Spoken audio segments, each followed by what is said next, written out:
Chapter 328. You are simply twisting words and forcing logic. Hearing Li Zishuan's fallacious reasoning, Kong Yingda was so angry that his face turned red as he shouted angrily. Li Zishuan shook his head and didn't deny it. Anyway, he was very dissatisfied with old Kong today and couldn't be bothered to say more. Think about it carefully. No matter what, Cui Shanyu and the others are also professors of the Imperial College. I won't agree to you using the newspaper to ruin their reputation, and His Majesty won't forgive you. Kong Yingda looked at Li Zishuan's stubborn look and said angrily. Chancellor, you are wrong to say that. This headline is just speculation. It didn't clearly conclude that Professor Cui and the others ate shit. Even the Imperial censor has the right to listen to the news. Can't ordinary people express their own speculation? Seeing that Kong Yingda's words were getting more and more serious and was about to go to the top, Li Zishuan opened his mouth to explain. Previously, he was so angry at Cui Shanyu's impeachment that he let Li Yu put this matter on the newspaper. Now that he thought about it, his actions were indeed thoughtless and might arouse Li Er's suspicion. Fortunately, Li Yu's article was written in a more tactful way and could be used to avoid the edge. Humph. Don't play this game with me. You have to think of a way to salvage this matter. Kong Yingda had been in the field of education for most of his life, so how could he be fooled by this little word game? He glared at Li Zishuan and said angrily. Since things have come to this, what can I do? At most, Datong Daily won't record this matter in the future. Besides, Cui Shanyu and the others are all professors of the Imperial College. Did they consider the friendship of everyone working together at that time? Did they think that this would smear the reputation of the Imperial College? Li Zishuan said angrily. This matter is indeed their fault. This old man will criticize them later. Criticize? Ha! Li Zishuan sneered and raised his head. If it weren't for Cui Shanyu's accident this time, there would have been another battle of words in the Imperial Court yesterday. I wanted to fight all 8 of them alone. If I were to unfortunately lose, I would definitely lose all standing and reputation. I wonder what Chancellor Kong would say at that time. Could it be that it was also some superficial criticism?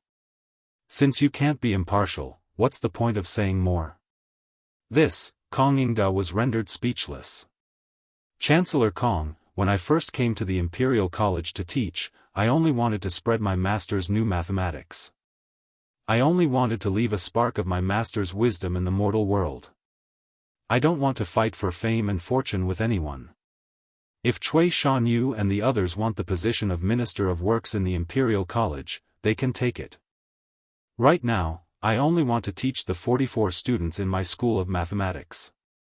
You can do whatever you want as long as you don't provoke me.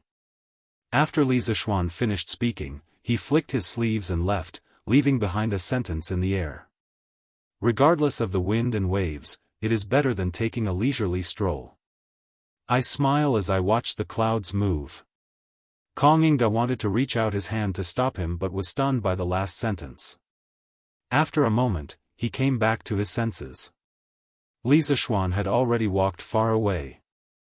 Kong Yingda muttered to himself, I'm old. I was actually rendered speechless by a junior. Looks like this kid is bitterly disappointed. Could it be that I was wrong? Li Zishuan was indeed bitterly disappointed. He rarely lost his temper. This time, he had fallen out in front of Kong Yingda. He had the intention of shedding all pretense of cordiality. He wanted to use Kong Yingda's mouth to tell those people, I don't care if you fight for your power, but don't mess with me. If you provoke me, don't blame me for being ruthless. Looking at the time, it was almost past mealtime. Li Zishuan secretly cursed his bad luck and returned to the school of mathematics. He sat on his own horse carriage and went home for dinner. Just as he walked out of the Imperial College, the horse carriage was stopped by someone. Are you Li Sai in the carriage? A respectful voice came.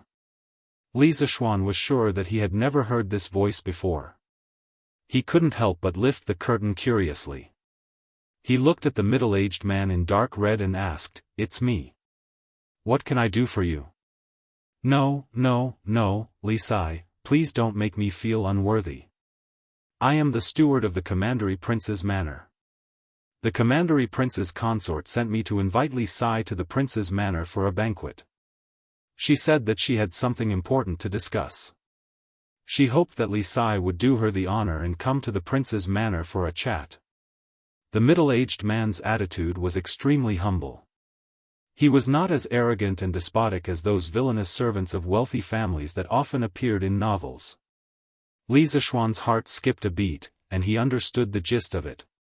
Before Li Shaogong left, he had entrusted his youngest son to Li Zishuan. The purpose of this banquet was probably for Li Zishuan to bring in a child and accept a disciple. "Okay, wait a moment. I'll go with you." Li Zishuan nodded. He turned to look at Iron Egg in the carriage and said, "Iron Egg, take the carriage back first. I'll go to the Prince's manor." "Okay, Master." "Your Majesty, please try this steamed base.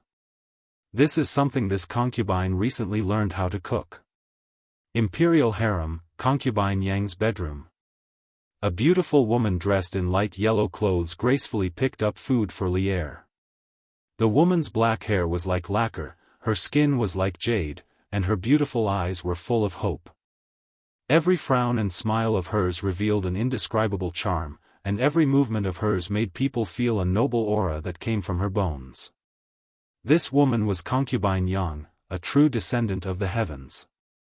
Concubine Yang was originally the princess of the Sui dynasty. During the Sui dynasty, the Yang clan was a noble family. They boasted that they originated from the Yang clan of Hong Nong. They were one of the Yang clan's prefectures and originated from the Western Han Prime Minister Yang Chang. Yang Kai's grandson, Yang Zhen, was an official during the Eastern Han Emperor Guang Wu's time. He was given the title of Confucius of Guanxi.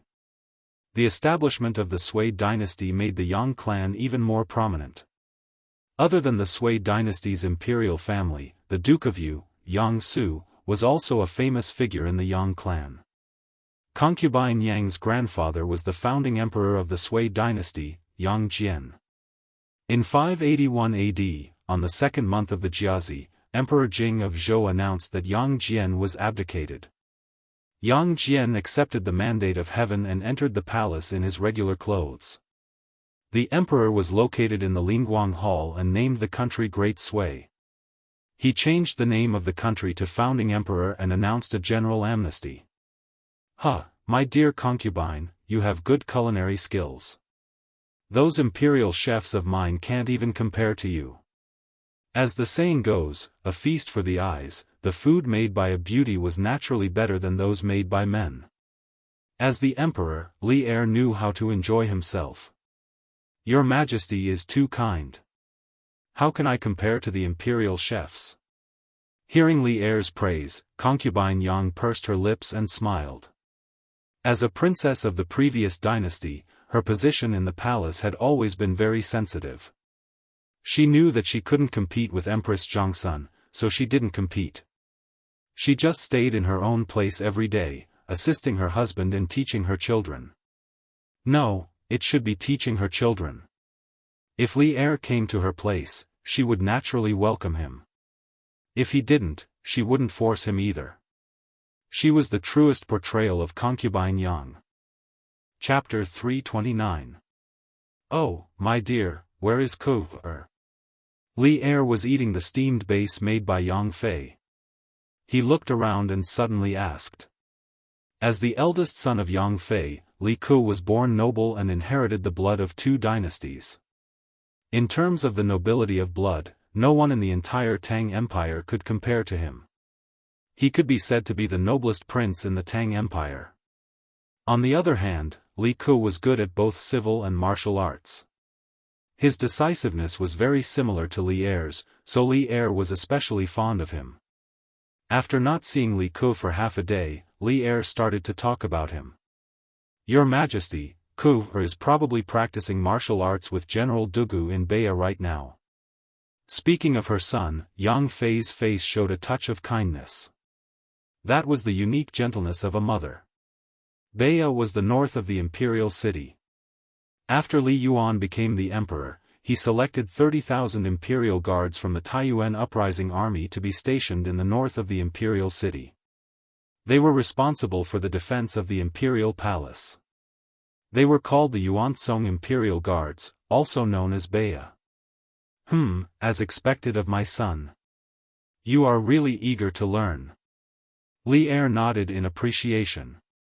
He glanced at a stack of newspapers on the table not far away and asked curiously, "My dear, do you read the newspapers on a daily basis?" Occasionally. Yang Fei answered casually. In fact, she didn't read it occasionally but often. She was usually bored in the harem and the newspapers provided her with a very good way to pass the time. She basically read every issue of the newspaper from beginning to end. However, she couldn't say that because if she said that, it would seem like she was complaining that Li Er didn't come to see her often. In the imperial palace where people's hearts were complicated, Yang Fei had learned to be careful with her words and actions and how to protect herself. Bring today's newspaper for me to see. Li Er didn't have the energy to think about a woman's complicated thoughts. He remembered that he didn't have time to read today's newspaper, so he said, "Yes, Your Majesty." Yang Fei got up and walked over with light steps. She brought today's Datong Daily and handed it to Li Er. Li Er took the newspaper and put it beside his rice bowl. He began to eat and read the newspaper. Of course, Li Er didn't have time to read the articles at the front of the newspaper. He directly read the headlines, but after reading the news, Li Er frowned deeply. "What's wrong? Your Majesty?" At this moment, Yang Fei had finished eating. She was wiping her red lips with a handkerchief. Seeing Li Er's expression, she couldn't help but be puzzled. "Have you seen today's headlines?" Li Er asked. "Oh. Xianxia saw it. Does Your Majesty think that this news is inappropriate?" "It's more than inappropriate. It's totally inappropriate." Li Er slapped the table and stopped eating. He stood up with his hands behind his back and said, "Previously, when Li Zishuan founded Datong Daily, I didn't think much of it. But from today's news, I'm afraid that this kid has been plotting for a long time. Today, he could use newspapers to smear and attack his ministers. Tomorrow, would he be able to use newspapers to form cliques? A small newspaper could be used as a weapon in a fight between factions. This kid was really good at scheming. If we don't knock him down a few times, wouldn't he ascend to the heavens? Your Majesty, I've heard that Li Sai is knowledgeable at such a young age and has a pure character. I don't think he would do something like that, would he?" Yang Fei hesitated for a moment and said, I don't think he would either. But what needs to be knocked down must be knocked down.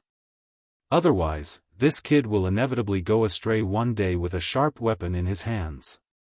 Li Er said coldly. He knew Li Zishuan's character very well. He guessed that Li Zishuan was purely retaliating against Cui Shanyu and the others. But even though he guessed it, he still didn't agree with Li Zishuan's way of doing things. The newspaper's ability to influence public opinion was a thorn in Li Er's heart. He felt very uncomfortable. Prince Hejian's manner. Li Sai is a busy man. It's not easy to invite him. As soon as Li Zishuan entered the manor, a young man with a noble aura walked towards him. Li Zishuan recognized him at a glance. It was Li Daozong. He had met him 2 days ago on Murky Island. "So Wang Yi is also here. Please forgive my rudeness. This one was delayed by some business at the Imperial College and came late. I hope Wang Yi will not take offense." Seeing Li Daozong, Li Zishuan was shocked. At this time, he didn't know what Jun Wang Fei was planning. No offense, no offense. Kid, come with Ben Wang to see Wang Sa. I've been waiting for you for a long time. Li Daozong roared with laughter. Actually, he had been invited by Jun Wang Fei today. Because Li Shaogong was out at sea, there was no male host in the manor. Jun Wangfei was just a woman and it was inconvenient to invite guests.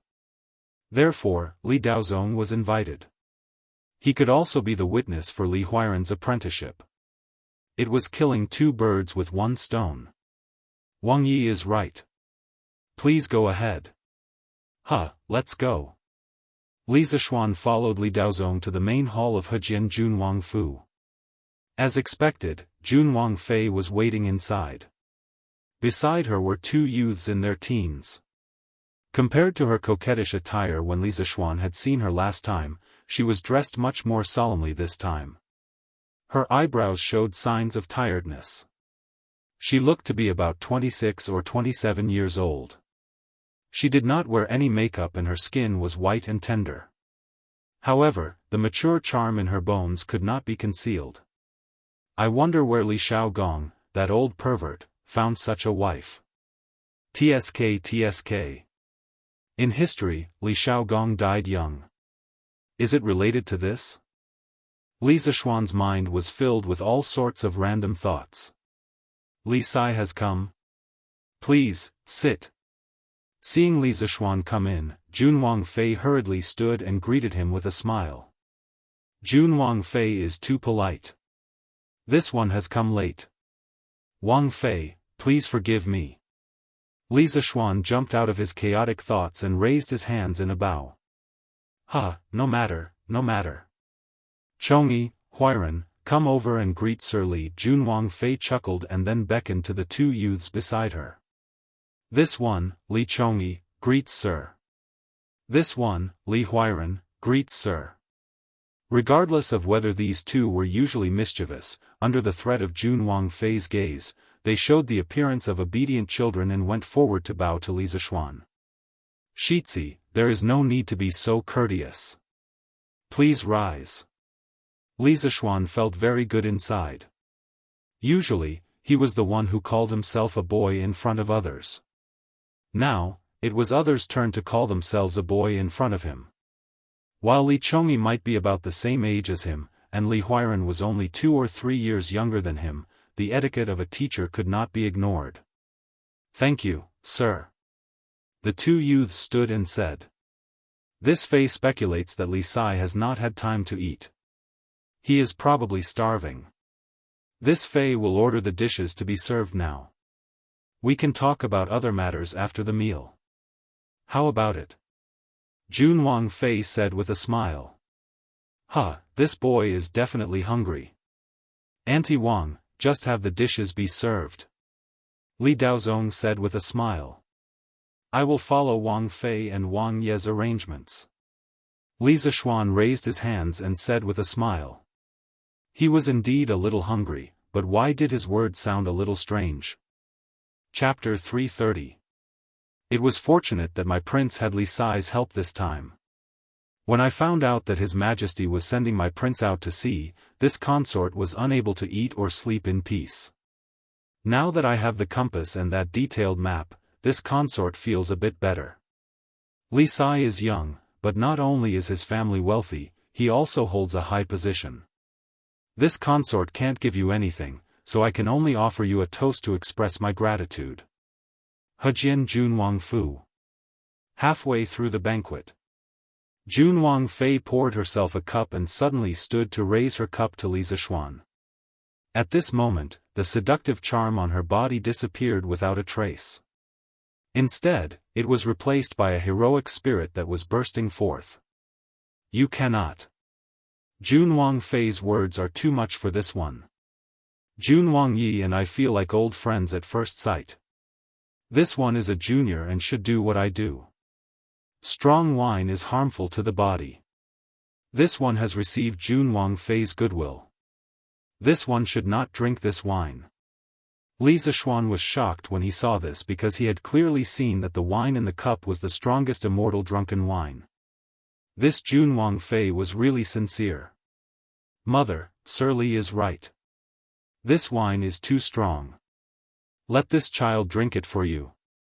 Li Chongyi said urgently from the side. Yes. Wang saw, this immortal drunken wine is too harmful to the body. Even I can't bear it. Why don't you drink the land of warmth? Li Daozong hurriedly said. Seeing everyone object, Junwang Fei smiled and said, "That's good. Since this is the case, then this Fei will use the land of warmth to toast Li Sai. When my Wang Yi returns safely, we will definitely host a banquet to express our thanks. This Fei will drink first as a sign of respect." Junwang Fei raised her head. There was not a drop of wine left in the cup. She looked like a heroine among women. That boy also toasts to Junwang Fei. Li Zishuan habitually poured himself a cup of land of warmth. Just as he was about to raise his head to drink, Li Daozong interrupted. "Cough, wait. What? Humph. You are also someone who practices martial arts. How can you use the land of warmth to get away? Change to the immortal drunken wine." Li Daozong snorted and said in discontent. Li Zishuan was slightly embarrassed. Just now, Jianghu Fei, as a woman, had taken the initiative to drink the immortal drunken wine. He, a man, had to drink the land of warmth. Thinking about it, it was slightly embarrassing. But fortunately, he was already prepared. Your Highness is right. I'll change the wine now." He took a jug of immortal drunken wine and filled it to the brim. He raised the cup to Jianghu Fei and said, "To Wang Fei." After saying that, he cleaned it up. "Chongyi thanks Mr. on behalf of my father and mother." Li Chongyi raised his wine cup and returned the greeting. After saying that, he emptied the cup as well. Good. Then, this prince will also toast to Li Sai. After all, I heard from my elder brother that you made a lot of contributions on this trip to sea. Li Daozong stood up and said. It's this little one who would like to propose a toast to your highness. Li Zishuan was helpless. Were they trying to get him drunk by toasting him one after another? However, he had made some progress in the method of using energy to boil wine that he had been researching recently. This was where his confidence came from. After drinking 2 cups of immortal drunken wine, the strong alcohol caused Li Zishuan to feel that his heart, liver, spleen, stomach, and kidneys were all burning. He hurriedly circulated his physical energy and started to burn the alcohol in his body. Huiran, you should also toast to Mr. Li. Before your father Wang left, he specially entrusted you to Mr. Li. Jianghu Fei smiled slightly and said. Li Huiran had been carefully examining Li Zishuan from the moment he came in. He was slightly dissatisfied and thought, this person was only 2 or 3 years older than him. Why did he have to listen to him in the future? At this time, hearing his mother say this, Li Huiran could only suppress his doubts and displeasure and toast to Li Zishuan. Huiran toasts to Mr. Li. Li Zishuan looked sardonically at this guy. Li Huiran was still young and did not know how to disguise himself. Li Zishuan had detected his small eyes long ago. Good. No matter what, this was a Wang Fu, and he should leave some face for Li Huiran's Junwang Fei. But when he saw the cup of wine in front of him, his expression became slightly bitter. He usually did not drink, but today, he had drunk such a large amount. So bitter.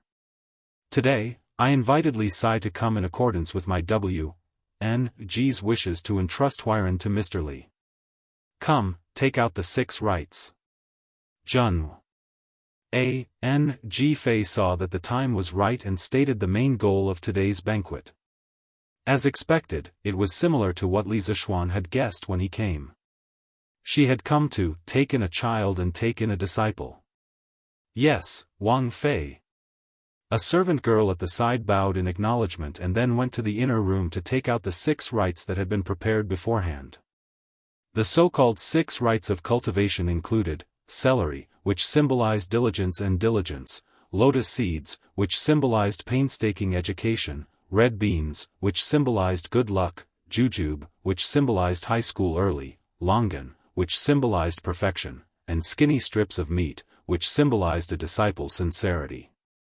Moments later, the rites were brought over. Jianghu. N.G. Fei solemnly handed the rites to Li Zishuan as she pulled Li Huiran over and said, "Huiran has been naughty since childhood. I hope that Mr. Li can teach him well in the future. Today, the king of Xianxia is also here and can be a witness. Huiran, quickly offer tea to Mr. Li." "Yes, Mu Fei." Li Huiran took the cup of tea that the servant girl had prepared. He knelt on the ground facing Li Zishuan and offered the tea with both hands. Jianghu. N.G. Fei had probably taught him this before Li Zishuan had come. Offer tea to Mr. Li. No matter if it was sincere or not, at least this gesture was enough. Li Zishuan felt very good inside, and some of the anger he had suffered at Kong Yingda's place had dissipated. Taking the tea, Li Zishuan symbolically took a sip. He put on the posture of a strict teacher and said sincerely, "Huiran, since your father has you study with me, then you should know your master's situation. I currently have 44 disciples, and they are all studying at the Imperial College. In the future, you should be studying with them. Regardless of whether you are rich or poor, I will treat all of you equally. There aren't many rules in my line of work. I only hope that you will conduct yourself with integrity, study hard, and live up to your conscience in the things you do. As a person, you have to live openly. You do not need to have a clear conscience, but at least have a clear conscience. Do you remember this?" It had to be said that Li Zishuan was very good at pretending. At the side, Li Daozong and Jianghu. N.G. Fei saw this and nodded in praise. They felt that while he was young, he looked mature and had the potential to be a teacher. Especially that last sentence, "As a person, you have to live openly." You do not need to have a clear conscience, but at least have a clear conscience. This caused the two, who had experienced many things, to look at Li Zishuan in a new light. Huiran will remember Mr.'s teachings. Li Huiran was moved and solemnly bowed to Li Zishuan.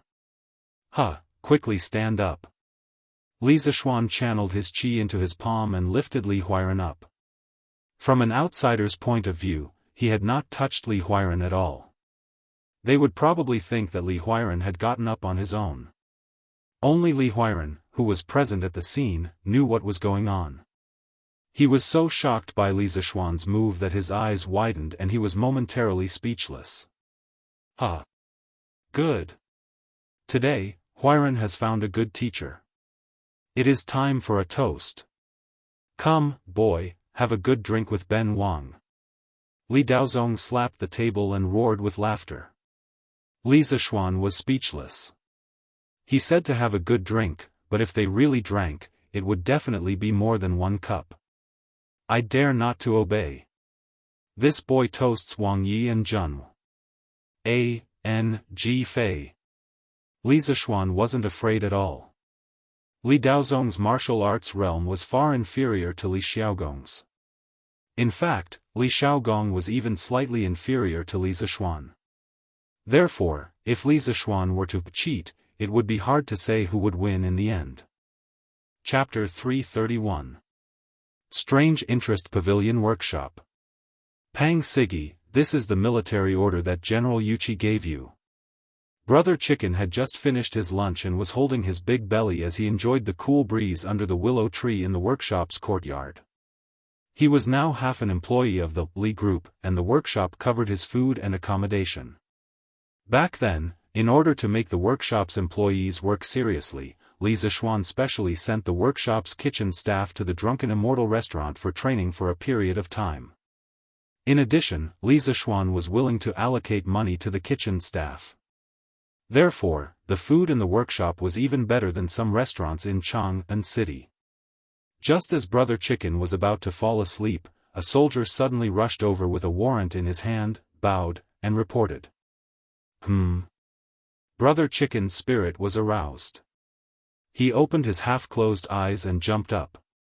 He took the military order and opened it to see what was written on it. The family servants of the Imperial College's professors, Cui Shanyu, Lu Yenyu, Zheng Zhanli, and the other 8 professors, recently came to the Right Marquis Mansion to report a case. They claim that there has been a lot of children's feces in front of their house recently. The 8 professors unanimously believe that someone is causing trouble and hope that the Right Marquis Mansion can send Wu Marquis to arrest the culprit. This general will send you to investigate this case. Within 3 days, you must give this general a result. A case actually came. Sai, Xiongde, Xiong call 5 brothers and prepare to investigate the case. After Brother Chicken finished reading the military order, he somewhat reluctantly shouted at the 2 soldiers who were also napping not far away. To be honest, after being idle for so long, not only did Brother Chicken's belly get fat, his spirit also became somewhat lazy. If it wasn't for Yuchi Jingda personally giving him the military order today, he really wanted to live his life comfortably like this for the rest of his life. Coming. When the 2 soldiers heard the sound, they quickly trotted over. The 2 of them had shifty looks and looked like a pair of brothers. Oh, no, if they stood together with Brother Chicken, they would be 3 brothers. Boss, if we leave, what about the workshop and strange interest culture safety? Xiong looked at the place where he was resting with some reluctance and mumbled. Pa. Damn. You're so smart. Do you think I don't know what you're thinking? Brother Chicken slapped Xiong in the face and glared at Xiong saying, Go, quickly call someone for me. Laozi will go to the backyard and inform old Ma. Hee. Yes, boss.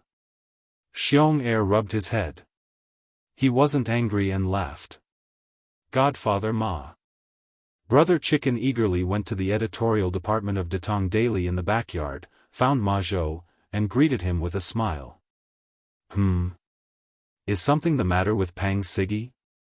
Ma Zhou was sorting out the news materials collected from all over Chang'an. Hearing Pang Feiji's words, he stopped writing and looked at Pang Feiji. Of course, he chose to ignore the nickname given to him by Brother Chicken. Otherwise, if he were to investigate further, wouldn't he be sulking every day? Hee, old Ma, this Pang has just received General Yuchi's order to investigate a case in the next few days. But old Ma, you don't have to worry. This Pang will leave behind some brothers to guard the workshop and strange culture. Brother Chicken said with a big smile. Oh? What case? A light flashed in Ma Zhou's eyes as he asked subconsciously. But after a moment, he realized his slip of the tongue and coughed dryly. Ahem, this Ma misspoke. If it's not convenient for Pang Sigi to tell, then just pretend that this Ma didn't say anything. Brother Chicken's face stiffened. According to the rules of the Right Marquis House, any case could not be told to outsiders. If caught, they would be charged with leaking military information. But Ma Zhou was an exception. During the time he was in the workshop, Ma Zhou gave him a lot of convenience. Moreover, this case, in Brother Chicken's eyes, should be a trivial case. Revealing a bit to Ma Zhou shouldn't be considered leaking secrets. Thinking of this, Brother Chicken quickly waved his hand and said, Haha. Convenient. It's also not a big case. There's no harm in telling old Ma. As he said this, Brother Chicken roughly told Ma Zhou about the military order that had just been sent by the messenger. Ma Zhou had just casually asked, but he didn't expect to hear about such a case. The usually calm and wise Ma Zhou immediately deduced a shocking truth in his heart when he linked it to the recent events in Chang'an City. His face darkened as he scanned the surroundings. Then, he pulled Brother Chicken and whispered, Pang Sigi, come with me. Let's talk in private.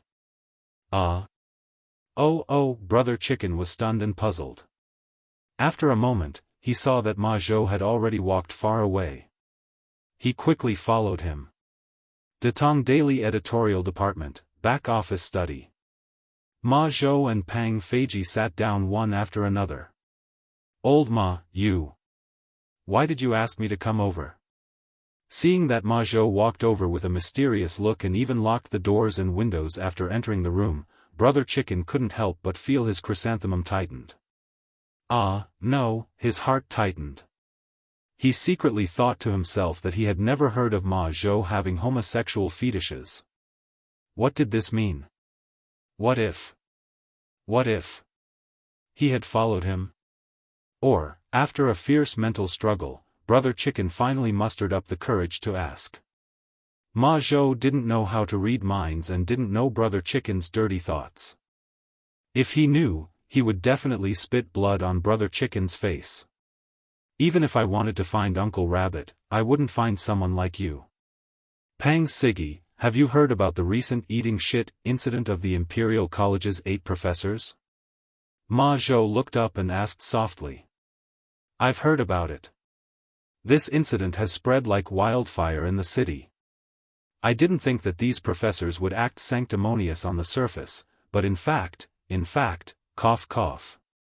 Then Pang Siggy, have you ever thought about why General Yuchi would give this case to you alone since there are dozens of Siggy in the right Marquis household?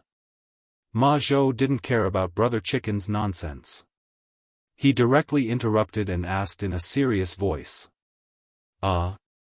This. Is there any other explanation? Brother Chicken finally understood that Ma Zhou didn't call him over to mess with him. However, after hearing Ma Zhou's profound words, he was suddenly dumbfounded and asked blankly. Ma Zhou rolled his eyes. Why was this guy's brain so slow? Of course there is an explanation. Pang Siggy, think about it. When the eating shit incident of Professor Chui and the others broke out, who did they have a conflict with? Also, why did they get caught up in the eating shit incident in just 2 short days? Ma Zhou had no choice but to guide him step by step.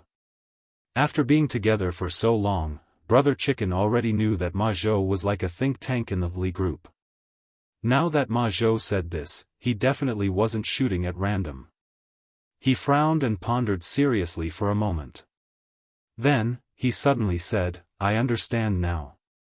Is it Little Fishy who is playing tricks behind the scenes? Could it be that Professor Chui and Little Fishy had a conflict before? That shouldn't be. Why have I never heard of it before? Ma Zhou had originally heard Brother Chicken say that he understood.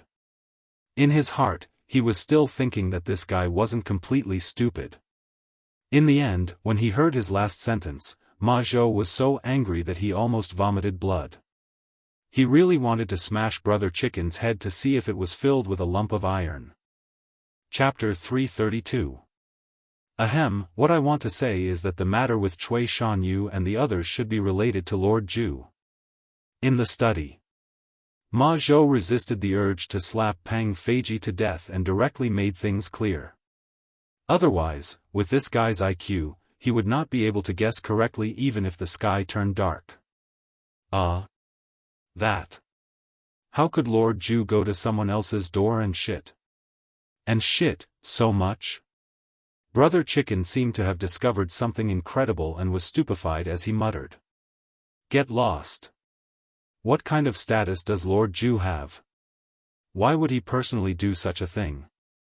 The refined Ma Zhou was angered by Brother Chicken's repeated words and could not help but curse. Oh, I understand. It was also the first time Brother Chicken saw Ma Zhou angry. He could not help but shrink his neck and quickly said, Master Ma, what you mean is that Lord Zhu sent people to do these cases? Hearing Brother Chicken say, I understand, Ma Zhou could not help but tremble. He was really worried that this joker would say some bizarre answer. Fortunately, Brother Chicken's thoughts did not go astray and he guessed the correct answer.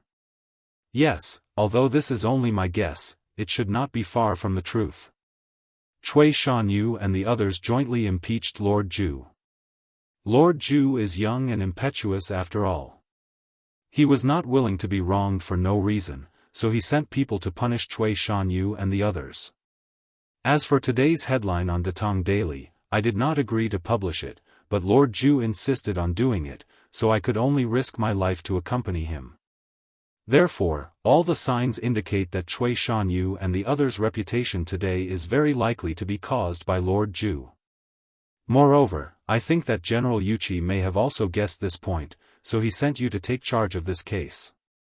On one hand, it is to give the 8 professors an explanation on the surface. On the other hand, it is probably to make things convenient for Lord Zhu.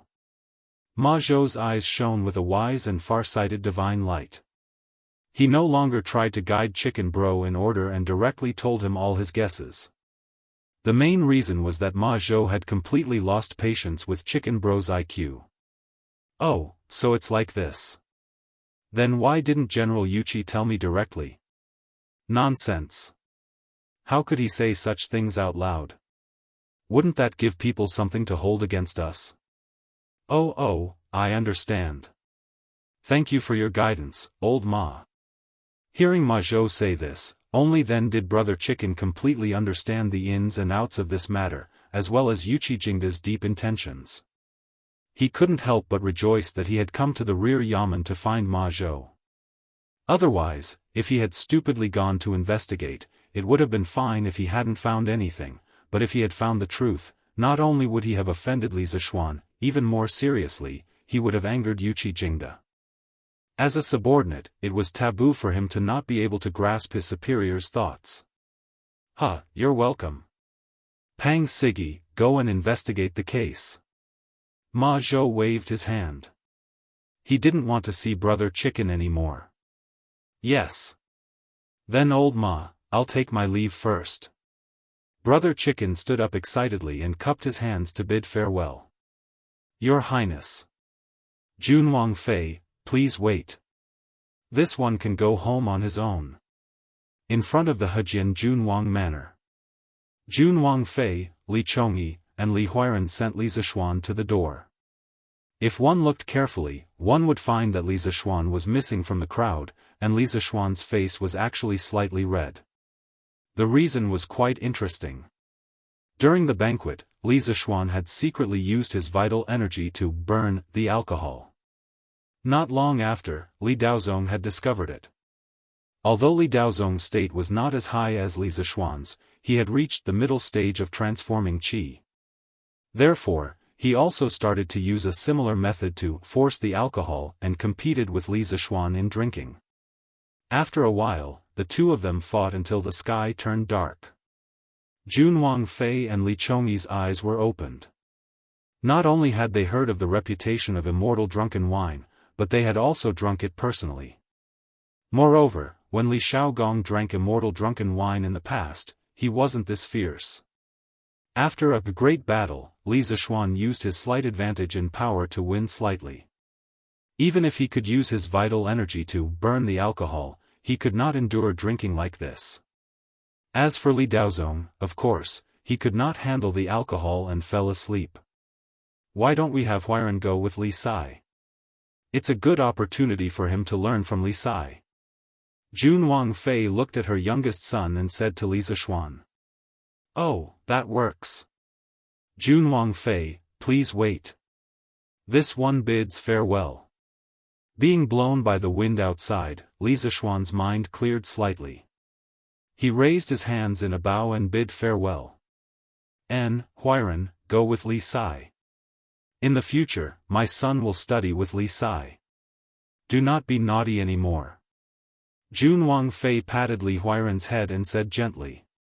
No mother was willing to send their son to a place far from them, but Junwang Fei was a woman who understood the greater good. While she was reluctant, she knew that she had to be more far-sighted at this time.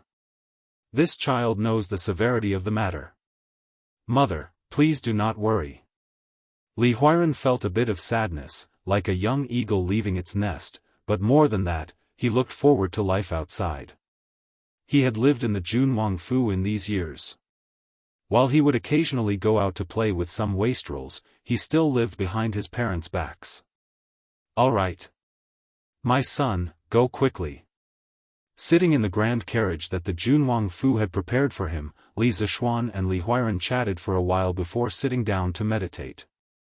He did not like having too much alcohol in his body. Li Huairan was far away and could feel the terrifying heat that Li Zishuan gave off. He couldn't help but become more curious about Li Zishuan. Sir Li seems to be a martial expert. I wonder how his power compares to Father King. Oh, he definitely cannot compare to Father King. He is so young. As the son of the Junwang Hejian, Li Huairan had a very deep understanding of Li Xiaogong's martial abilities. However, Li Zishuan was so young, yet he was able to have such extraordinary skills. This had already shocked him. Thinking back to the scene of Li Zishuan using Jinqi to lift him up in the air, Li Huairan was now more and more curious about this teacher of his. Second young master, Li Sai has arrived at the Imperial College. Half an hour later, the carriage stopped and the coachman reported respectfully. Huairan, you go to the Imperial College first. Sir Su will arrange for you to enter the college. You should know many people in the School of Mathematics, so I won't bring you in. Li Zishuan opened his eyes and said. Yes, sir. I used to play with Prince Wei, Huayu, and Chou Nyo. Sir, you can go about your business. Li Huairan saluted, then jumped off the carriage and walked toward the Imperial College. Send me to Yongla Lane. Li Zishuan said softly. He was almost sober, so he could only ask the Junwang Fu's carriage to send him back. All right. Chapter 333. You drank? Back home, Li Zishuan wanted to rest in the west courtyard, but he bumped into his mother in the front yard. Although there wasn't much alcohol left in his body, the portion of alcohol that was forced out of his body had stained his clothes. Mrs. Li smelled a strong smell of alcohol from far away and couldn't help but be shocked. Ever since Li Zishuan returned from Mount Longhu, Li Jingma and Mrs. Li knew that their son didn't touch alcohol. At most, he would drink soft drinks that wouldn't get him drunk. How could they not be shocked when they saw their son in a drunken state? Mother, I'm fine. A servant accidentally spilled the wine on me just now in the prince's mansion. I'm not drunk. Li Zishuan explained with a smile. Mrs. Li saw that her son's words were clear and his thoughts weren't in a mess. She sighed in relief and smiled. That's good. Go do your thing. Your father and I have to arrange for people to buy some things for your wedding in the afternoon. In a few days, our Xian will be married. Okay, I'll go then. Li Zishuan's heart skipped a beat. He estimated that he would be married in about a week. In his previous life, he had studied hard for more than 10 years and was about to start working. He hadn't even gotten married yet, but because of a banquet, he had inexplicably transmigrated to this era. And now, he was about to get married. Li Zishuan's heart was filled with complicated emotions. Young master. Madam. Someone from the palace is here. Sanbao hurried over and reported with a bow.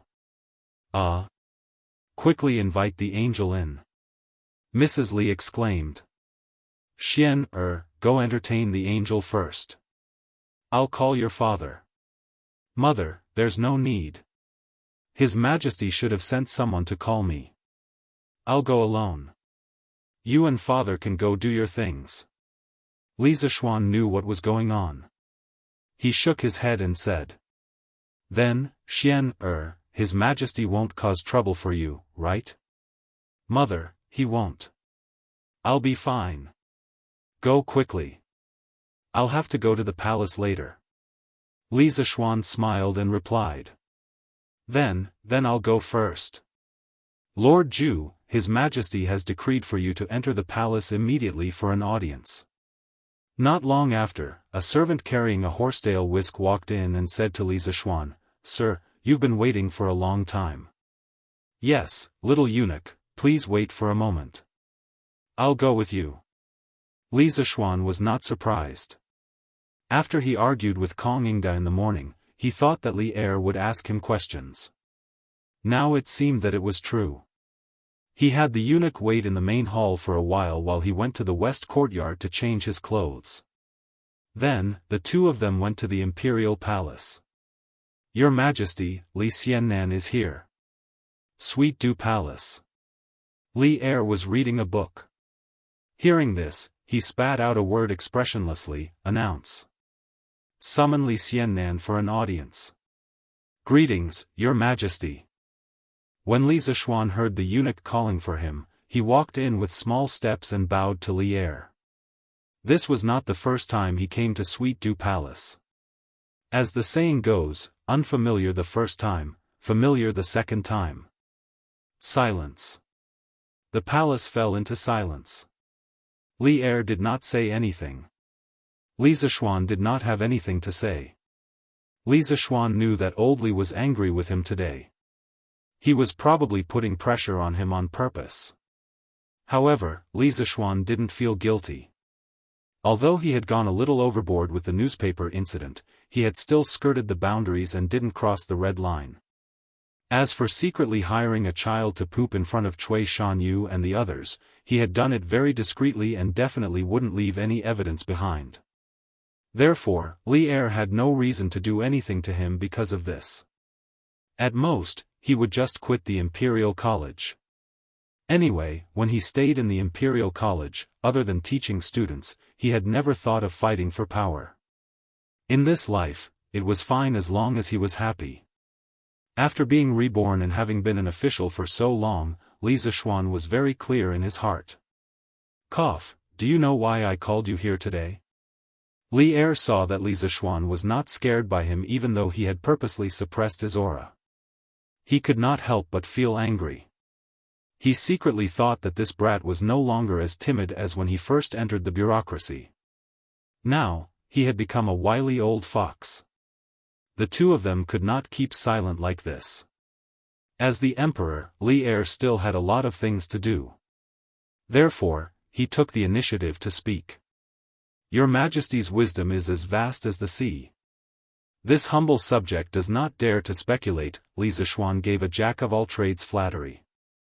Right now, he really looked like a veteran in the officialdom. It was hard to imagine that 2 months ago, this guy was just a newbie who had just entered the officialdom and was afraid of the slightest thing. Bastard! I told you to speak, so speak. Li Er put down the book in his hand and said angrily. This humble subject thinks that Your Majesty must have seen today's newspaper, so, Li Zishuan was surprised. Humph. Looks like you know it yourself. Tell me, what do you want to do with the headlines in today's newspaper? Li Er snorted coldly and said. Your Majesty, this humble subject knows that Your Majesty must be angry with today's headlines and think that this humble subject is deliberately smearing Dr. Cui and the others. However, Your Majesty does not know that the so-called news is what we have heard recently. The original purpose of Datong Daily was to seek truth from facts. We can't cover up for the person who reported it just because he or she is in a high position. No matter who it is, we will treat them equally. Li Zishuan said the words that he had already prepared in his heart. According to what you said, you still think that your Datong Daily is the imperial censor of the people? This was the first time Li Er had heard such a novel idea, but he could not help but sneer. Your Majesty, this humble subject has the same intention. Our Tang Empire has tens of millions of territories, and there are at least tens of thousands of officials in all the provinces and prefectures. It is fine around Chang'an, but it is inevitable that some officials in remote areas will lose supervision. This humble subject believes that once power is lost, it will inevitably lead to corruption. At that time, this humble subject established Datong Daily with the intention of developing it in the future. At that time, the reporters of our Datong Daily will be in every corner of the Tang Empire, and the corrupt officials will have nowhere to hide. This is also a disguised way of rectifying the governance of the officials for the imperial court. Li Zishuan saw that he had succeeded in diverting the topic, so he quickly continued to persuade him. Li Er frowned and fell into deep thought. In the early days of the Tang Empire, it did spend a lot of effort to rectify the governance of the officials. Therefore, the governance of the officials in the Tang Empire was still considered clean, and there were no major cases of corruption. However, Li Er was a very far-sighted monarch. He knew that the reason why the previous dynasties fell was mostly because the governance of the officials in the country was too corrupt at the end of the dynasty. And Li Zishuan's words seemed to give him a new idea to solve the problem of official corruption, which made him seriously consider the feasibility of this method. Chapter 334. Once power is lost, it will inevitably lead to corruption, in the Sweet Dew Palace. Li Er muttered to himself twice and suddenly sneered. Heh, you make it sound nice. Your newspaper can supervise my officials, but who will supervise your newspaper? If no one supervises it, I believe that it won't be long before your Datong Daily becomes a tool for the courtiers to fight for power. Li Er had somewhat forgotten his original intention of calling Li Zishuan over today. He was very interested in Li Zishuan's talk about the supervision of power. This was related to the long-term prosperity of the empire. Therefore, at this time, how could Li Er have the time to care about the small matters of Cui Shanyu and the others? Li Zishuan had long been mentally prepared for Li Er's doubts. Before he came, he had already thought of letting Li Er's people enter the management of Datong Daily. After all, in this era of imperial power, if you let the emperor feel that you could threaten his rule, then your life would be over. Sigh, if you want to blame someone, you can only blame yourself for not being reborn as the emperor and not being able to do whatever you want. Your Majesty, regarding this humble subject has some preliminary ideas. Do you think it's feasible? Oh. Quickly say it. Li Er's eyes lit up as he hurriedly said. After realizing the powerful role of the newspaper, Li Er had indeed thought of using Datong Daily for his own use. However, Datong Daily was founded by Li Zishuan. It would be too unpleasant for him, the emperor, to steal the things of his subjects.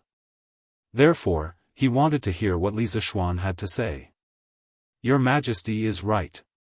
If there is no supervision, it won't be long before Datong Daily becomes corrupt and even become a tool for the courtiers to fight for power.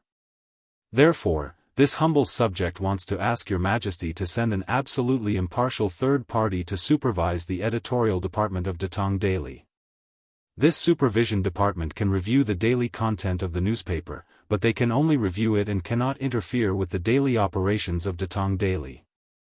This way, they and the original management staff of Datong Daily can play a role in restraining each other. In fact, this is somewhat similar to the position of military supervisor in the army. What do you think, Your Majesty? In ancient times, the military supervisors were all temporary. They represented the imperial court to assist in military affairs and supervise the generals. Since the time of Emperor Wu of Han, there had been an army supervisor. The Eastern Han, Wei, and Jin dynasties all had one. The province was known as the supervisor of the army, also known as the supervisor of military affairs. There were also military counselors, military commanders, and military supervisors. After Li Er heard this, he pondered for a while. Then, his eyes immediately shone brightly. He said excitedly, that's a good idea. It was very feasible. But speaking of which, why are you so generous today? He actually gave away his own Datong Daily? After his excitement, Li Zishuan immediately regained his composure. He looked at Li Zishuan suspiciously. Li Zishuan said angrily in his heart, do you think I want to? Isn't it because you're the one sitting on the dragon throne? If I were the emperor, would I give a damn about you? However, Li Er's gaze made him feel awkward. What did old Li mean? You're making me look like a miser in the past. Ahem, Your Majesty, this. Your humble subject's purpose in establishing Datong Daily was so that one day, Datong Daily could play the role of a third party. It was so that the people of Tang could live a good life.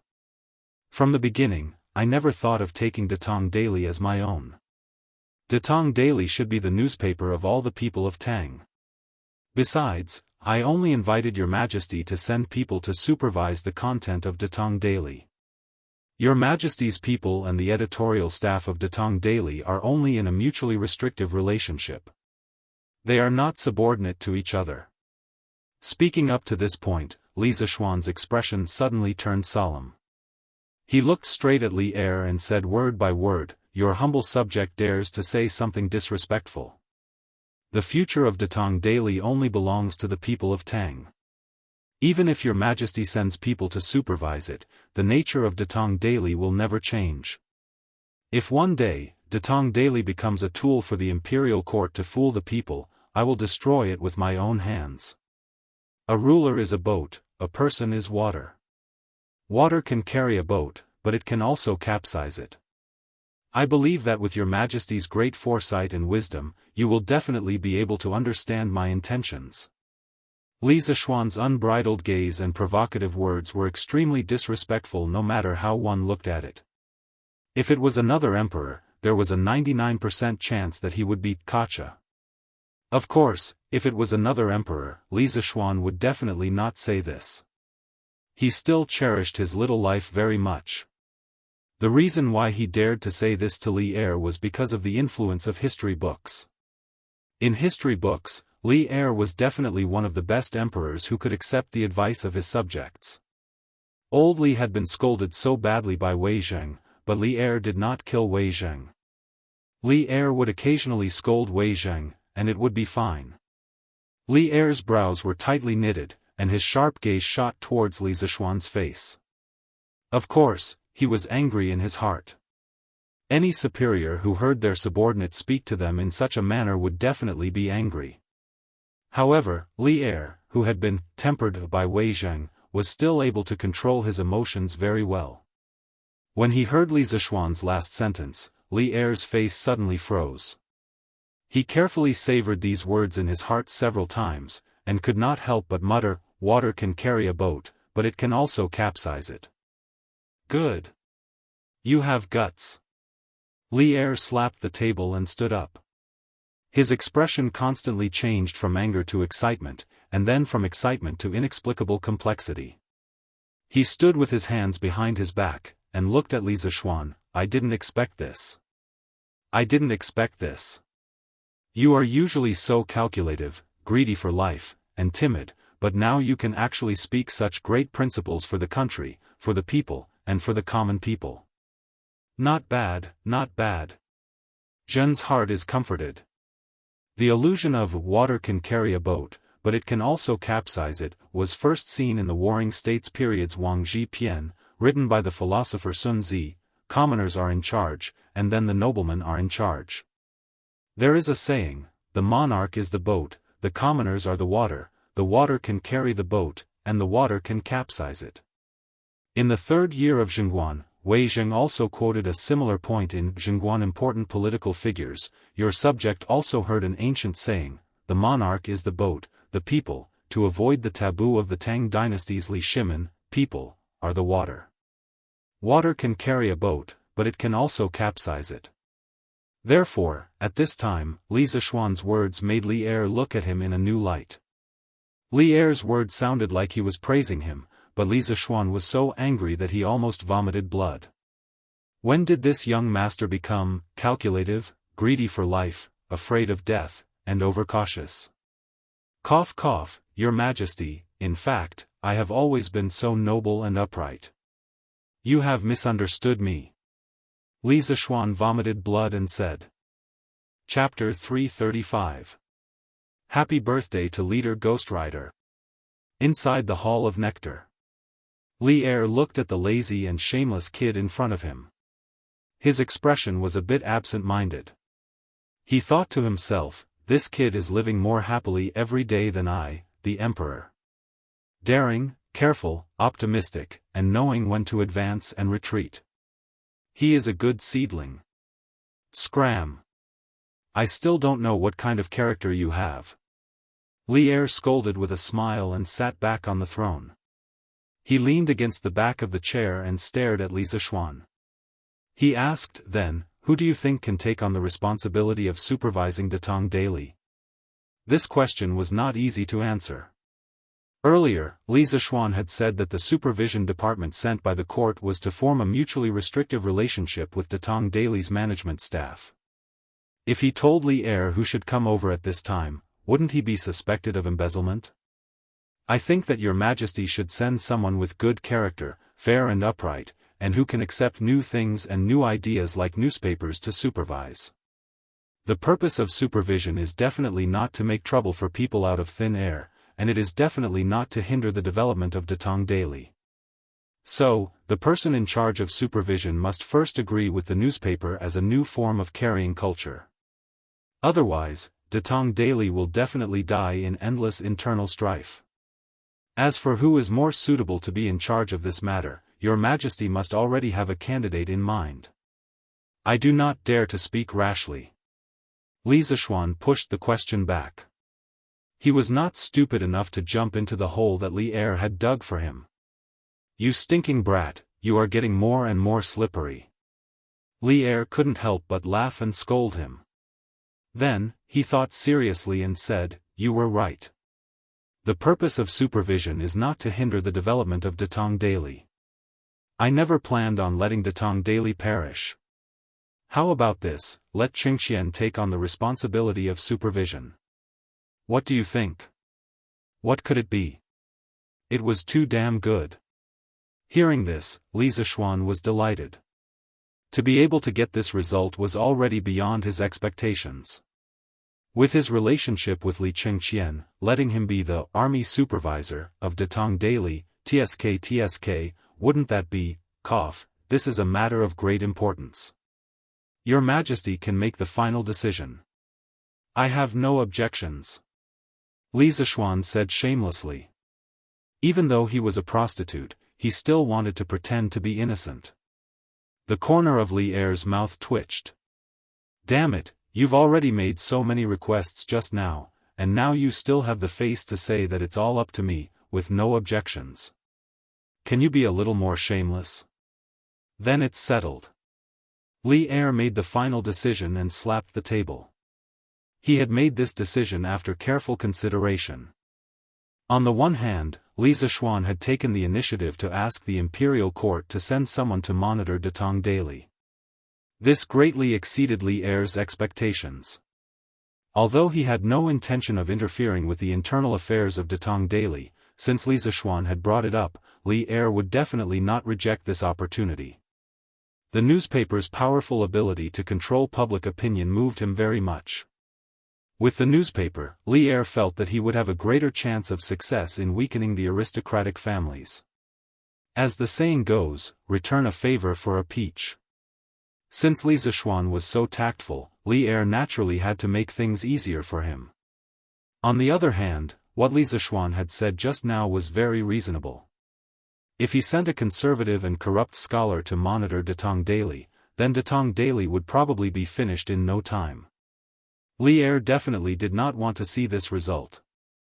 Li Qingxian and Li Zishuan had a good personal relationship, and they were relatively open-minded. They would not affect the daily operations of Datong daily. Moreover, Li Qingxian was the empire's crown prince, so Li Er did not have to worry about his position. This could be said to be killing two birds with one stone. Your Majesty is wise. Li Zishuan flattered with satisfaction. Datong daily was founded by him. In the end, he could not bear to see Datong daily being destroyed because of Li Er's incompetence. Li Qingxian's participation would minimize the impact on Datong daily. You brat. Li Er pointed at Li Zishuan and scolded meaningfully with a smile, you brat, have you become timid again? Where did your courage go? Li Zishuan secretly curled his lips and thought, I can't beat you now, so of course I have to admit defeat. Only those who have strength can act pretentiously. If I still act pretentiously without strength, then I'll be a fool. Wait until I'm fully developed in the future, then I'll come back and act pretentiously in front of you. Pa!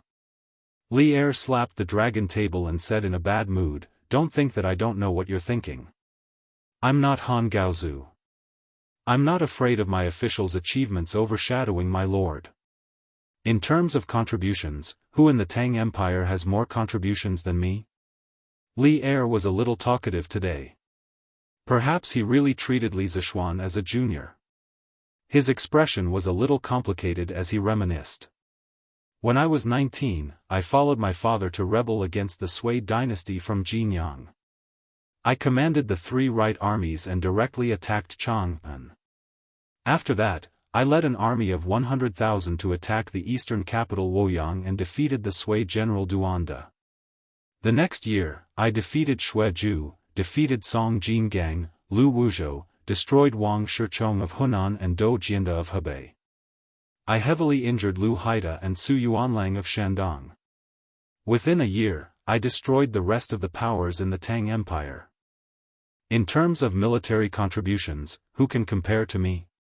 After I ascended the throne, the medicine master and the others have been living in seclusion and have even withdrawn from the court.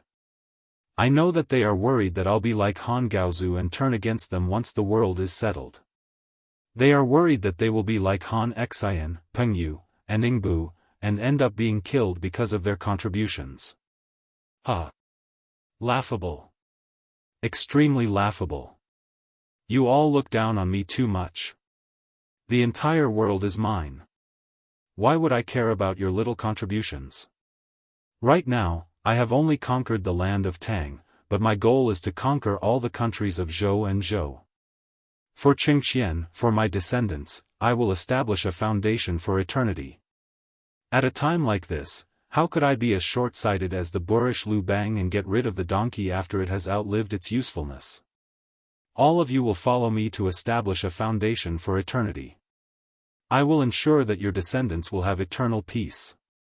As long as I live, I will not kill any of you who have contributed greatly. Li Er's words were as heavy as 1,000 pounds.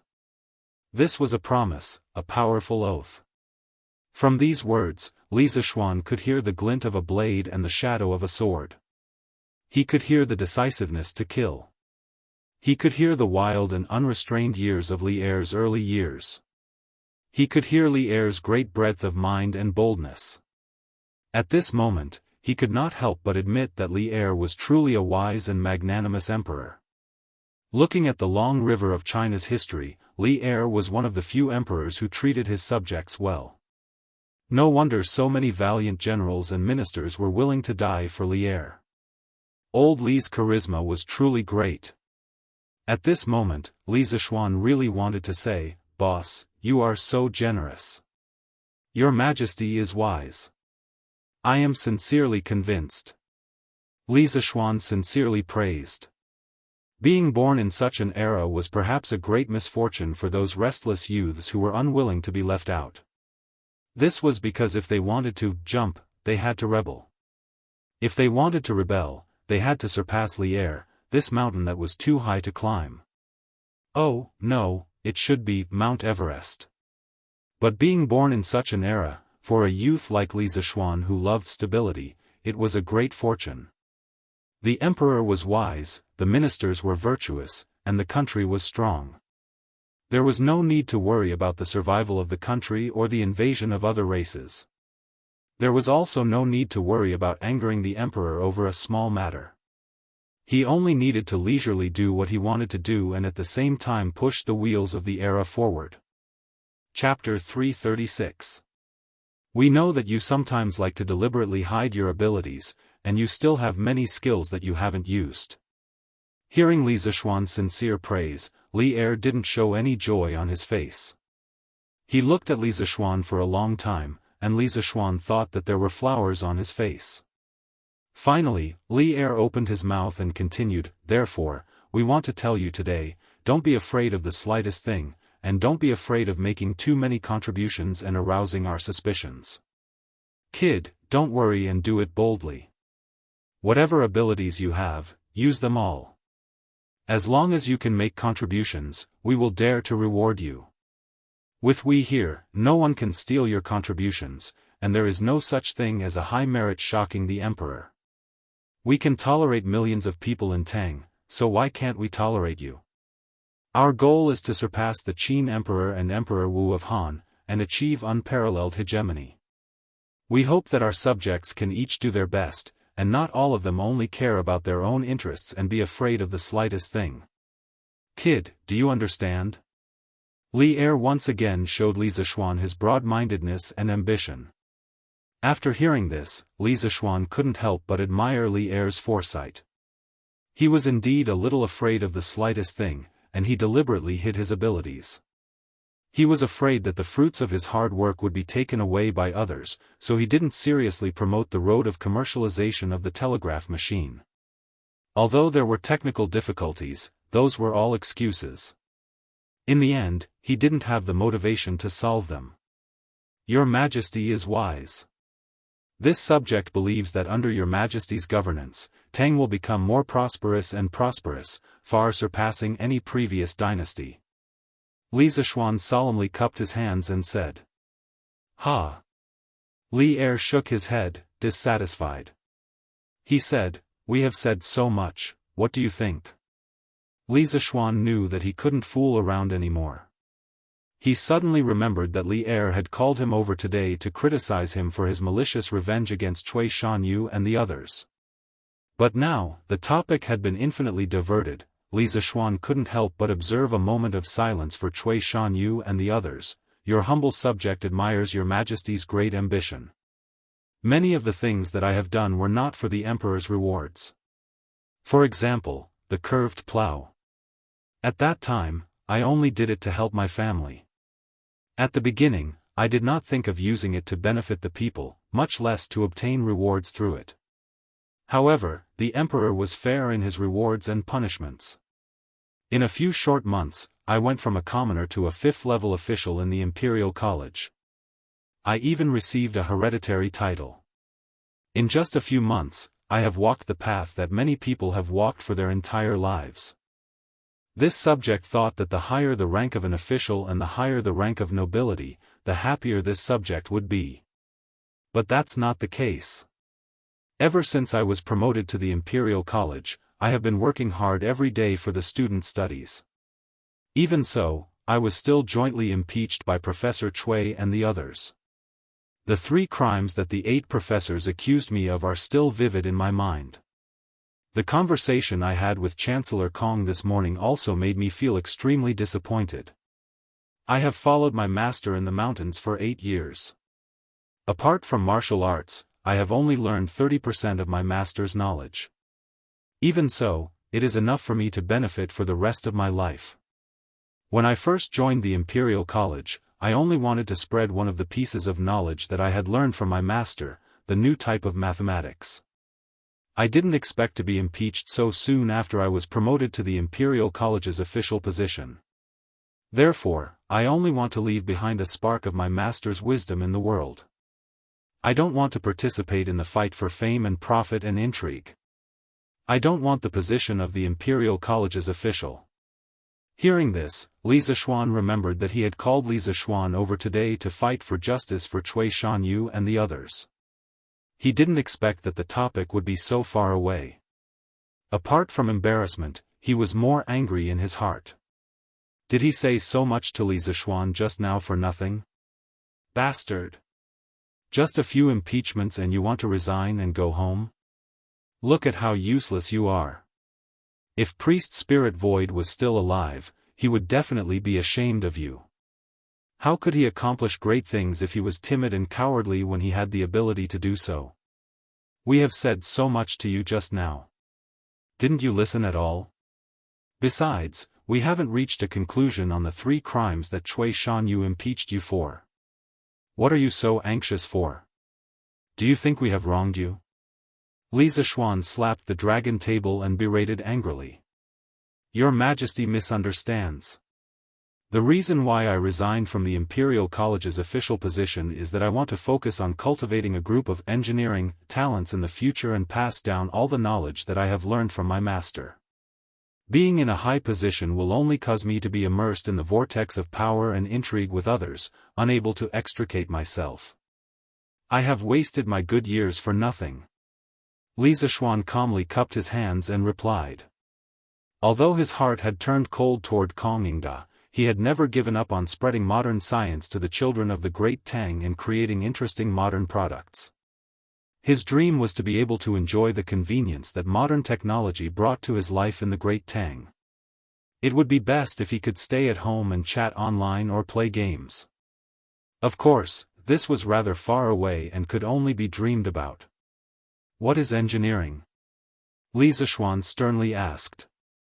Your Majesty, this child has learned mathematics, physics, chemistry, mechanics, electricity, electromagnetism, and so on from my master.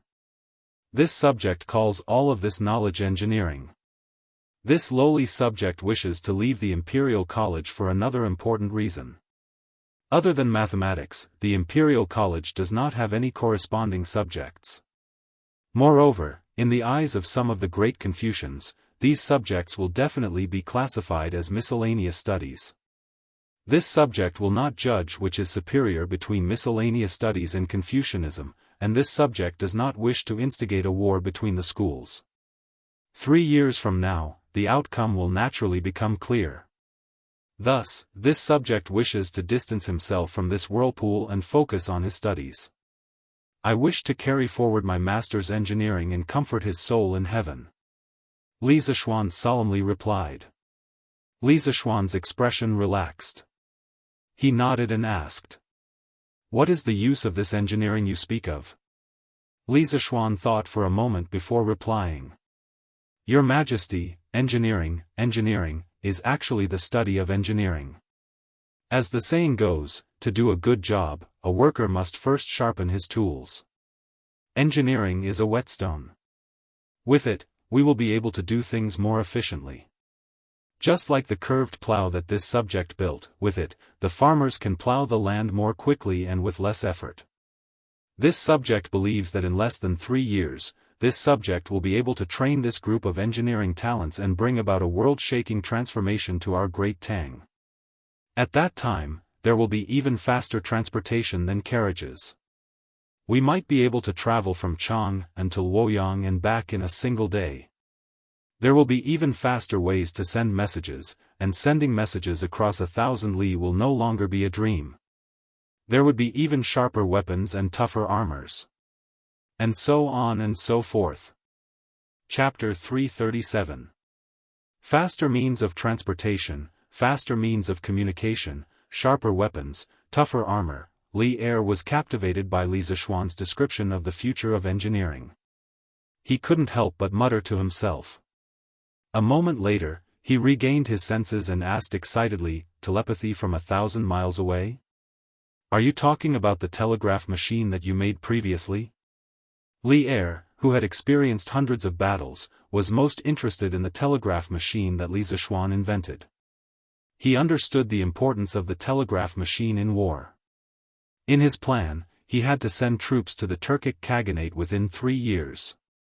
At that time, if there was a telegraph machine that could transmit telepathy from 1,000 miles away, the elusive Turkic Khaganate wolf cavalry would have nowhere to hide in the vast grasslands. The war hadn't even started and Tang dynasty had already won half of the battle. Yes, Your Majesty. It is the telegraph machine.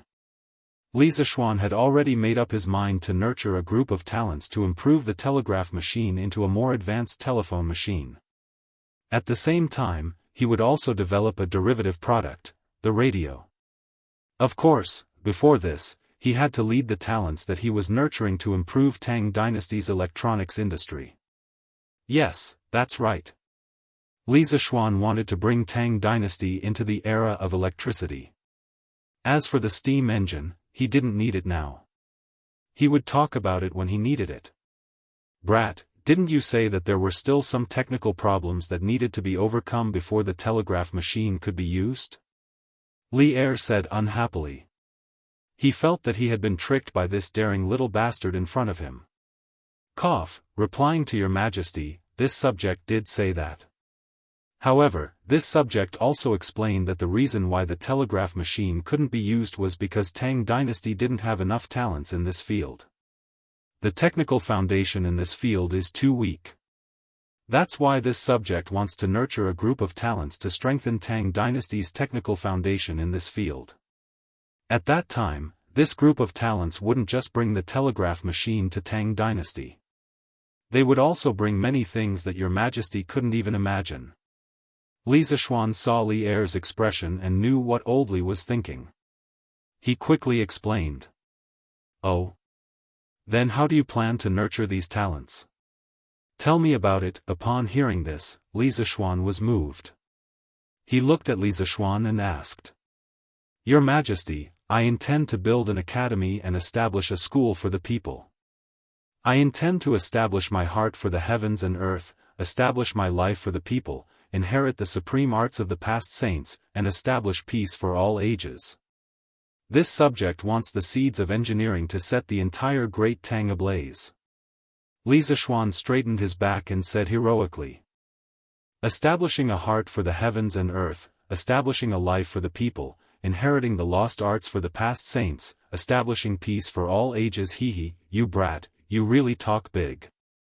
Li Er was shocked by Li Zishuan's bold words, but after a while, he mocked, The various systems of my Great Tang's Imperial College have already been perfected. Brat, you don't want to stay in the Imperial College and insist on running off to run your own school. Aren't you just making things difficult for yourself? The private academies in the Tang dynasty were not developed. There were very few of them, and they did not have a perfect teaching system.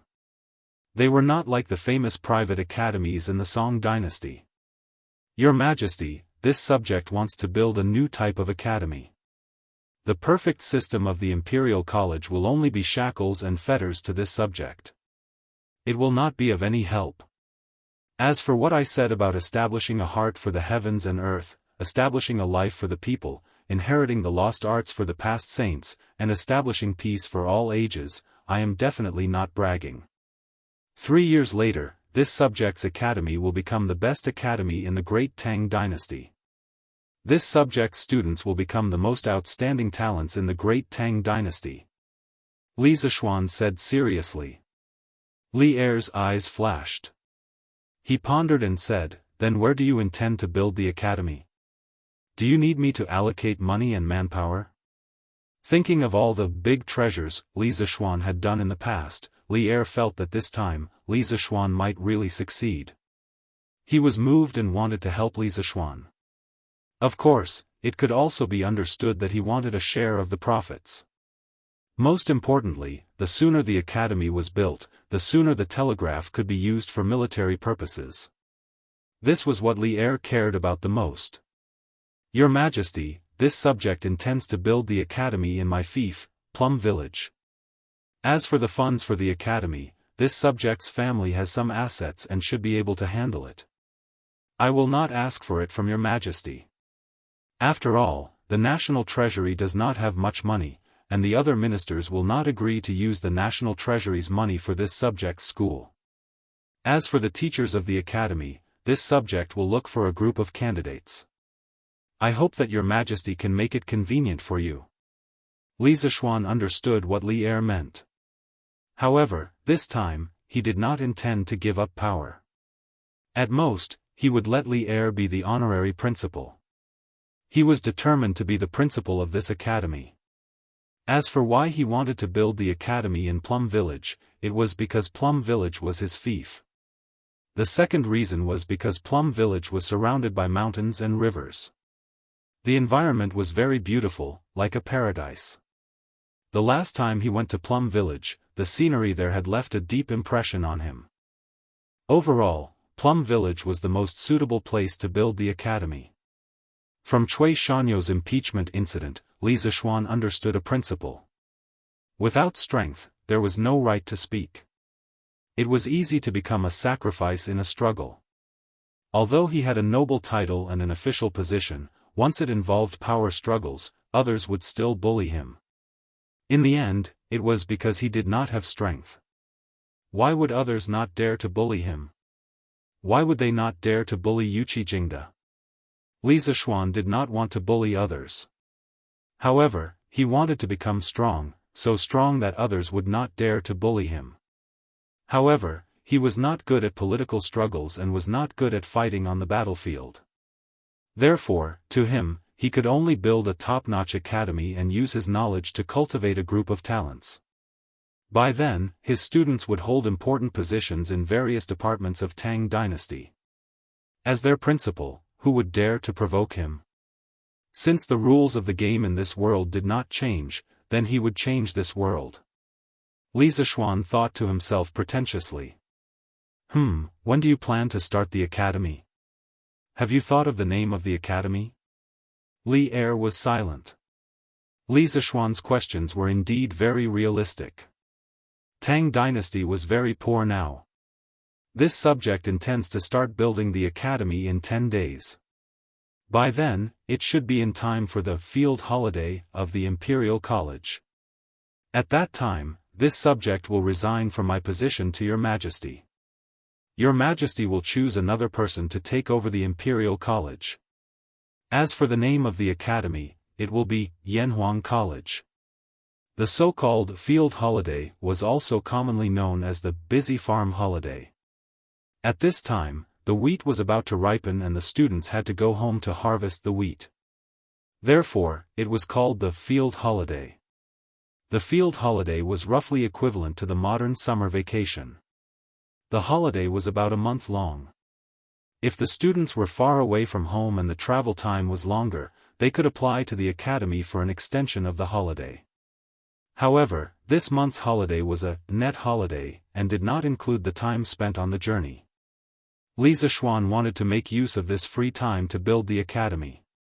When the autumn semester started, he would directly start recruiting students. Yanhuang College. How can a deceased husband not be favored? Both are the descendants of Huang and Yan.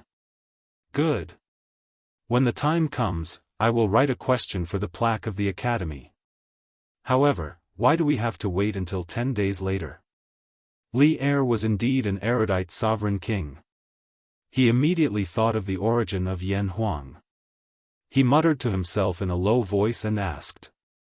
Chapter 338. I'm getting married in 5 days. I should be busy with the wedding recently, so I pushed the construction of the academy to 10 days later. Li Zishuan scratched his head embarrassedly when he heard Li Er's question. The heavens took pity on him. He had lived 2 lives, but this was his first time marrying a wife. Hey! It's rare for you to be embarrassed. Li Er teased as if he had discovered a new continent. I've heard of your fiancée. She's a famous beauty in the surrounding villages of Jianghu. I didn't expect you to be such a pervert at such a young age. What the f***ck? Li Zishuan opened his mouth wide and looked at Li Er with a dazed expression. This dirty old man actually had the face to call him a pervert. Old Li, you mother f***ker, don't you have a conscience when you talk about this young master like that? Your Majesty, I'm loyal to one person. How can I be a pervert? Li Zishuan's words were filled with thorns as he retorted. Since Li Er said such indecent words, it proved that he was joking with him.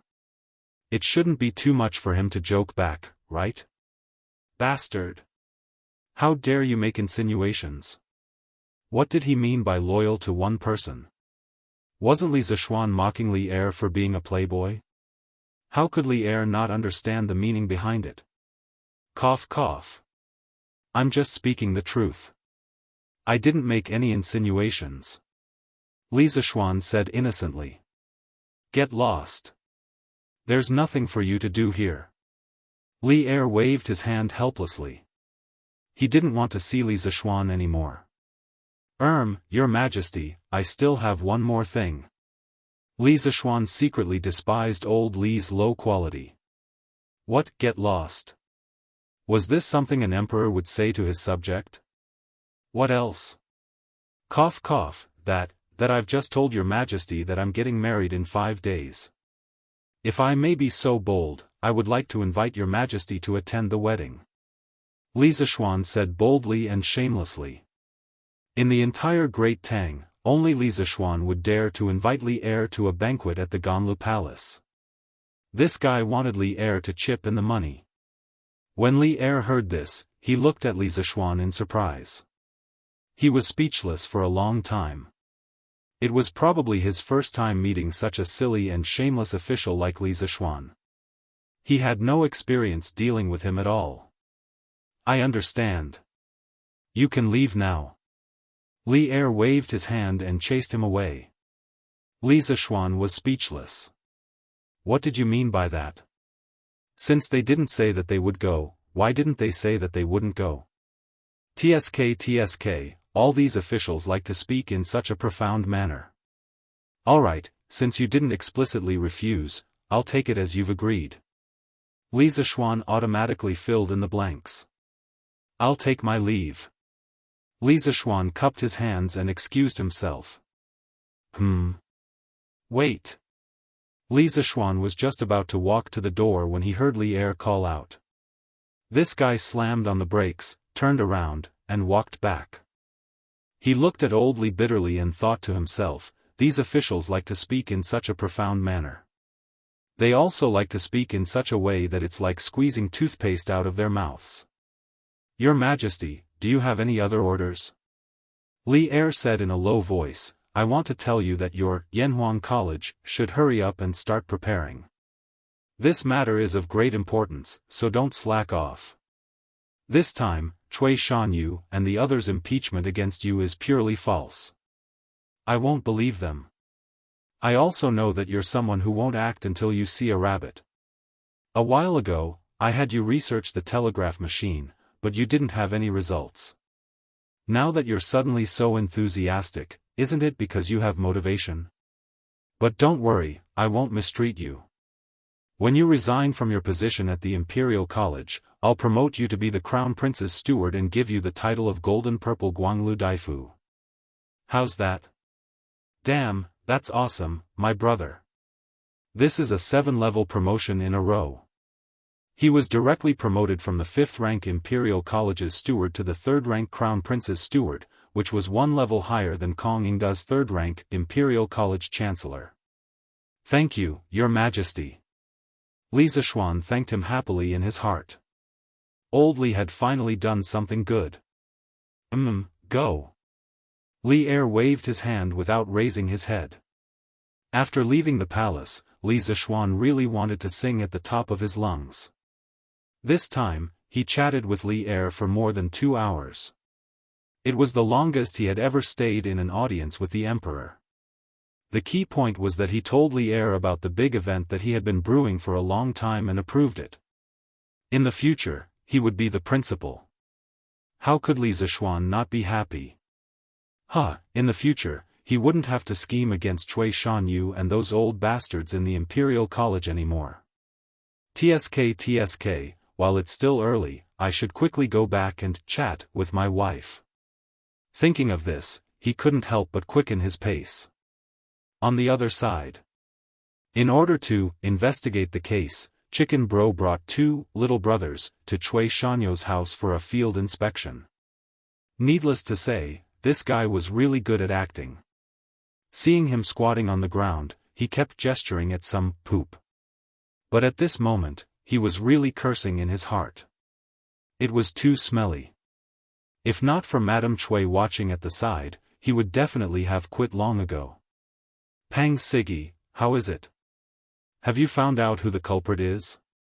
Seeing Chicken Bro measuring the poop, Madame Cui hurriedly came over to ask. The pile of poop in front of her house had seriously affected her life. Chicken Bro pretended to analyze, cough, according to the clues I found, this pile of poop was probably pulled down this morning. There are a total of 40 people who shit, and all of them are children. Madame Cui, these results of the investigation, I will truthfully report it to the higher-ups. Please believe that our Wuhou government will definitely help you find the culprit. Cough. In fact, any random person would be able to find out what Chicken Bro had said.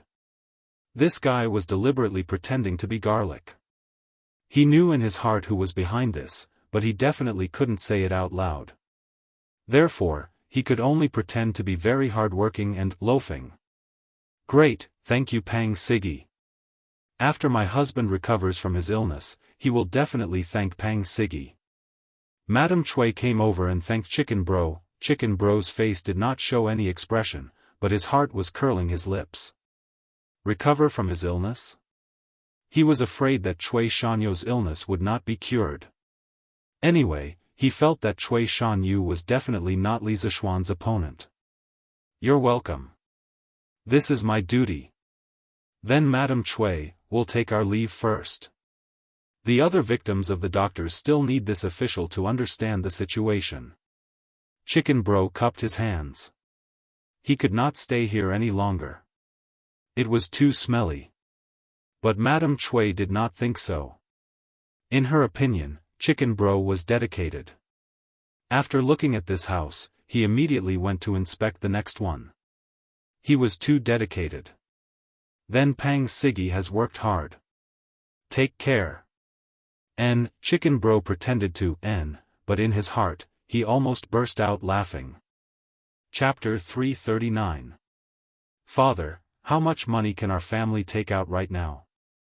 Li Zishuan didn't know that Chicken Bro was wiping his butt behind his back.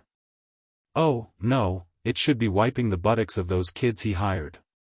After dinner in the evening, he called his parents to the study and planned to tell them about the matters regarding the academy. What's wrong? You don't have enough money? Li Jingma asked in surprise. Ever since Li Zishuan started his own business, his monthly income had exceeded even that of the head of the family. How could Li Jingma not be surprised that his son was asking for money? That's right. Xian, did you run into some trouble recently? Madame Li asked with concern. Under normal circumstances, the concerns of parents were always different. Mother, I didn't run into any trouble. Don't worry. Li Zishuan smiled and comforted his mother. Then, he looked at his parents and sternly said, Father, I'm in the palace. Father, Mother, His Majesty summoned me to the palace today. I will resign from His Majesty. I will no longer serve in the Imperial College. What? Li Jingma and Mrs. Li's eyes widened upon hearing this, and they exclaimed in unison. Xian, did you do something wrong? Is that why His Majesty is having you resign? Li Jingma asked. His son had been conferred a noble title at the age of 14 and was a minister of the Imperial College. This was something that Li Jingma and Madame Li were proud of every morning. How could Li Jingma sit still when he heard that his son had resigned? Father, it's nothing. This child doesn't want to be a minister of the Imperial College anymore. This child wants to. Bastard. Before Li Zishuan could finish his explanation, Li Jingmo roared and interrupted him. You're about to start a family, so why are you still so fickle? Father told you long ago that being a minister of the Imperial College is a matter of great importance. His Majesty is willing to let you take on this responsibility because he values you. How can you be so greedy for fun and not know what's good for you? Hurry and apologize to His Majesty. Just say that you were confused this afternoon. Father. Stop. It's not what you think. Li Zishuan saw that his father was getting more and more ridiculous, so he quickly interrupted him. I am resigning from His Majesty mainly so that I can focus on my studies in the future and bring my master's knowledge to greater heights. Father, Mother, 2 days ago, Cui Shanyu and the others from the Imperial College impeached me. The two of you must have heard about it, right? I'm still young, but I'm already in a high position in the Imperial College. It's inevitable that some people won't agree with me, and then they'll come and pick on me. Although I'm not afraid of them, I'm not willing to spend all my time scheming against them. It's too much of a waste of time. This Cui Shanyu is truly abominable. He can't compare to my Xian, in terms of knowledge, so he's trying to pull you down from your horse using underhanded means. When I return, I'll instruct the servants in the manner that if they meet Cui Shanyu in the future, they're to ruthlessly spit in his face. Mother will reward you with 100 copper coins for every mouthful you spit out. After hearing this, Mrs. Li said somewhat sullenly. Li Zishuan sweated profusely. Sure enough, he was his mother's biological son. His idea was more or less the same, just that he did it more harshly. Both mother and son were rich and willful. Cough. Li Jingma wanted to say something, but hesitated. At such a crucial moment, even if he had a different opinion, he didn't dare to voice it out. Otherwise, he would definitely suffer. He could only cough dryly and change the topic. Oh, no, he changed the topic back. Since you've already resigned, how are you going to focus on your studies? Father, I intend to invest my own money and build an academy. It'll be dedicated to imparting the knowledge that my master left behind.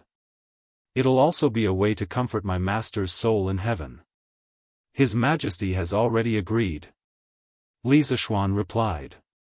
At the mention of spiritual master Ling Su, Li Jingma's expression immediately became solemn.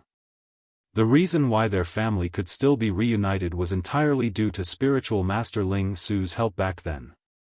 However, when he thought about how his son had actually jumped out of the Imperial College to set up an academy for himself, Li Jingma couldn't help but frown. You're really muddle-headed. What future does this academy have? How can it compare to the Imperial College? At this time, academies were not popular. Perhaps there would be private academies in 2s and 3s among the people, but they were only places where a few like-minded poor scholars gathered to discuss the Tao. They were not like some of the later government-run academies, which were specifically used to teach and educate people. The earliest government-run academies in China started in the 6th year of the Kaiyuan era of the Tang dynasty. Emperor Xuanzong of the Tang dynasty opened the Lijiang Academy in the eastern capital of Luoyang. It wasn't until the Song dynasty that academies truly began to flourish. During the northern Song dynasty, there was even a saying that there were 4 great academies: Yingtianfu Academy in Shangqiu, Hunan; Yuelu Academy in Changsha, Hunan; Bailu Cave Academy in Mount Lu, Jiangxi; and Songyang Academy in Dengfeng, Hunan.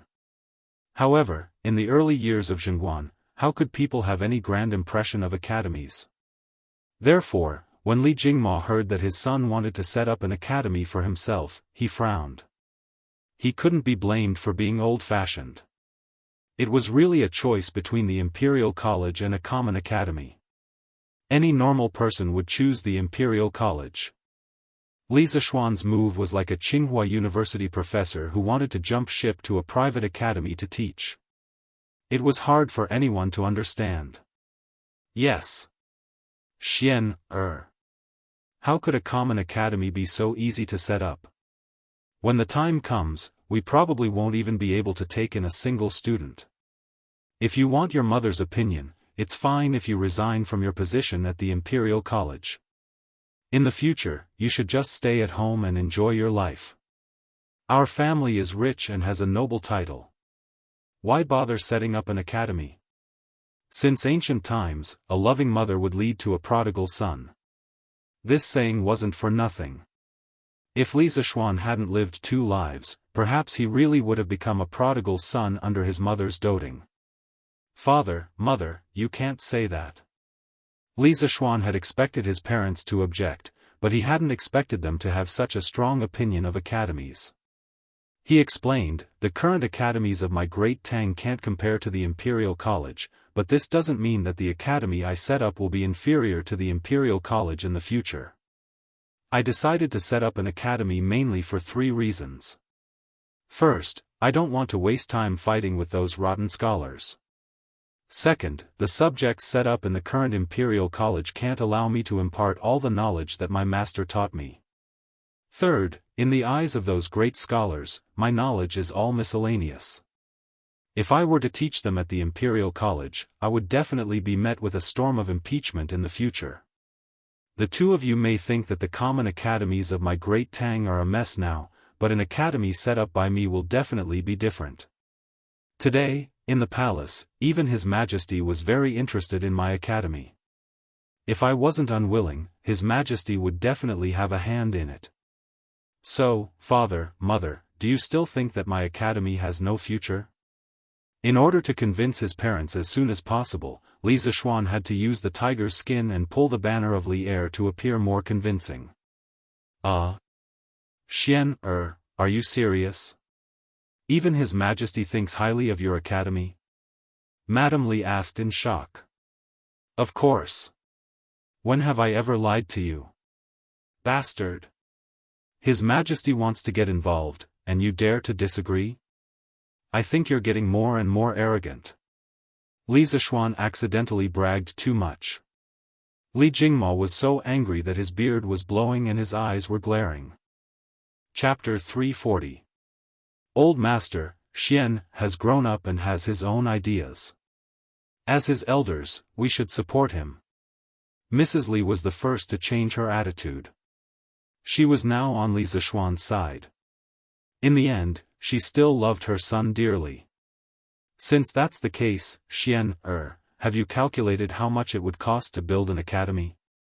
After much persuasion, Father Li finally accepted Li Zishuan's plan to build an academy.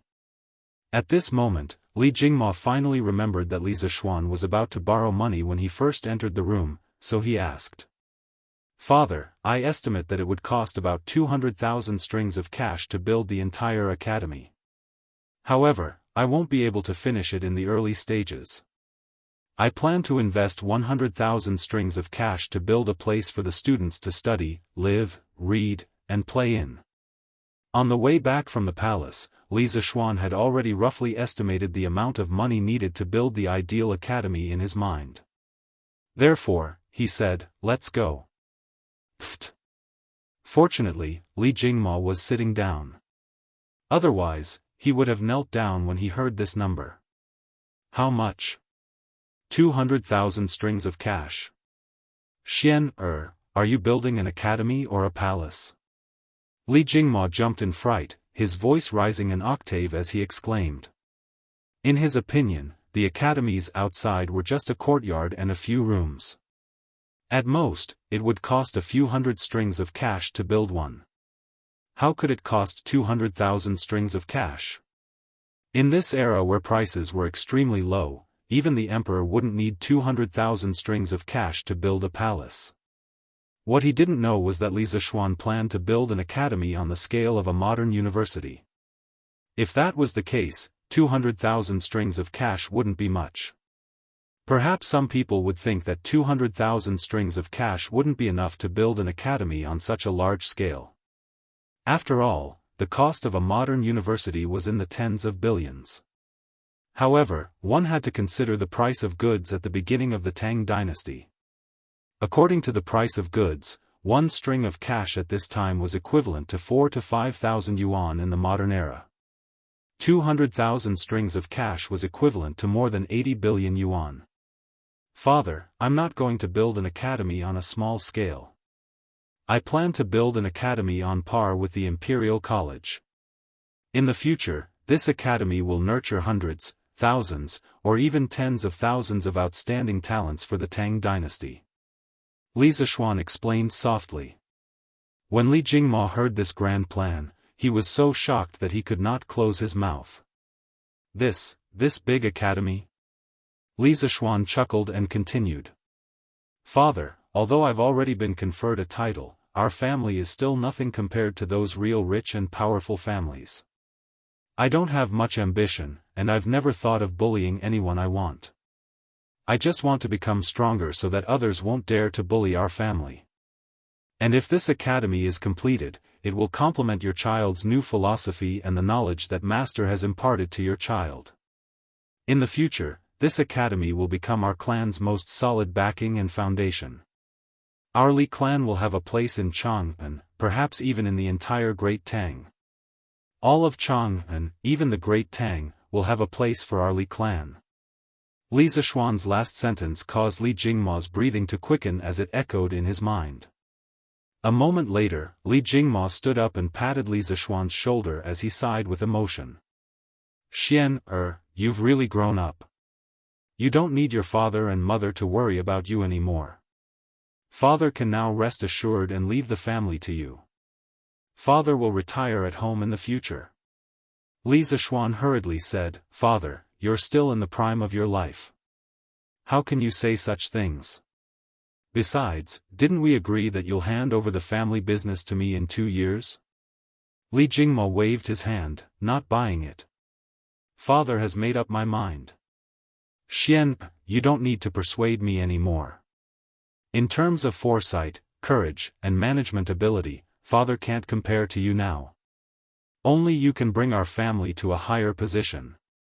Father will just stay at home and help you settle the accounts. Then, he looked at Madame Li and said, I'll have more time to accompany you in the future. Father. Don't try to persuade me anymore. Mother and your father both believe in you. We believe that you'll break out of this world in the future. Madame Li smiled lovingly. That's good. Your son has grown up. It's time for me to take on this responsibility. In the future, father and mother should rest more. Eat well, drink well, and play well. Your son doesn't ask for anything else. I just want you to be happy every day and live a long life. Our family will become the happiest in the Tang dynasty in the future. Li Zishuan suddenly glanced at the few strands of white hair on his father's temples. His heart was touched. Perhaps he should have stood up long ago. Good, good, good.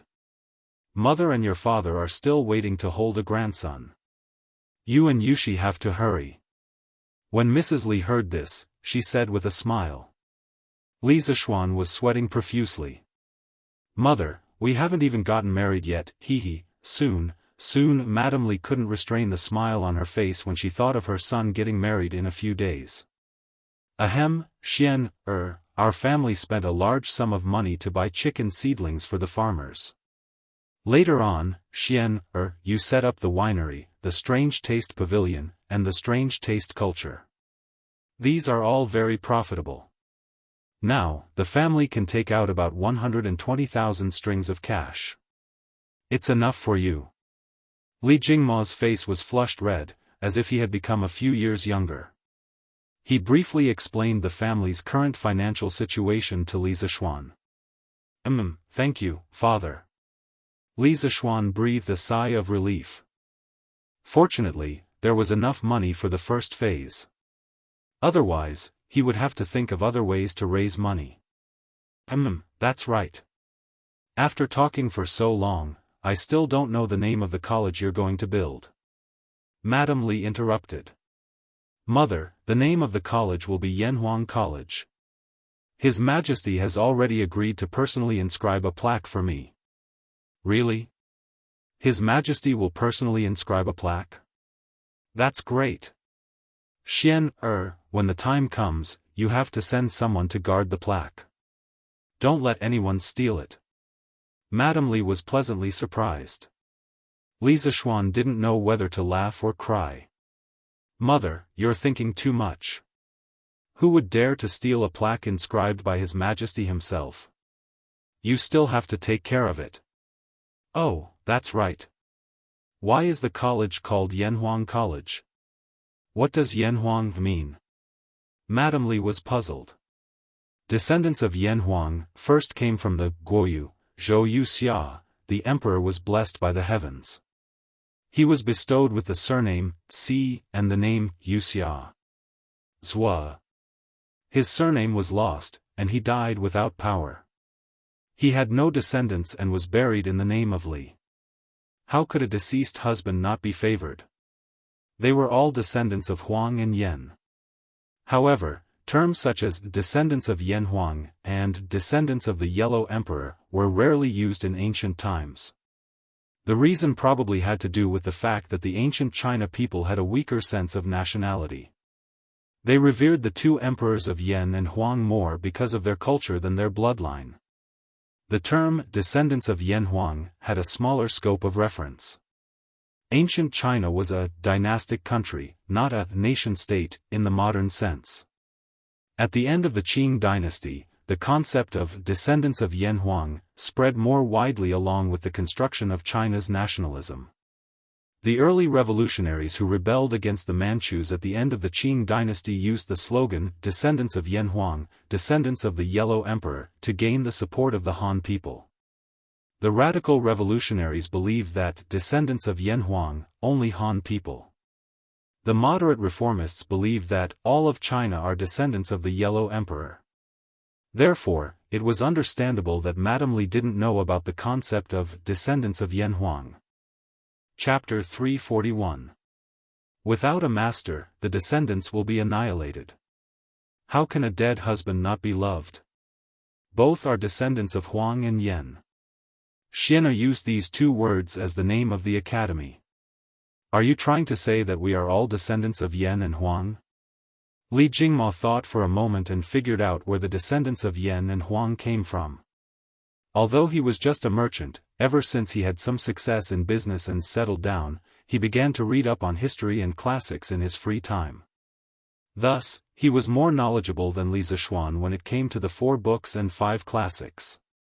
Li Zixuan was still in a state of confusion when he heard his mother's question.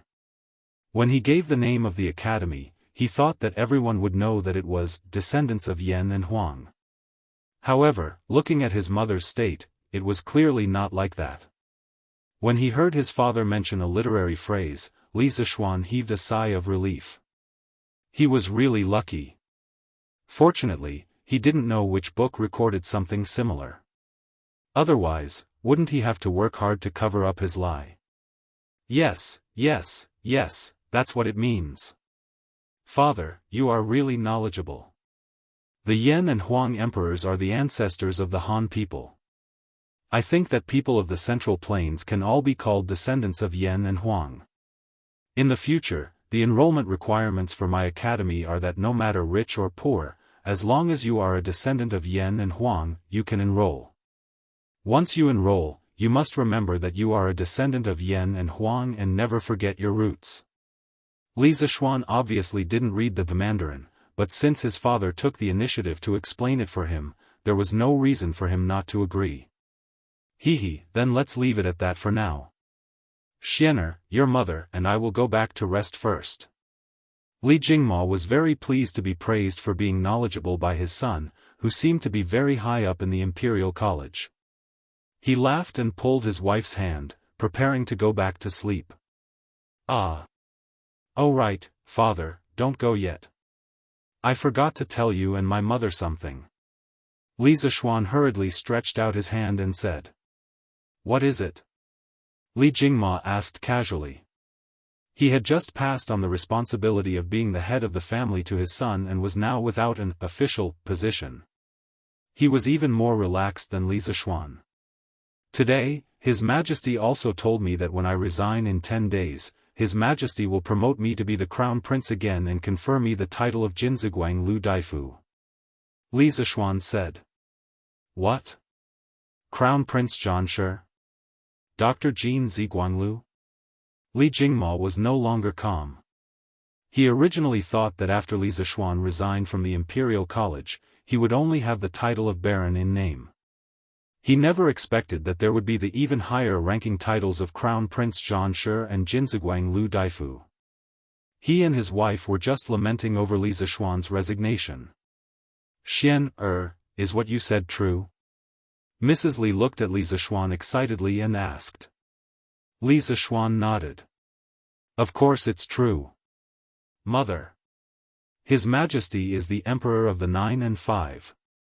Of course, his words carry enormous weight. Why didn't you say so earlier? You made us worry about your future for nothing. Li Jingmo couldn't bring himself to be happy. He said angrily. Father, I forgot just now. Forgot. Li Jingmo was almost angered to death. He pointed at Li Zixuan and was about to scold him again when Mrs. Li hurriedly stopped him. All right, old master, is going to be promoted. What are you still dissatisfied with? Let's go, it's getting late. It's time to rest. Humph. Li Jingmo snorted and flicked his sleeves. He then turned around and followed his wife to rest. Li Zixuan wiped the cold sweat off his forehead. If he had known earlier, he wouldn't have said it. The next day, Li Zixuan arrived at the Imperial College's School of Mathematics early in the morning. Counting the days, he had less than 5 days left at the School of Mathematics. Although he told Li Er yesterday that he would resign in 10 days, he still had to get married in the meantime. It would probably take a lot of time. After teaching here for more than a month, Li Zixuan was really reluctant to leave. There were 45 students in the School of Mathematics. Li Huiren came yesterday. Li Zishuan remembered the names of the 45 students in the School of Mathematics. He even remembered their exam results in his heart. To be honest, he had poured too much effort into this batch of students. This time, when he was running his own school, he really wanted to bring this batch of students over. Of course, that was definitely impossible. Compared to the Imperial College, his school wasn't that attractive. After all, the Imperial College was the highest school run by the Tang Empire's government. Therefore, Li Zishuan knew very well that if half of these students were willing to go with him, he would be very satisfied. Thinking of this, Li Zishuan felt a little sad. Perhaps this was the sad parting of sentiments since ancient times. "Master, what's wrong?" Iron Egg asked curiously. It was rare to see his master looking a little sad. He stood behind Li Zishuan and asked curiously. Nothing. Iron Egg, you've been studying in the School of Mathematics for so long. What do you think of it? Li Zishuan asked lightly. Oh. It's pretty good. The schoolmates here are all very friendly, and many of them are very strong. Iron Egg thought for a while and answered. Li Zishuan nodded. Iron Egg was right. The most important feature of the School of Mathematics now was that there were many experts. It could be said that the students in the School of Mathematics could basically dominate a region in the field of mathematics. Iron Egg, you should cherish your time in the School of Mathematics these days. Li Zishuan patted Iron Egg's shoulder and then turned to enter the classroom. He saw that there were already a few students not far away who were walking towards them. As his personal disciple, Iron Egg would of course follow him to Yanhuang College in the future. That was why he said that. Why? Master? Iron Egg was dumbfounded. He hurriedly chased after Li Zishuan and asked.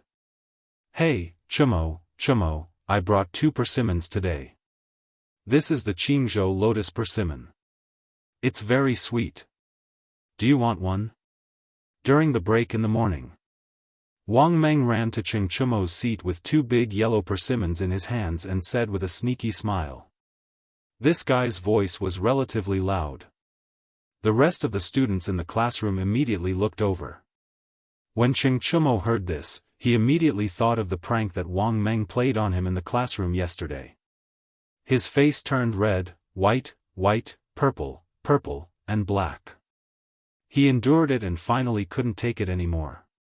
He said furiously, "Damn. Come on, my ass. Wang Meng, King deserve a beating." Before he finished speaking, Cheng Chumo's big fist greeted Wang Meng's body. Ow. Damn. Cheng Chumo, how can you be so ungrateful? I kindly gave you persimmons to eat. It's fine if you don't want to eat them, but why are you hitting me? Cheng Chumo's fist was dodged by Wang Meng. However, Wang Meng deliberately pretended to be in pain and cried out in grievance. This guy was really a drama queen when it came to acting. Eat your mother's persimmons. From now on, you're not allowed to mention persimmons in front of me. Cheng Chumo was even more furious. This guy was now traumatized by persimmons. This bunch of clowns. Li Zishuan, who was sitting in the RV outside the classroom, curled his lips and shook his head when he heard the commotion in the classroom. Chapter 342. Is Li Sai inside? Just as Li Zishuan was lamenting about the idiots in the Institute of Mathematics, an aged voice came from outside the carriage. If one listened carefully, they could tell that it was Kong Yingda. Chancellor? Is something the matter? Li Zishuan pulled open the curtains and jumped down from the carriage. He stood in front of Kong Yingda and asked indifferently. Not sure if it was an illusion, Li Zishuan felt that there were more wrinkles at the corner of Kong Yingda's eyes. Li Sai, can I have a word with you? Have a word with you? Li Zishuan felt that this sentence was very familiar. In his previous life, there would often be rows and rows of fellow Daoist, "Can I have a word with you?" Email, 110*****9 at QQ.com, Divine replies. Cough cough, I didn't expect Kong Yingda to be an old hand and need a word with me. This, Chancellor, class is going to start soon. I'm afraid it's not very convenient, even an old hand can't affect my class. Even though Li Zishuan had some opinions about Kong Yingda, he wasn't purposely evading this time. He was about to jump out of the directorate and establish his own school, thus he cherished the last chance to teach the students. It won't take long, I'll leave after I'm done. Kong Yingda frowned. According to his understanding of this fellow in front of him, he didn't believe that Li Zishuan would love to teach. Sigh, I reckon this fellow still hates me in his heart. Kong Yingda thought. All right then. Chancellor, go take a seat. Li Zishuan saw that he couldn't evade and could only agree. He turned his head and instructed San Bao, go to the classroom and let the students study by themselves after class, I'll be right there. Yes, young master. San Bao responded and ran off. Kong Yingda looked at Li Zishuan in astonishment, not understanding why this fellow was suddenly so dedicated. Li Sai, Chancellor, you better not call me Sai, just call me Little Xian. I have already submitted my resignation to His Majesty yesterday. 10 days from now, I will no longer be an official of the directorate. Inside the carriage, Kong Yingda and Li Zishuan sat opposite each other. Just as he was about to speak, Li Zishuan interrupted him. Kong Yingda was shocked. What? You resigned from the directorate? Li Zishuan poured a cup of warm tea for old Kong and nodded, yes, that's right. You. Kong Yingda's expression suddenly became very complicated. There was regret, anger, and a trace of regret. After a long while, Kong Yingda finally opened his mouth. Are you quitting in a fit of pique? What I said yesterday may be unfair, but it's not as if there's no room for negotiation. Why are you acting like this? I'm already so old, and I was planning to recommend you to His Majesty for the position of Chancellor in a few years. I didn't expect you to. In truth, the conversation yesterday had nothing to do with right or wrong. It was just a matter of different standpoints. As the Chancellor, Kong Yingda naturally had to consider the reputation of the directorate first, followed by personal honor and disgrace. Although Li Zishuan understood, he could not accept it. Just as he had said before, he did not need to wrong himself for other people's reasons. Many thanks for Chancellor's favor, but those who walk different paths cannot make plans together. In the eyes of many people, what this child has learned does not belong to the orthodox Confucian school. If he continues to stay in the directorate, he will definitely be accused of privately imparting miscellaneous knowledge. Perhaps only by leaving the directorate can this child's knowledge be put to greater use. Li Zishuan looked at this old man who had devoted his entire life to the education of the great Tang and solemnly spoke.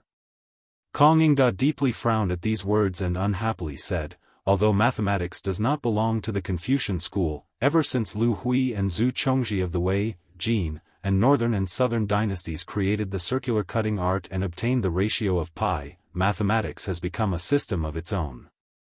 It has played an extremely important role in the lives of the common people. In the previous dynasty, the imperial college was even taught a subject of mathematics. Thus, how can mathematics be considered a miscellaneous subject? Li Zishuan pursed his lips and smiled. Chancellor, you're right to think this way, but in the eyes of many people, all other learning besides Confucianism is a miscellaneous subject. Kong Yingda froze in his seat, momentarily speechless. He knew that Li Zishuan was speaking the truth. Confucianism had dominated for nearly 1,000 years, and many disciples of the Confucian school boasted that they were a cut above the rest. Kong Yingda more or less understood this. Unlike other great Confucians, Kong Yingda had always been very tolerant of different schools of thought. Throughout Kong Yingda's life, he had always strived to eliminate sectarian views within the Confucian school, to abandon the regional prejudice between northern and southern schools, to accommodate the 100 schools, and to fuse the North and South. But when faced with the bad habits of the Confucian school, Kong Yingda could only express his helplessness. You say that you want to jump out of the Imperial College, but have you thought about where you want to go? What plans does His Majesty have for you? Kong Yingda asked. His Majesty has already permitted this child to establish his own academy to teach the miscellaneous subjects that some people believe to be a part of. After some thought, Li Zishuan spoke the truth. Establishing your own academy? Kong Yingda called out in alarm. He was not like Li Zishuan yesterday, who had immediately dismissed the academy's prospects. After working together with Li Zishuan for so long, he had a very clear understanding of Li Zishuan's teaching abilities. In the near future, Li Zishuan's academy really might succeed. Are you planning to establish your own academy to compete with the Imperial College? Kong Yingda thought of the meaning behind Li Zishuan establishing his own academy. Ha! Chancellor, you really think highly of this child. This child only established this academy to spread the knowledge of my master. I have never thought of competing with anyone. Li Zishuan laughed. Although he did have such a plan in his heart, there was still no sign of his academy. There was no need to start bragging at this moment. Kong Yingda looked at Li Zishuan suspiciously. In his heart, he really did not believe Li Zishuan's nonsense just now. Chancellor, if there is nothing else, this child will go and teach the students. Li Zishuan looked out of the window at the School of Mathematics and Mathematics outside and said to Kong Yingda. Then you go. This old man hopes that no matter where you are, you must stick to your heart. Whether it is miscellaneous subjects or Confucian studies, as long as you think it is useful to the students, you can teach it well. This old man looks forward to the day when your academy will shine. Kong Yingda stood up and said with emotion. Thank you for your kind words. This child will not forget his heart and carry forward the knowledge of my master to greater heights. Li Zishuan clasped his hands at Kong Yingda and turned to walk toward the School of Mathematics and Mathematics. This child has a fierce tiger in his heart. Establishing his own academy, the fierce tiger returning to the mountain. In the future, what kind of surprise will his academy bring to His Majesty, the Imperial Court, and the Tang Empire? Kong Yingda looked at Li Zishuan's back and muttered to himself with mixed feelings. Chapter 343. Young Master, Steward Ma just sent someone to invite you to the workshop in the afternoon. After the morning classes, Li Zishuan returned home and was greeted by the doorkeeper, Ah Fu. Did he say why he wants me to go to the workshop? Li Zishuan asked in bewilderment. Young Master, I don't know. That person didn't say. Okay, I got it. Li Zishuan waved his hand and walked in. He guessed that Ma Zhou was looking for him because there was something wrong with the newspaper. With a lot on his mind, Li Zishuan ate his lunch hastily and took a break. Then, without even taking a nap, he took his private car and went to the workshop. Got it. The streets were empty at noon. This was the hottest time of the day. Most people would not come out if there was no urgent matter. On the ginkgo trees by the roadside, there were groups of cicadas singing to their heart's content. They seemed to be telling the story of the summer heat. Li Zishuan did not feel the heat in the carriage. There were many ice cubes in his carriage, and he was even holding a cup of iced tea in his hand. At this time, the superiority of the rich was reflected. After arriving at the workshop, Li Zishuan went straight to the back office, Datong Daily's editorial department. He saw Ma Zhou instructing a few people to organize the manuscripts. Li Zishuan walked forward and shouted, Brother Ma. Hey, Lord Zhu, you're here so soon. Ma Zhou turned around and said in surprise. He thought that Li Zishuan would definitely wait until evening on such a hot day. Yes, I heard that you had something to do here, so I came over. What's wrong? Brother Ma, why are you looking for me? Li Zishuan looked around and found that there was nothing unusual in the editorial department. He asked curiously. Oh, Lord Zhu, you're Li Sai, Li Xiannan, right? Ma Zhou was about to explain when he was interrupted by a slightly old voice. Li Zishuan looked up and saw an old man in his 70s or 80s walk out of a house next door. The old man had a head full of white hair, and his tawny face looked as if it had been soaked in water. His eyes were so narrow that he had to exert a great deal of effort to keep them open. In this era where medical technology was extremely backward, it was really rare to be able to live to such an old age. Li Zishuan knew the room where the old man came out. It was the office for the grand secretaries who came to help compile the Tang dictionary. But he had never seen this old man before. That's right. How should I address you, sir? Li Zishuan bowed respectfully. The ancients were 20 years old, 30 years old, 40 years old, 50 years old, 50 years old, 50 years old, 60 years old, and 70 years old. Old people usually had a higher social status, and the imperial court would also have some government orders to support the elderly. Regardless of the identity of the old man in front of him, just his age alone was worthy of respect. After all, to be able to live to such an old age, he had already surpassed 99% of the people in Tang dynasty. I'm Li Gang. The old man walked to Ma Zhou's side and answered with his hands behind his back. F***CK. Li Gang? The unluckiest teacher in history, Li Gang, who was known as the Crown Prince's killer? Li Zishuan was shocked. He did not expect to meet such a great person on a trip out. He knew a little about Li Gang's deeds. It was said that this old man had experienced the North Zhou, Sui, and Tang dynasties. He could be said to be a senior official of 3 dynasties. What was even more amazing was that he had also served as the teacher of the Sui Yang Jian Crown Prince Yang Yong, the Tang Li Yuan Crown Prince Li Jiancheng, and the Tang Li Shimen Crown Prince Li Qingqian. However, the tragedy was that these 3 crown princes in history did not have a good ending. Therefore, Li Gang in history also had the title of Crown Prince Killer. Lord Zhu, Mr. Li Gang also contributed a lot to the compilation of the Tang dictionary. But you were not there when he came the last few times. Ma Zhou was worried that Li Zishuan did not know Li Gang, so he explained in a low voice. Oh, it's Master Li. Sorry for the disrespect. Brother Ma, let someone serve tea. Li Zishuan hurriedly cupped his hands in greeting. What Master Li? This old man has retired for many years. Li Sai, don't be mistaken. Li Gang said curiously. In the 2nd year of Wuda, Li Gang asked to resign due to old age. Li Yuan agreed to remove him from his position as minister and continue to be the Crown Prince's junior guardian. Li Yuan thought that Li Gang was a famous minister of the Sui dynasty. When he personally wrote the edict, he never called him by his name. You. Li Zishuan was dumbfounded. In his previous life, he had read many novels that crossed over to the Tang dynasty. Among them, there were many that mentioned Li Gang. Didn't they all say that Li Gang was the Crown Prince's master? But looking at it now, this old man obviously had not become Li Qingqian's teacher yet.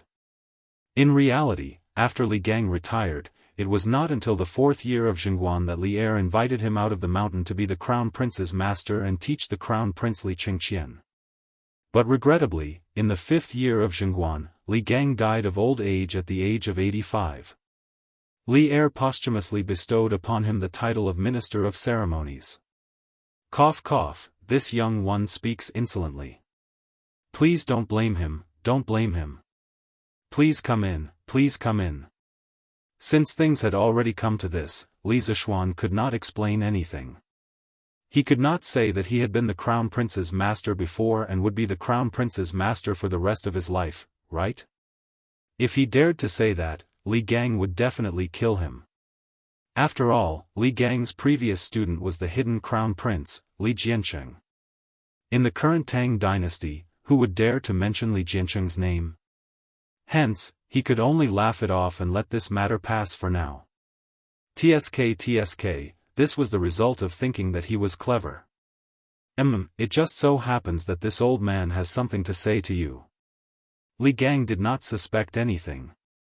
He nodded lightly and followed Li Zishuan and Ma Zhou to a side hall beside the editorial department of Datong Daily. After the servants served tea and left, only the three of them were left in the room. Beside them, there was a block of ice that was emitting wisps of cold air. Li Sai is really rich and overbearing. In such a big workshop, I'm sure there are many rooms that use ice to cool down, right? Li Gang joked and took a sip of tea. Then, he frowned and said, Tui, you're still serving me hot tea in this weather? You're too stingy. This old man knows that you have good wine. Yes, it's that drunken immortal or something. Hurry up and give me a pot. It's best if you put some ice in it. Li Zishuan's mouth twitched. You're almost 80 years old, aren't you? Who would dare to serve you drunken immortal? If something bad happened to you, this young master would not be able to explain himself even if he had 8 mouths. It was said that ancient scholars loved wine. Li Zishuan finally had a better understanding today. This King good wine was so good that one would even throw away one's life. It's not that I don't want to use it. The main thing is that the drunken immortal is too strong and can easily harm the body. This young one should get someone to send you a pot of iced and warm wine. Li Zishuan was speechless. Oh, all right then. Li Gang did not know how to refute and could only reply with slight disappointment. Chapter 344. Lord Zhu, the Tang Dynasty Dictionary has been completed today. I invited you here today to take a look at it. In the side hall next to the editorial department of Datong Daily. Ma Zhou took out a thick stack of manuscripts and handed them to Li Zishuan. Oh? So fast? Li Zishuan was surprised. He didn't expect Ma Zhou to call him here today for this matter. He also didn't expect the progress of the dictionary to be so fast. This is all thanks to old Mr. Li's help. Old Mr. Li is well versed in ancient and modern history and is full of wisdom. This Ma is not as good as you. The scholars sent by King Wei and Crown Prince are also not as good as you. Since old Mr. Li came, our compilation speed has increased by more than 10%. This has shortened the time by a lot. Ma Zhou respectfully saluted Li Gang and praised him. Steward Ma is too modest. After a few more years of accumulation and polishing, your knowledge will not be inferior to mine in the future.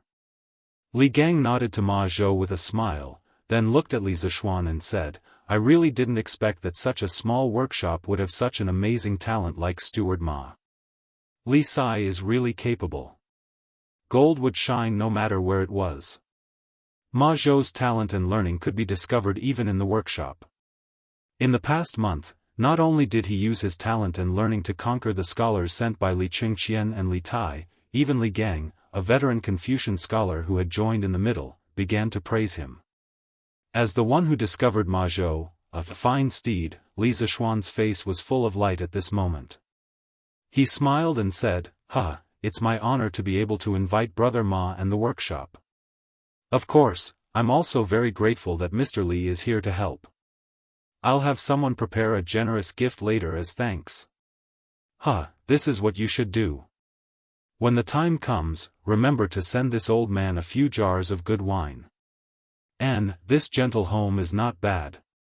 It's soft and mellow, with a lingering aftertaste. When the time comes, give this old man 2 jars.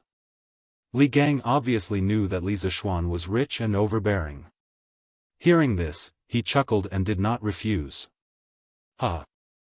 Since old Mr. Li likes it, then I'll definitely get someone to send you 2 more jars. You're a pretty good student. Here, why don't you take a look at this newly compiled dictionary first, and then we'll talk after you've read it. Li Gang pointed at the dictionary in Li Zishuan's hand and laughed.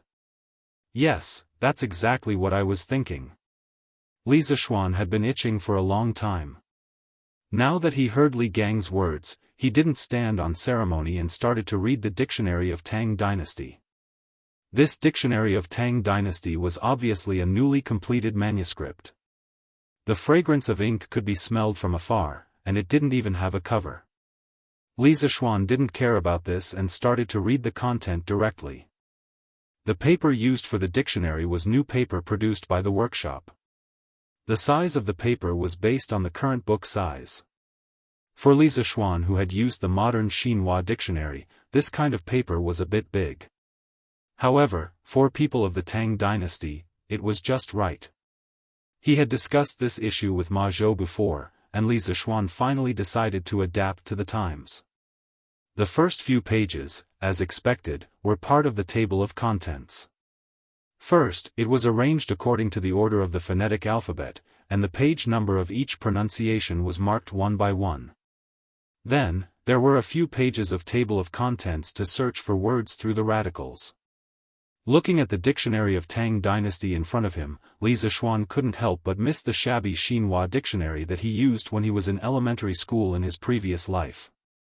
Stroking the glossy paper of the dictionary, he had an idea and wanted to search for a word in the dictionary of Tang dynasty. Let's search for Zai. Although he hadn't used the dictionary since he graduated from elementary school, he still remembered how to search for a word in the dictionary. After a while, he found the page where Zai was located and saw the words written on it.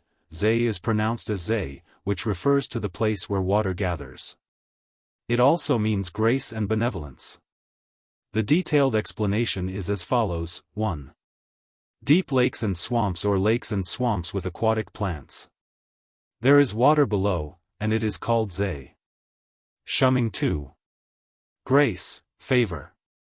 Zai reaches all ages, but not benevolence. Zhuangzi, great-Grand Master Shimen Bao, was named Yiling, and his name was known throughout the world. Historical records, Shimen Bao's biography 3. Benevolent action. King Yin also dared not to lose the emperor, and was not worthy of heaven's grace. Shu, Toshi 4. Underwear, underwear. Chiyue has no clothes, and he and his son share the same grace. Poem, Qin Feng, no clothes. 5. Title of nobility, legacy. The grace of a gentleman is cut off for 5 generations. Mencius. TSK, TSK. Not bad, not bad. If I didn't check the dictionary today, I wouldn't know that Zai has so many meanings. Li Zishuan sighed in his heart. About half an hour later, Li Zishuan checked a few more Chinese characters. The results were very smooth, and the page numbers were all correct.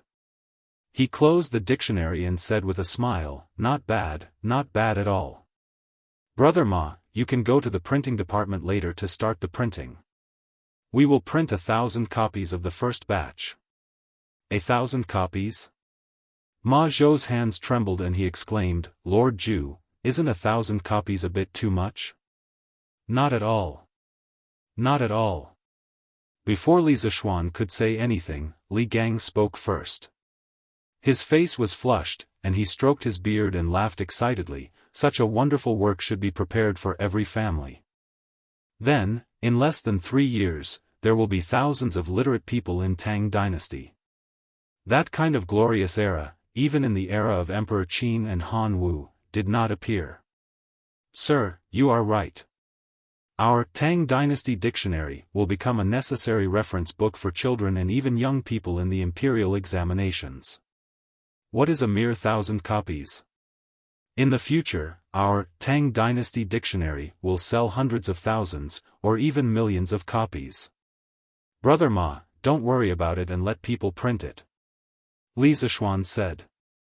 Thinking about the cumulative sales of Xinhua Dictionary in his previous life, 560 to 700 million copies, he only printed 1,000 copies. What was there to be afraid of?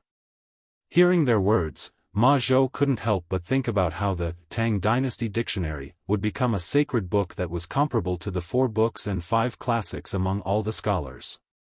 He couldn't help but feel excited. Wasn't this one of the dreams that he wanted to realize when he followed Li Zishuan? Yes, I will arrange the printing of the Tang Dynasty Dictionary later.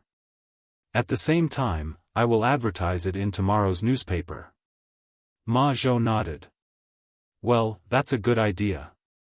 Brother Ma, why don't you go now? Print a copy for me first. I have to send it to the palace for His Majesty to have a look. Li Zishuan did not expect Ma Zhou to know how to apply what he learned. He even knew to advertise the Tang Dynasty Dictionary in the newspaper in advance. Suddenly, he remembered that Li Zishuan had told him before that once the Tang Dynasty Dictionary was printed, he had to send it to the palace for His Majesty to have a look. Good. I will arrange it right away. Ma Zhou stood up and saluted Li Zishuan and Li Gang before he went out. Chapter 345.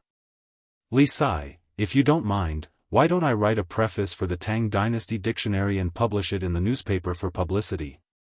Seeing Ma Zhou leave, Li Gang put down his wine cup and took the opportunity to suggest to Li Zishuan. This was what he wanted to talk to Li Zishuan about today. Scholars loved fame. Even though Li Gang had retired for a long time, he still couldn't help but want to leave his mark on the Tang Dynasty Dictionary, an epic-making masterpiece that would be passed down through the ages. When Li Zishuan heard this, he smiled knowingly and said, "What are you saying, old mister? If you're willing to write, I'm more than happy to oblige." As the teacher of the two crown princes, Li Gang was naturally knowledgeable. His social status was also very respected. He could be considered one of the old scholars.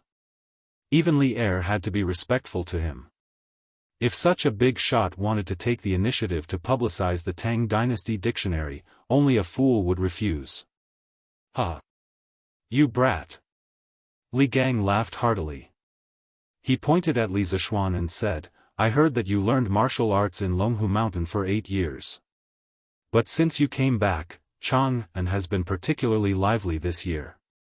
For example, scooters, curved plows, Datong daily, drunken immortal, and so on.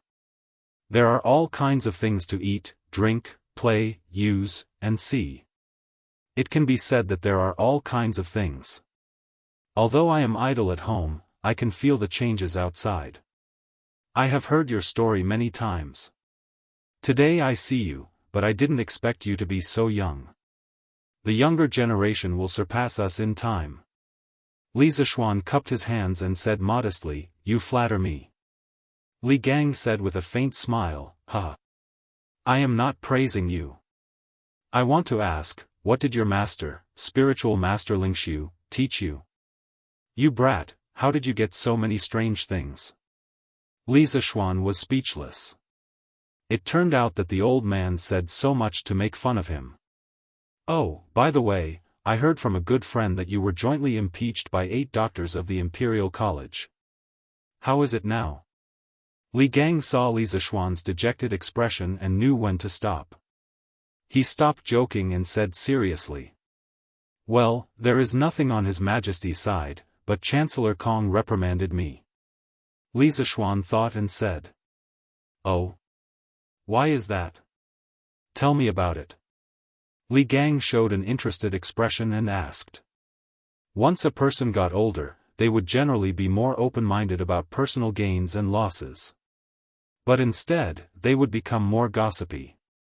To be specific, they would be like Li Gang. They would be very open-minded, but they would be especially interested in other people's affairs. Li Zishuan was helpless and could only briefly tell Li Gang about the recent happenings in the Imperial Court and the Imperial College. Li Gang listened with great interest. After listening, he stroked his beard and shook his head. Zhongde, Kongingde, courtesy name Zhongde, is the chancellor, so it's understandable for him to do this. However, it's a little unreasonable. Li Sai, since you joined the Institute of Mathematics, you've made some contributions to the Imperial College. Even I have heard a little about your contributions.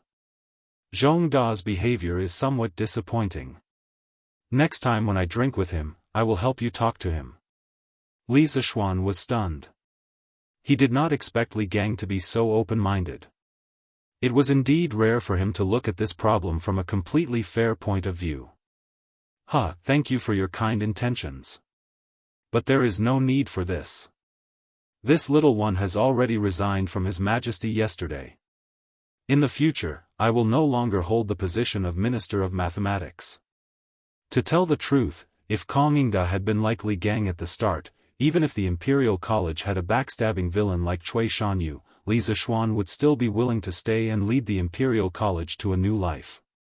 But there were no ifs in reality. Now that he had decided to set up his own school, there was no point in talking about this. What? Li Gang's eyes widened and he cried out in disbelief. Then he said somewhat bitterly, "Foolish. Foolish. How can you give up on your students because of a momentary dispute? Don't you plan on continuing the knowledge that your master passed on to you?" General Yuchi, this subordinate brought people to investigate the houses of the 8 victims yesterday and found that almost all of it was the feces of the waiters. Moreover, according to the descriptions of the servants of these families, the feces should have all been taken before 5 in the morning. At that time, everyone was still dreaming.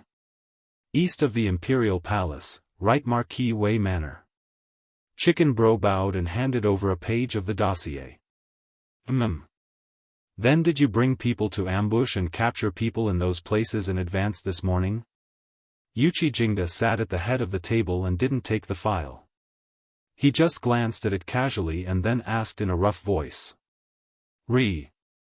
Replying to General, this subordinate brought people to ambush near the houses of the 8 doctors at 5 in the morning this morning. In the end, we didn't find anything strange until dawn. This subordinate reckons that they should not come again. Brother Chicken felt even more pressure. He didn't know if Yuchi Jingda would punish him for incompetence because of this. His forehead was so nervous that sweat seeped out. Huff. He didn't know if he was hallucinating, but Brother Chicken vaguely heard the sound of exhalation. Then, he heard Yuchi Jingda say, Then did you go door to door nearby and ask if any child came out and took a dump in front of the houses of Dr. Cui and the others 2 days ago? Replying to General, this subordinate has checked, but basically every family said with certainty that their child definitely didn't go out in the morning. Brother Chicken was fully prepared and hurriedly answered. Li Zishuan had allocated a lot of activity funds back this time. In the houses where the 8 doctors lived, all the families with children were basically hired by Li Zishuan. At this time, who would jump out to admit their guilt? The atmosphere in the hall became very oppressive for a moment. Just as Brother Chicken thought that he would definitely be punished this time and muttered in his heart that Ma Zhou's previous analysis was too deceptive, Yuchi Jingda finally spoke. Since that's the case, then this case will end like this. Go file the file and inform the 8 doctors. Tell them the results of Wu Houwei's investigation. It's not that we don't want to help them investigate, but that the murderer is too cunning and no longer appears. Wu Houfu still has many other things to do. We can't keep wasting time on this. Brother Chicken heard this and was instantly pleasantly surprised. He hurriedly said, "Yes, General." After saying that, he prepared to go to Wu Houfu's archive. Wait! Yuchi Jingda called out. What other instructions does General have?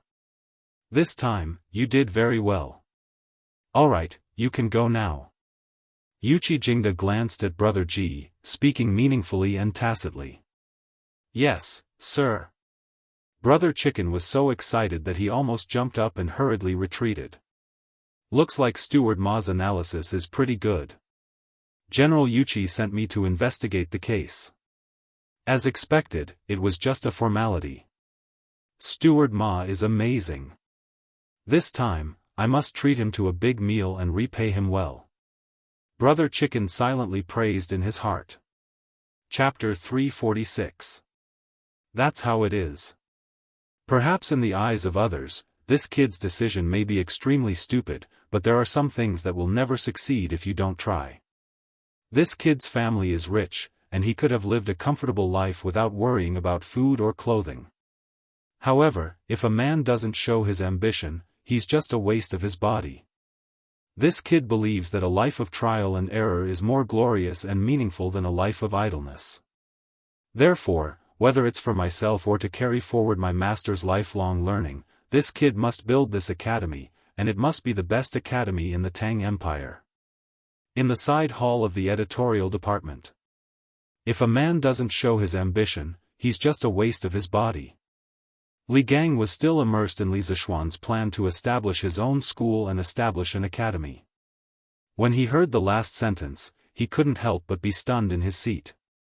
He muttered to himself, and then his eyes became brighter and brighter. A moment later, he clapped his hands and praised, "Good! Good! Good! This old man originally thought that you just left in a fit of anger, but I didn't expect you to have such lofty aspirations. A month ago, you stabilized the paper price, and now you've launched the Tang Empire Dictionary. In the future, you'll establish an academy to educate the common people. It seems that you've been prepared for this for a long time. Ha! Kid, no matter what other people think, and no matter whether your knowledge is miscellaneous or not, this old man will support you. Your contributions to the culture and education of the Tang Empire will one day be recorded in the annals of history. In the future, if you have any use for these old bones of mine, just tell me." Li Zishuan was overjoyed. He thought that although Li Gang received orthodox Confucian education, his thinking was not pedantic at all. When the academy was built in the future, it would be good to invite Li Gang to be an honorary professor. This Ma also supports Lord Zhu. A few months ago, Lord Zhu said that he would let all the poor children of the Tang Empire be able to afford to study. At that time, no one believed him, but now, our strange culture is infinitely close to this goal. Now that Lord Zhu has established his own school and set up an academy, I am very willing to lend Lord Zhu a hand. When Li Zishuan was telling Li Gang about his conversation with Li Zishuan yesterday, Ma Zhou had already returned from the printing department. Therefore, he knew the whole story from beginning to end. At this time, he stood on Li Zishuan's side without hesitation. "Thank you for your understanding. Thank you for your support, Brother Ma. After the academy is built, I'll have to trouble Mr. Li to teach the students a thing or two." Li Zishuan said sincerely. People who were noble, open-minded, and tolerant were the easiest to gain the favor of others. Li Gang was such a person. "Ha! When the time comes, you better treat me with good wine and good food. Otherwise, this old man won't go and mess around." Li Gang pointed at Li Zishuan and joked. "Ha! If Mr. Li is willing to come, not to mention good wine and good food, this little one is willing to send you mountains of gold and silver." Li Zishuan said with a smile. "Hey! This old man has half of his body in the ground. I don't want your mountains of gold and silver." Li Gang scolded with a smile. "Here, Mr. Li, this is a new carriage developed by our workshop. The interior is spacious and the facilities are complete. You won't feel the slightest bump in it. Your house is quite far from here. Why don't you take this carriage home?" In the evening, Li Zishuan and Ma Zhou sent Li Gang to the front yard of the workshop. Said with a smile. Li Gang's house was in Xiujiang Square, located in the southeast corner of Chang'an City. It was about 10 miles away from An Square where the workshop was located. When Li Gang went back, he brought 4 jars of wine with him. Li Zishuan certainly wouldn't let an old man in his 70s or 80s travel so far alone. TSK. When it comes to enjoyment, no one in the whole Great Tang can compare with you. Okay. This old man will be disrespectful to refuse. Otherwise, with my old arms and legs, it will take a lot of effort to get home." Li Gang lifted the curtain and looked at the luxurious interior of the carriage. He turned and pointed at Li Zishuan and joked with a smile. He. You flatter me. One should work hard to earn so much money in one's life. In addition to helping others, one should also enjoy himself. Ha! You're interesting." Li Gang laughed and got into the carriage with the help of the servant. He tried the sofa and couldn't help but exclaim, TSK. This old man still underestimated you. This carriage is more comfortable than I imagined. If you like it, how about I give you one? Li Zishuan laughed outside the window. Ha! I won't accept a reward for nothing. Your carriage is so luxurious that it must be worth a lot. This old man can't afford it. Li Gang waved his hand and refused without hesitation. He could accept a few jars of tenderness, but this carriage was too expensive. How could Li Gang be willing to accept it? You can't say that. Old Mister has been working tirelessly on the revision of the dictionary of the Tang dynasty. How can a mere carriage compare to old Mister's efforts? Hey! This old man didn't help you edit the dictionary for you. This dictionary is the foundation of the future prosperity of the literary world of Tang. Li Gang let out a sigh and said, "Let's go. It's getting late. I'm going back. Tomorrow I'll write a preface for the Tang dictionary and send it over. Take care, old man. Xiaoxi, take good care of the old man." Seeing that Li Gang insisted on not accepting it, Li Zishuan did not force him. He saluted Li Gang and then instructed Song Xiaoxi. "Yes, young master." Song Xiaoxi nodded and drove the carriage away. "Brother Ma, the workshop will spare a carriage for old man Li in the future." Seeing that Li Gang had left, Li Zishuan turned around and said to Ma Zhou. "Yes, that's right. Old man Li is too old." Ma Zhou nodded and replied. "Hey, young master, since you're here, I have something to tell you." At this moment, Uncle Fu hurried over. Li Zishuan was surprised and said, "Oh. Faubert, what's the matter?" "Young master, you've ordered the workshop to speed up the production of the new carriages. We haven't dared to slack off. As of today, the workshop has produced more than 50 new carriages. Do you think we can sell this new batch of carriages first? This way we can recover some of the money and use it for turnover." Faubert said worriedly. The cost of a new carriage was as high as 400 to 500 strings of coins. Faubert was also under a lot of pressure from the workshop. After all, the cost alone was more than 20,000 strings of coins. It was not a small sum. If they were sold as soon as possible, there would be a surplus of money. That was why Faubert was so eager to sell the new carriages. Chapter 347. Oh, 50 carriages. That's not a small number. Brother Ma, get someone to write an advertisement for our carriages and put it in the Datong Daily tomorrow. Oh, and the advertisement for the Tang Dynasty Dictionary. You can start publishing it tomorrow as well. Do the initial publicity first. Once we have printed 1,000 copies, we can put it in Chitsu Culture and sell it. In the front yard of the workshop. Li Zishuan nodded in agreement after hearing Faubert's suggestion. Yes, no problem. But didn't you ask old Mr. Li to write the introduction for the Tang Dynasty Dictionary? Why did you? Ma Zhou was puzzled. What we are doing now is only the initial publicity. The printing of 1,000 copies of the Tang Dynasty Dictionary is not something that can be done in a day. Even if the workshop is much larger than before, it will take at least 2 to 3 days. We need to let people know what the Tang Dynasty Dictionary is first. Then, when we have enough copies, we can release old Mr. Li's introduction. After all, he is one of the most honorable writers for the Datong Daily. Li Zishuan chuckled and explained. Although Li Gang had retired many years ago, his qualifications were still there. He was still at the top of the pyramid of Tang Dynasty's literary world. Since such a big shot had taken the initiative to support the Tang Dynasty Dictionary, Li Zishuan naturally had to save his introduction for the finale. Yes, Lord Zhu is right. Then I will personally write the publicity for the new carriages and the Tang Dynasty Dictionary. Ma Zhou thought for a while and felt that it was reasonable. He nodded in agreement and prepared to go back to write the advertisement. After all, it was already evening.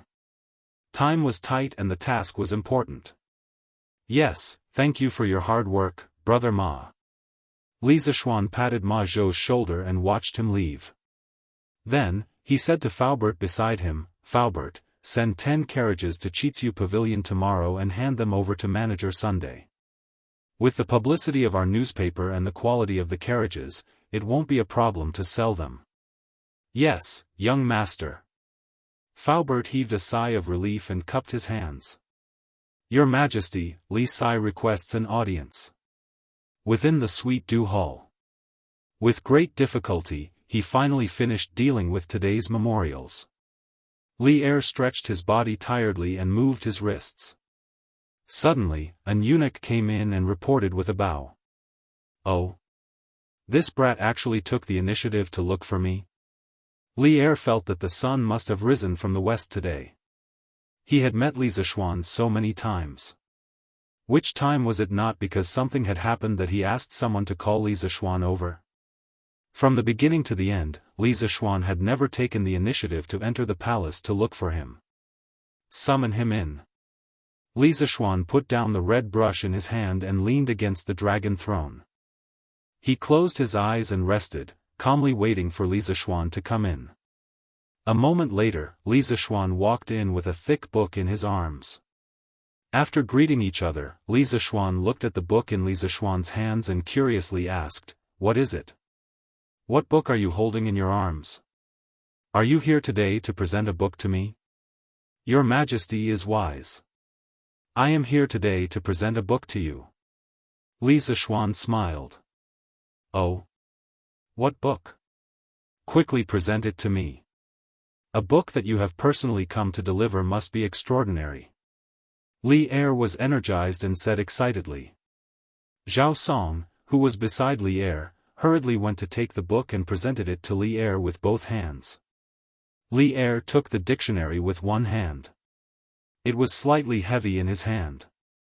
He saw that on the red cover, there were 4 flamboyant golden words, Dictionary of the Tang Dynasty. These 4 words were as graceful as silver hooks, moving like a startled phoenix, floating like clouds, and as vigorous as a startled dragon. The strokes were powerful and intoxicating. The Dictionary of the Tang Dynasty that Li Zishuan gave was the first dictionary that the workshop had just printed. It even came with a cover.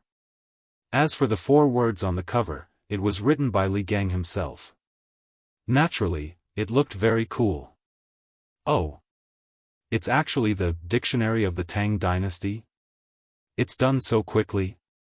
When Li Erei saw the words Dictionary of the Great Tang on the cover, he instantly recalled that a month ago, Li Zishuan had mentioned to him that he wanted to compile a dictionary to help the children of poor families learn how to read and write. At the time, not only had he praised Li Zishuan greatly, he had also specially asked the 2 brothers, Li Qingqian and Li Tai, to send people to help Li Zishuan complete the compilation as soon as possible. However, he truly had not expected the progress to be so fast. "Yes, Your Majesty. The Dictionary of the Tang Dynasty has just been compiled today. I have specially brought it here for you to take a look. After that, we will print it in large quantities and send it to Chitsu Pavilion to be sold.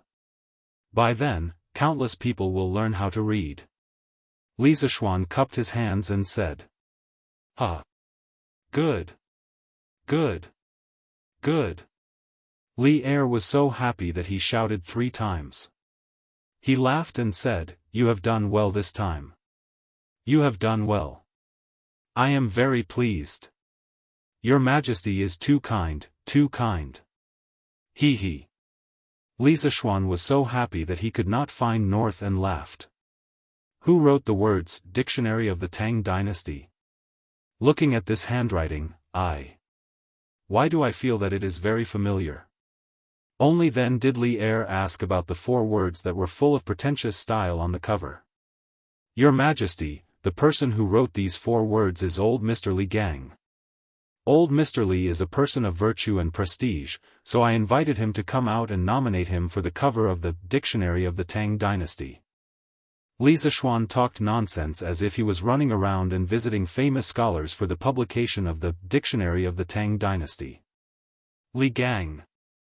Li Er was stunned and muttered to himself as if he had suddenly realized something. After being stunned for a good half an hour, Li Er stared into Li Zishuan's eyes and said with a complicated expression, "You are really capable, kid. Mr. Li Gang has been in seclusion for many years. I have always wanted to invite him back to be Qingqian's teacher, but he has always refused. I didn't expect him to run over to you." Really? So Li Er had the intention of letting Li Gang be Qingqian's teacher for a long time. TSK, but this progress doesn't seem to be what Li Er wanted. Li Zishuan muttered to himself. He did not expect that as the emperor, old Li would also have a time when he was ignored by others. How rare. This kid is not really that capable. It is just old Mr. Li's great favor. Li Zishuan said humbly. Let's not talk about this first. Let me see the content inside first. Li Er shook his head and said that. He opened the Dictionary of the Tang Dynasty and began to read. After realizing the superiority of Pinyin, Li Er had spent a period of time specifically learning Pinyin. Similar to when Li Zishuan first saw the Dictionary of the Tang Dynasty, today, Li Er first looked curiously at the Pinyin table of contents in front of him and the table of contents in front of him. Then, he thought of a few random Chinese characters for himself and began to look them up for fun. The results were without a doubt. There were no mistakes in the page number annotations. They were all accurate. Good. This Dictionary of the Tang Dynasty is really good. I will leave this to me. Kid, quickly arrange for people to print this dictionary in large quantities and promote it as soon as possible. When the time comes, I will reward you handsomely. Chapter 348. Master, the people from Wuhou government said that a few days ago, a group of children pooped in front of our house, but the group of children never appeared again. The people from Wuhou government can't do anything about it, they told us to look for them after we have new clues. Imperial Medical Department. After 2 days of care, Cui Shanyo's complexion was much better, no longer as pale as before. When he heard this, he couldn't help but be angry, and said angrily, "Preposterous. What is this? How dare they be so perfunctory? This group of Wuhou has no respect for the law." Cough cough. Hey! Master, don't be agitated. Calm down. Calm down. Madame Cui quickly put down the medicine in her hands, quickly walked behind Cui Shanyu, gently patted her husband's back, and anxiously advised. Cough cough cough cough. This old man understands. Cui Shanyu violently coughed a few times, his emotions gradually calmed down, and he said with difficulty, "This old man understands. Right, Wuhou General Wei is Yuqi Jingda, and Li Zishuan's relationship with Yuqi Jingda, he. These people are blatantly abusing their power for personal gain. This old man will definitely impeach them." Cough cough. Master, calm down, calm down. We don't have any evidence, how can we impeach them? It's better for you to get better first. Professor Zhang and the rest are still waiting for you to get better. Madame Cui said helplessly. And, help this old man up. Cui Shanyu was startled, and suddenly said. Master, what do you want to do now? Quickly help this old man up, I want to write a letter. Help me send it to Honglu Temple later. Cui Shanyu frowned, and said impatiently. Selling newspapers. Selling newspapers. Fresh out of the oven Datong Daily. Today's headline, Peerless Godly Works about to appear in strange culture. The combined strength of 12 scholars will help our Tang dynasty's youth to easily learn to read. The next morning. The sound of children selling newspapers rang through the streets. Ma Zhou abused his power for personal gain once, this time, he directly put the Tang Dynasty Dictionary advertisement on the front page. The arrogant, egotistical, domineering advertisement directly attracted the attention of many people in Chang'an. Oh! There's actually such a powerful book in this world? I wonder if it's expensive? If it's not expensive, I can even buy one to help my child learn to read. Books about strange culture shouldn't be expensive, right? Why don't you buy a copy of the newspaper and read it? Then, can you give me a copy of the newspaper? Of course, there was no first place in ancient literature, and no second place in martial arts. This arrogant and domineering advertising message inevitably caused dissatisfaction among the literati. It's just an unknown book, yet it dares to claim that it's a peerless divine work. What an arrogant tone. Yes. Aren't you afraid that the wind will cut your tongue? Even if it was compiled by 12 grand scholars, do you dare to call it a peerless divine work? What shameless boasting. That's right. Let's go to Chitsu culture and see what kind of clown came out to make a fool of himself. Let's see what the newspapers say first. Give me a copy of Datong Daily. Yes, give me one too. Controversy. In a moment, the advertising message of Tang Dynasty Dictionary set off a huge wave of controversy among the literati. On the other hand, it also slightly increased the sales of Datong Daily. However, as the newspaper gradually entered the lives of the people, Li Zishuan was not very concerned about the sales of Datong Daily. The last time he asked Ma Zhou about the sales of the newspaper was half a month ago. At that time, the sales of a single issue had reached a terrifying 400,000 copies. Therefore, at present, Datong Daily had already gotten rid of the loss-making mode of burning money, and had also brought in very considerable profits. Tang Dynasty Dictionary? Pinyin? What is this? A scholar could not help but frown after reading today's headlines. Looking at the meaning of the news, this Tang Dynasty Dictionary should be a reference book for all the annotations of Chinese characters. It looks a bit like Shuowen Jiezi. And this pinyin, can it really be so magical that it can teach people to read and pronounce words? Why haven't I heard of it before? A short and fat scholar asked his friend beside him. Oh. I don't think so. The newspaper must be bragging. The man shook his head and curled his lips. Boss, what are they talking about? Not far away, next to a small stall selling cooking pancakes, a gray-clothed peasant woman asked while rolling dough. Hey! Just now, the kid who sold the newspaper said that Chitsu culture published a book that can teach people to read. I guess that group of scholars is talking about this. The black-faced man said with a smile. Although he said so, his hand that was turning the cooking pancakes in the pot did not stop, perfectly showing what it meant to do two things at once. Chitsu culture? Isn't that the bookstore opened by Li Xiannan? Darling, do you think we should also buy one for our Goa to learn to read? The gray-clothed woman suddenly asked excitedly. Oh. Yes. Books from Chitsu culture have always been cheap.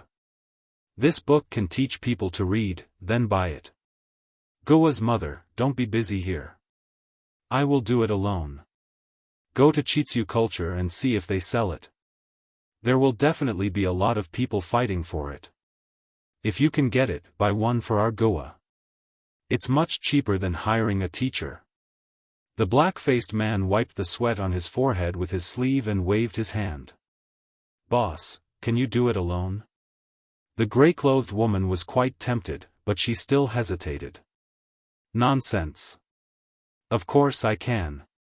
Go quickly. The black-faced man waved his hand impatiently. Then I will go, boss. Yo. Brother Liao, are you eating while reading the newspaper? Shi City, a breakfast shop. A skinny middle-aged man walked in and greeted Liao Shifan when he saw him eating breakfast. Oh. Brother Zhang. Brother Feng, didn't you go to sea with the Imperial Court's fleet a few days ago? It's boring for me to eat alone. I just want to read today's Datong Daily. Liao Shifan looked up and smiled. I see. But Brother Liao, didn't you also get a few big ships? Why didn't you go to sea with them? The man with the surname Zhang ordered a bowl of porridge and a basket of buns from the shopkeeper, sat opposite Liao Shifan, and asked. Sigh. This Liao's old arms and legs often have problems. Brother Feng is much stronger than me, so I won't follow you blindly. I'll just send the housekeeper to follow you. Liao Shifan sighed and explained. Actually, these were all excuses. The main reason was that he was used to living a rich life and was afraid of death. Oh, Brother Liao is right. The sea is too bumpy, and it is indeed torturous. Brother Liao, look. The latest generation of carriage developed by Chitsu Pavilion, don't touch me. It is officially on sale today. It is spacious, fast, and definitely not bumpy. The top 10 will enjoy a special price, only 999 strings of cash. This. What kind of carriage is this? It is actually so expensive? Chapter 349. Carriage? Let me see. Liao Shifan grabbed the newspaper and quickly looked at where Zhang was pointing. After a while, he excitedly slapped his thigh and shouted, "Haha! That's the carriage! That's the carriage! I didn't expect it to be on sale after so long. No way! Brother Zhang, you can eat slowly here. I have to go to the Curious Pavilion to line up now." Hey, hey, hey! Brother Liao, wait! Why do you sound like you want to buy that carriage? Zhang reached out to stop him and said in disbelief. In his opinion, a carriage selling for 500 to 600 strings of coins was already unbelievable. But this time, the Curious Pavilion was selling it for 999 strings of coins. That was close to 1,000 strings of coins. Were they crazy about money? Could it be that the carriage was made of gold? But what he didn't expect was that Liao Shifan actually wanted to buy such an expensive carriage. Moreover, it looked like he was afraid that he wouldn't be able to get it. This made him doubt his life. Could it be that after not seeing him for a few days, his good friend had become so rich? 1,000 strings of coins wasn't money anymore. That's right. If I can't get such a good carriage, I'll regret it for the rest of my life. Liao Shifan said eagerly. But this carriage is selling for 999 strings of coins. Brother Liao, don't you think it's expensive? Hey! I don't have time to explain it to you now. Jingyang, if you trust me, come with me to the Curious Pavilion now. You'll know if it's worth this money or not. Liao Shifan said hurriedly. He quickly took out a few copper coins and threw them on the table, saying, "Shopkeeper, here's the money. Jingyang, let's go." Oh, oh. Zhang Jingyang reacted and ran out with Liao Shifan. He got into the same carriage that Liao Shifan had taken this morning and hurried to the Curious Pavilion in the East Market. Brother Liao, it seems like you've seen the carriage from the Curious Pavilion before. In the carriage? Zhang Jingyang thought seriously and suddenly asked. Yes, I've seen it before. When this carriage first appeared, this Liao was fortunate enough to see it. At that time, Lord Li was the first to use this carriage. Later on, when I passed by the gate of Lord Ju's residence, I also happened to see Lord Ju riding this carriage back to his residence several times. This kind of carriage looks huge from the outside, but it is not cumbersome. A horse can easily pull it, and it moves very smoothly. This Liao has long coveted this sort of carriage, but after asking around, I was unable to find a place that sold it. Moreover, it is said that in all of the Great Tang, only Lord Duke Li, His Highness the Crown Prince, His Highness King of Wei, Duke of Lu, Duke of Yi, General Yuqi, and General Niu have this sort of carriage. Huh. I didn't expect that after waiting for so long, would finally get it. If I don't hurry up and buy it, wouldn't I regret it for the rest of my life? Zhang Jingyang was enlightened when he heard this, but he still had some doubts, so he asked, "Brother Liao, this carriage is so expensive. There must be very few people who would buy it. You don't have to be so anxious." Ha! Jingyang, if you think about it carefully, you won't say that. Liao Shifan shook his head and anxiously looked out of the window, saying, "It has been almost a month since this Liao first saw this type of carriage." What does this mean? It means that this type of carriage is not easy to manufacture, so I am not surprised that it is so expensive now. Also, in this month, whenever Lord Duke Li went out, he would always ride in this type of carriage. In the entire Great Tang, in this Liao's opinion, the person who knows how to enjoy life the most is definitely Lord Duke. If this old man is so fond of this type of carriage, then there is no need to doubt the excellence of this carriage. Such a superior and difficult carriage to mass produce, if this Liao doesn't hurry up and snatch it, I'm afraid that I won't be able to get it. After all, there are many people in Chang and who can take out 999 strings of coins, and there are even more people with foresight. Perhaps even Li Zishuan himself did not expect that he would be treated as an old man by successful businessmen like Liao Shifan. However, from the few businesses that Li Zishuan did in Chang'an, all of them had extremely high returns. He indeed had the qualifications to be a role model for these businessmen. Hearing this, Zhang Jingyang's eyebrows twitched. He slowly nodded and said in a deep voice, "Thank you, Brother Liao, for your advice. After hearing what you said, I am also very curious about this carriage. I must take a good look at it later." "You can take a look at it, but don't fight with me," Liao Shifan suddenly said with a vigilant look. Zhang Jingyang was speechless. Could it be that this friendship could not be compared to a carriage? How heart-wrenching. On the other side, in the East Market, Strange Culture and Strange Taste Pavilion, which had been quiet for a long time, became popular again today. These two shops had been the hot topic of Chang'an before.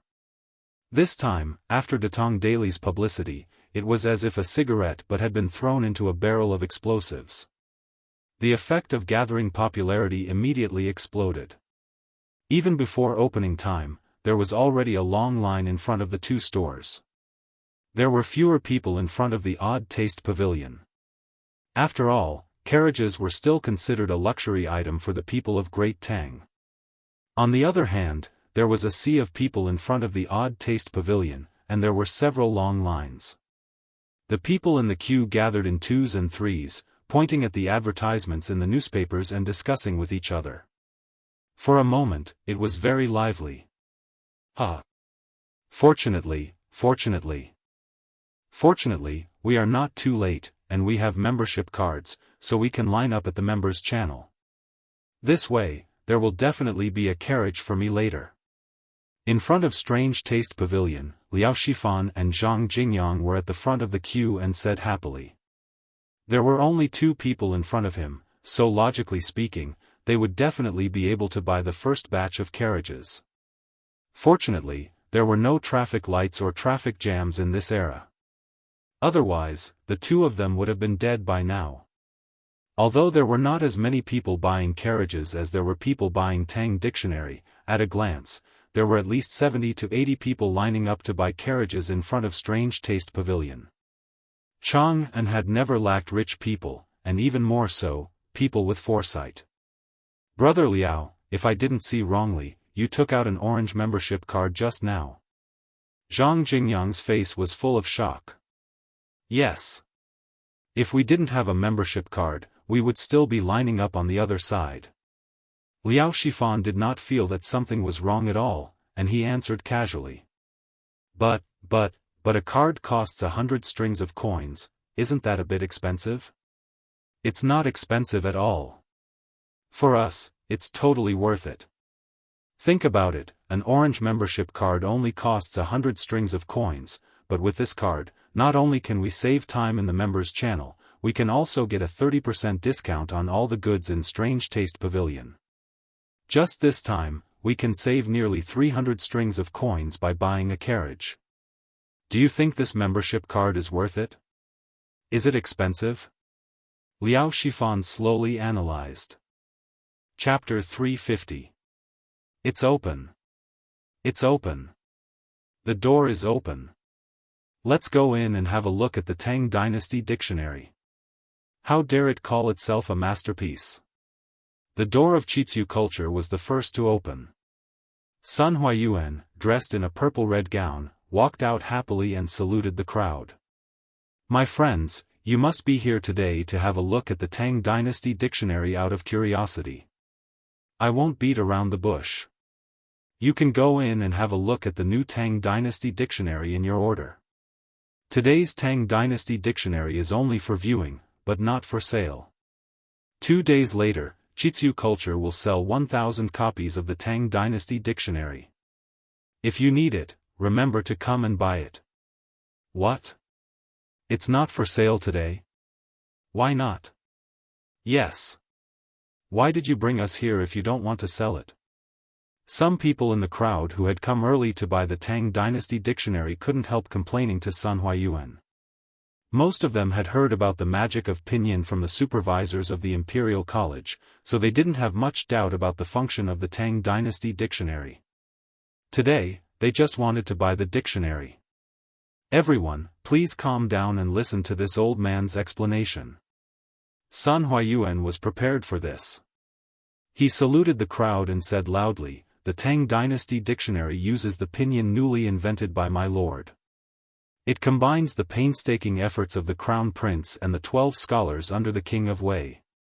Later, the former minister of the Ministry of Rights, Mr. Li Gang, also helped. His Majesty has given great attention and support to it. After the dictionary was compiled yesterday, my lord brought the first Tang Dynasty dictionary to the palace. His Majesty praised the dictionary and said that the Tang Dynasty dictionary could be used as an introductory reading material for children and a necessary reference book for young students in the imperial examinations in the future. Our workshop is doing its best to print the dictionary. It is estimated that 1,000 copies of the dictionary will be printed in 2 days. In the next month, the Imperial Court will send a group of assistant lecturers who are proficient in pinyin to the Taoist temples and academies in Jianghu city to teach and popularize pinyin for free. Friends who have bought the Tang Dynasty dictionary can attend the class. I promise that anyone who is illiterate will be able to learn pinyin in 10 days. After that, you can use the Tang Dynasty dictionary to learn all the Chinese characters. As soon as Sun Huayuan finished his words, the people in the line below immediately burst into an uproar. Previously, a large number of people had great doubts about the Tang Dynasty dictionary after reading the headlines in the newspaper. However, at this moment, Sun Huayuan said with certainty and even mentioned the emperor. How could they not believe it? Of course, no one doubted that Sun Huayuan was lying. Someone who dared to use Li Er's words to advertise in Jianghu and had probably not been born yet. Moreover, according to Sun Huayuan, if a child wanted to learn how to read, he only needed to buy a copy of the Tang Dynasty dictionary. This was too shocking. In modern society, there were often people who complained that education was difficult and expensive. A child's kindergarten would cost tens of thousands of yuan a year. However, in ancient times, education was even more difficult and expensive. Firstly, books were expensive. Secondly, school fees were expensive.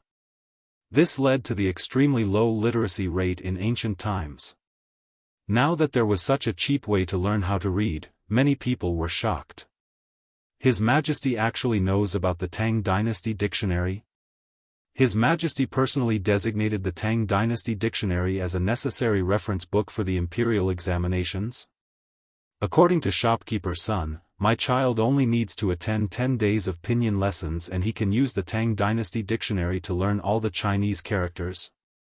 Isn't this too worth it? Shopkeeper's son, is this pinyin really that useful? A burly man roared and asked. Sun Huayuan smiled and nodded at him. Of course. The Imperial College was the first to popularize pinyin.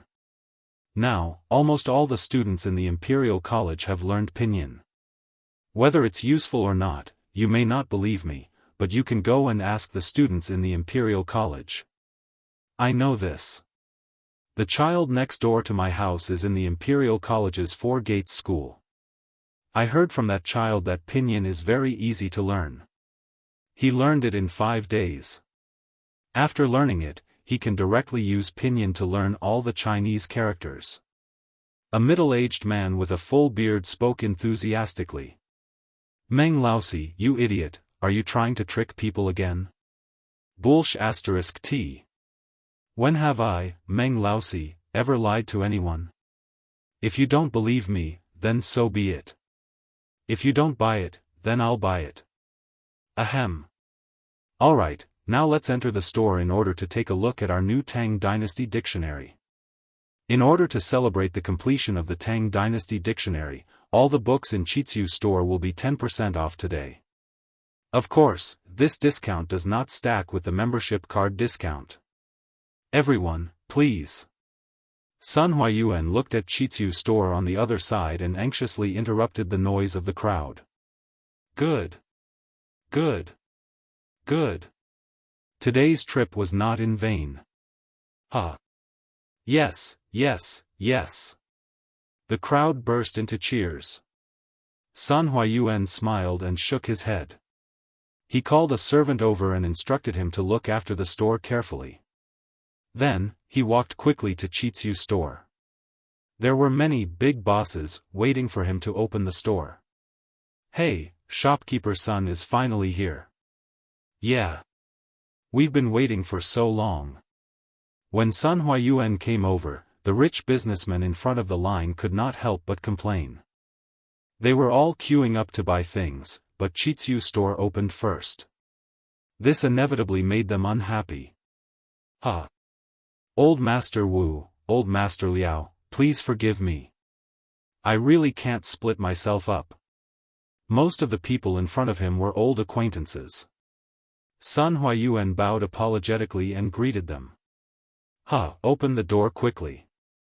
Let us see the same model as Old Master Li's car. This old man has been eyeing it for a long time. Yes, yes, shopkeeper's son, hurry up.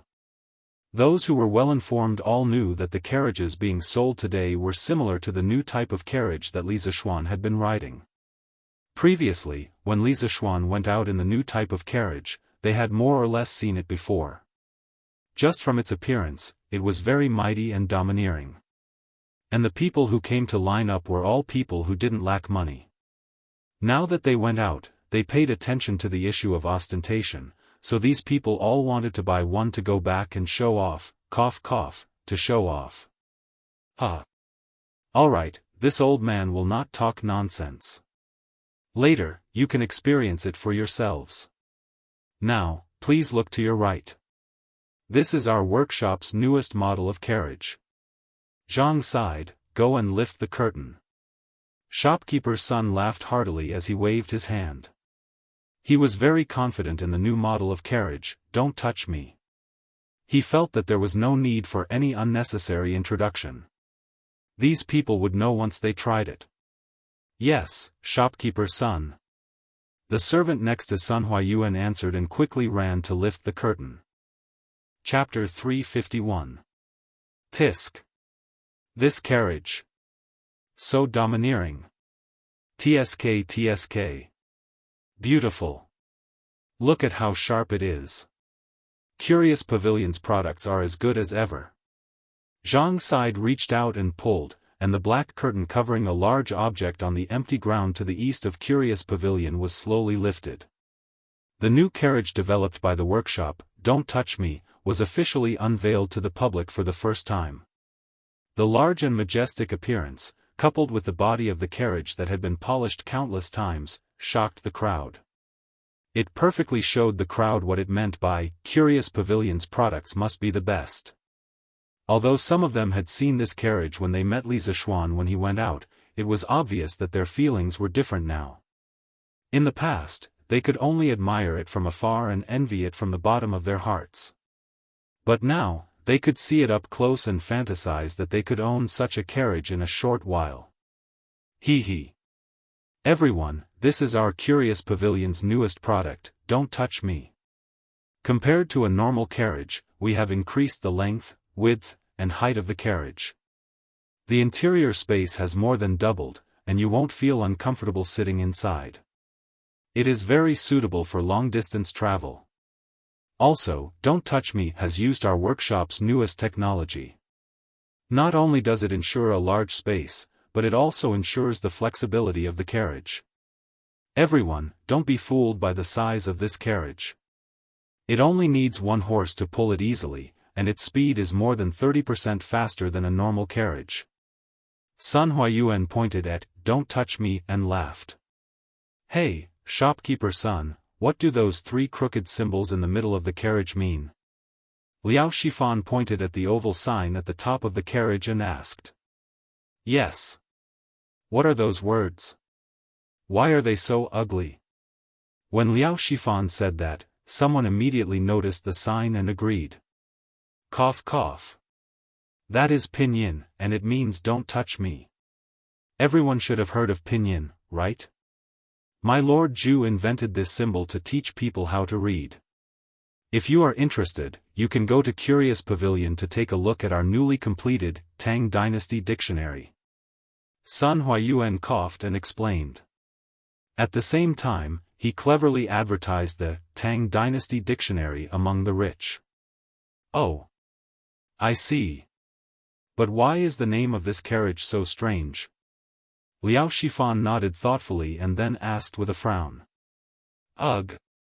Sun Huayuan scratched his head awkwardly and said, My Lord Zhu personally came up with this. I'm sure he has his own reasons. Cough cough. Alright, now everyone will follow the queue and enter one by one to experience Don't Touch Me. Actually, the most outstanding part of this carriage is its interior. Everyone will know once you enter. If you're satisfied with the experience, you can enter the shop and pay. The first 10 customers today will enjoy the discounted price of 999 strings of coins. After that, it will return to the original price of 1,999 strings of coins. Everyone, please hurry up. As soon as Sun Huayuan's voice fell, the crowd in the queue cheered. All of them were eager to try. The first lucky one in line was Murong Hongkuan, a wealthy businessman from the east of Chang'an City. He excitedly walked to the side of the carriage and gently stroked the carriage and the beam. After hearing the impatient urging from the people behind him, he got on the carriage. After seeing the interior of the carriage, he was completely dumbfounded. From the outside, Don't Touch Me was indeed huge. But after entering, he had a direct understanding of this kind of size. Oh my God, is this a carriage or a room? Murong Hongkuan looked around the car in shock. His eyes were getting brighter and brighter. He strode to the table and sofa next to the car window. He touched the soft sofa with his trembling hands. His lips were trembling a little as he said, Hiss. What is this stool made of? Why is it so soft? How comfortable would it be if I sat on it? After hesitating for a moment, he carefully sat on it. At first, he didn't dare to use too much strength, fearing that he would break it. After testing it a little bit, he finally sank his whole body into the sofa. Phew! So comfortable. So comfortable. This 999 strings of coins is so worth it. So worth it. I must buy it. This old man must buy it today. Murong Hongkuan sighed as he stretched his body comfortably. Hey! Brother Murong, hurry up. We're all waiting. Yes. Yes. How long have you been in there? Murong Hongkuan was so comfortable that he had forgotten where he was. Suddenly, he heard a few scattered complaints from outside. Only then did he realize where he was and quickly got up. Suddenly, he caught a glimpse of the 2 innermost compartments in the carriage. He walked over doubtfully. You can use the toilet in this carriage? What is this? This pipe can run water? Hiss. This is too convenient. No. This old man will go and pay now. I must buy it. 10 ordinary carriages can't even compare to one Don't Touch Me. Murong Hongkuan didn't stay any longer. He hurriedly jumped off the carriage and shouted excitedly. Shopkeeper son! Shopkeeper son! The inside of the carriage was really, really comfortable. Quick! This old man wants to buy a "Don't touch me." I want to buy it now. Hee hee. Okay. This old man will bring Master Murong to handle the handover. Sun Huayuan had expected this scene. He smiled and was about to bring Murong Hongkuan to handle the handover. However, Murong Hongkuan's next sentence made him unable to smile. Oh, by the way, shopkeeper's son, this old man has the orange membership card of Strange Interest Pavilion. According to your previous rules, can I enjoy a 30% discount? Silence. As soon as Murong Hongkuan's voice fell, everyone in the venue fell into silence. They cast their gazes over. After all, although these people were rich, their money didn't grow on trees. Using an orange membership card could save 300 strings of cash. Many people were still willing to save this money. Sun Huayuan stopped in his tracks and his face immediately froze. He wanted to curse in his heart. The introduction of the membership system in the past had indeed helped Strange Interest Pavilion accumulate a lot of liquidity in a short period of time. But now, the negative effects of the membership system were starting to show. According to this discount, Strange Interest Pavilion would earn a lot less money. The cost of a "Don't Touch Me" carriage was close to 500 strings of coins. If they gave a 30% discount, they would only earn 100 strings of coins. It wasn't easy to make a carriage. Usually, it would take several craftsmen 3 to 4 days to make a carriage. If a "Don't Touch Me" carriage could only earn 100 strings of coins, it would be a loss. It couldn't be compared to selling wine. However, Sun Huayuan knew that the most taboo thing for businessmen was to go back on their word. The membership system was proposed by them a long time ago. If they went back on their word now, Strange Interest Pavilion would lose more than just a few hundred strings of coins. It involved credibility and couldn't be measured by money. Ahem, of course. The membership card discount system can be used on a "Don't Touch Me" carriage. Strange Interest Pavilion has always valued credibility. Sun Huayuan gritted his teeth and said. He could only look for Li Zishuan to discuss the remedy for this problem later. Okay. Shopkeeper's son, I want to apply for a Red Supreme membership card. I want to apply for a Red Supreme membership card too. None of the people present were stupid. After hearing that they could still enjoy the membership discount by buying a carriage, they all asked for the highest level of Red Supreme membership card. Sun Huayuan's heart was bleeding when he heard this. He finally understood what it meant to be happy with pain.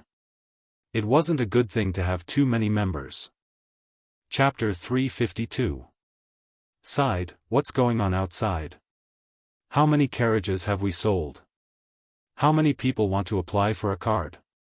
In a side hall of Strange Interest Pavilion. After the queue outside the Strange Interest Pavilion became orderly, Sun Huayuan took a break and came here to rest.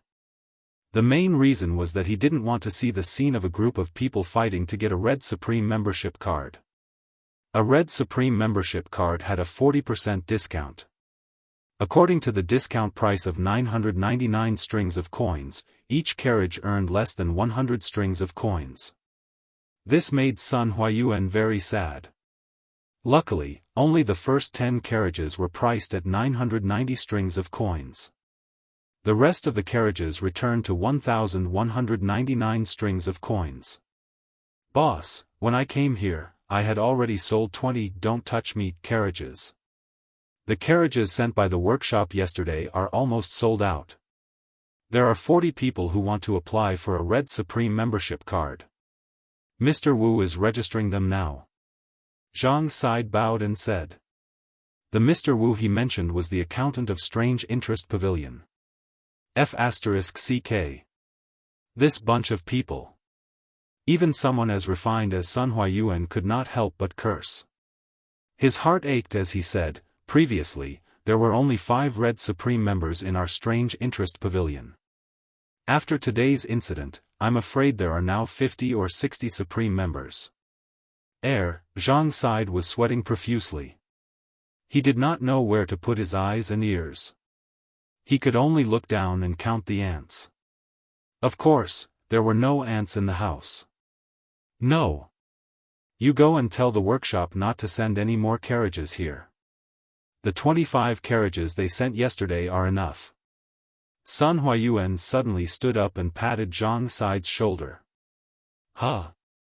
Zhang Side was puzzled. But there are still so many people outside who have not bought a carriage? Stupid. If I tell you to go, then go. If they really send the rest of the carriages here, it will all be over. Sun Huayuan knocked Zhang Side's forehead and scolded him. Oh, I'll go and tell them now. Zhang Side rubbed his forehead and ran away like a wisp of smoke. Sigh. I can only wait and let Lord Zhu think of a way. Sun Huayuan sighed and walked out. At this time, there was only one "Don't touch me" carriage left outside. My young master already has a red Supreme membership card. You don't need to experience it, just sell me a "Don't touch me." My young master doesn't need you to give him a discount, we'll pay the full price. Sun Huayuan had just come out when he heard such rich and overbearing words. He staggered. He didn't expect that there would be such a top-notch buyer in this world. When he took a closer look, he realized that the other party was an old acquaintance, Wang Renbiao's attendant, Lu Yun. Cough, cough. Brother Lu, are you sure you don't want a discount? Sun Huayuan stepped forward and asked. Those around them also looked at Lu Yun in surprise. My young master said that this carriage is worth 1,199 strings of coins, so he doesn't need a discount. Lu Yun had seen much of the world, so he wasn't the least bit intimidated by the attention of so many people. He raised his head and declared loudly. Is there something wrong with this person's brain? You can get a discount, but you insist on paying the full price? I wonder who his young master is. How rich? As soon as Lu Yun finished speaking, the others were stunned for a moment by this strange reason. Two merchants lowered their heads and whispered amongst themselves. Cough, ha. Young Master Wang is generous. Sighed, bring Brother Lu to get the carriage. Sun Huayuan was stunned for a moment before his mind finally came around. Today, he finally understood what it meant to be rich and willful. Sun Huayuan expressed that he liked down-to-earth people like Lu Yun and Wang Renbiao. Yes, shopkeeper. Zhang Side responded and brought Lu Yun to complete the handover procedures. After all, 1,999 strings of coins was a huge sum of money. It would take a long time just to count the money. Dear customers, today's Don't Touch Me is all sold out. If you still want to buy, please come early tomorrow. I'm truly sorry. Sun Huayuan cupped his hands and apologized to the crowd. Why is it sold out right after my turn? A Hu merchant said with a tragic expression. That's right. Shopkeeper son, why didn't you stock up more? Only 20 or so carriages were sold out. Hey! Shopkeeper son, isn't there another carriage over there? Sell it to me. I can also pay the full price. A man in a brocade robe said as he pointed to the carriage that everyone had already boarded. Yes, I can also pay the full price. Shopkeeper son, sell it to me. The rest of the people looked in the direction of the man's finger and realized what he meant. Sun Huayuan's face darkened. What do you mean by, shopkeeper son, sell it to me? I'm not a prostitute. That is an exhibit. It is only for everyone to experience and is not for sale. Dear friends, I'm sorry. If you still want to buy a carriage, please come back tomorrow. Sun Huayuan cupped his hands and said. Then, he left the Strange Interest Pavilion and went to the Strange Interest Culture in the West. Hey! Since there are no more carriages to sell, then I won't apply for a red membership card. A skinny man who was paying for a membership card suddenly stood up and put away his money. That's right. Since there are no more carriages, then what's the point of applying for a membership card? We'll apply for one tomorrow. Yes, yes. We'll apply for one tomorrow. The people queuing up to apply for a membership card dispersed. Mr. Wu, the accountant of the Strange Culture Pavilion, smiled bitterly and could only call it a day. Hey! Shopkeeper son, you're here.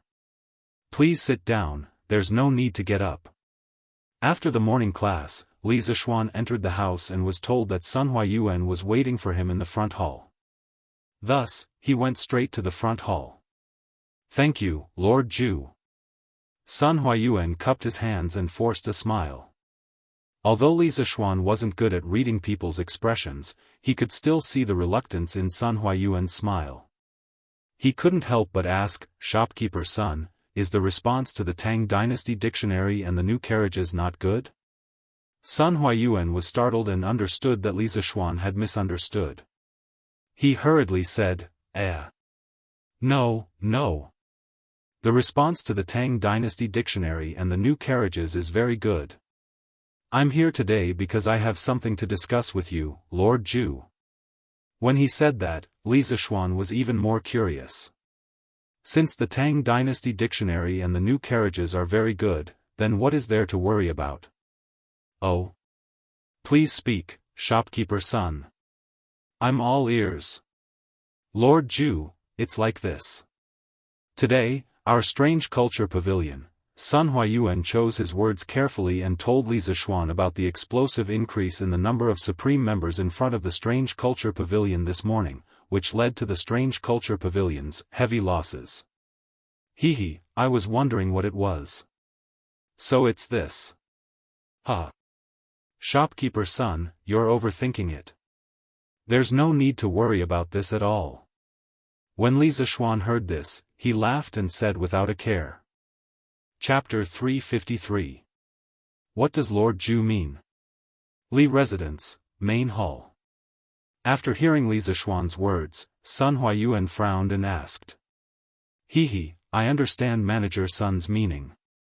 In the past, our Chi Chu Pavilion scooters and plows were easy to make and cheap. Even if those customers with membership cards were able to enjoy a discount, compared to the value of the card itself, Manager Sun, you might feel that the small amount of profit we are giving away is not worth mentioning.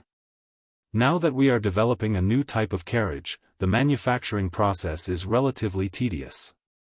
Each one takes a long time and the price is very high. If we were to calculate according to the discount system of the previous membership cards, we would have to give away more than 400 strings of coins for a new type of carriage. At this time, Manager Sun, you feel that the profit we are giving away is too much compared to the value of the card itself, right? Li Zixuan smiled as he analyzed the situation. Sun Huayuan's face turned red. After hearing Li Zixuan's words, he felt that he was being described as an untrustworthy profiteer who forgets righteousness at the sight of profit. He awkwardly said, This is how it is. Manager Sun, you don't need to be embarrassed. This is human nature and can be understood. Li Zixuan kindly smiled and continued, as the saying goes, a leaf obscures one's view and one cannot see Mount Tai. Manager Sun, you can look at this problem from another angle. A red Supreme membership card is 500 strings of coins. 100 of them are 50,000 strings of coins. First of all, membership cards allow us to obtain a large amount of liquid capital in a short period of time. With sufficient liquid capital, we can expand our scale at any time, recruit more people, produce more products, and ultimately earn more money. This is the so-called money makes money. Manager Sun, you must have heard of this before. Sun Huayuan nodded thoughtfully. Li Zixuan smiled and continued, that's right. Secondly, every person who has bought a membership card from our Chi Chu Pavilion, after using our excellent products, will become a potential customer who will come back to spend money. Here, I want to explain a very important concept to you, Manager Sun, user volume. The products that our Chi Chu Pavilion sells, there is no need to doubt its superiority. But compared to those old shops, we still lack a foundation. In other words, what we lack is a huge number of users. In the future, there will be more and more products in our strange interest pavilion. No one can guarantee that our products won't be copied by others. At this time, the potential value of our users will be reflected. Think about it. Those members are already used to buying things from our strange interest pavilion. Even if they see similar things in other places, they will definitely prioritize our strange interest pavilion. Don't you think so too? Sun Huayuan frowned and said, but if the things in other places are cheaper than here, those members won't buy from us, right? Ha! Li Zishuan shook his head and said with a smile, even if their price is cheaper than our original price, can it be cheaper than our member discount? We have the best craftsmen, the most professional, and the most advanced production model. Our production costs are definitely the lowest as well. If someone wants to start a price war with us, we definitely have the confidence to fight. Also, there's another reason why I asked you to speed up the membership. As the various technologies in our workshop improve in the future, there will definitely be many new products that will be introduced one after another. When those people apply for membership, they usually leave their addresses. And those who can afford membership have a certain amount of spending power. Every time, we can send flyers to those members' addresses. They have used our Strange Interest Pavilion's products before, so they will definitely understand the quality of our products. There is a high possibility that they will buy our new products. This way, we can quickly turn the workshop's technology into money without any additional promotion. Modern society was an era where users were king. Many new brands, such as Didi Chuxing, Are You Hungry, OFO, and so on, gathered a large number of users in a short period of time by constantly throwing money at them.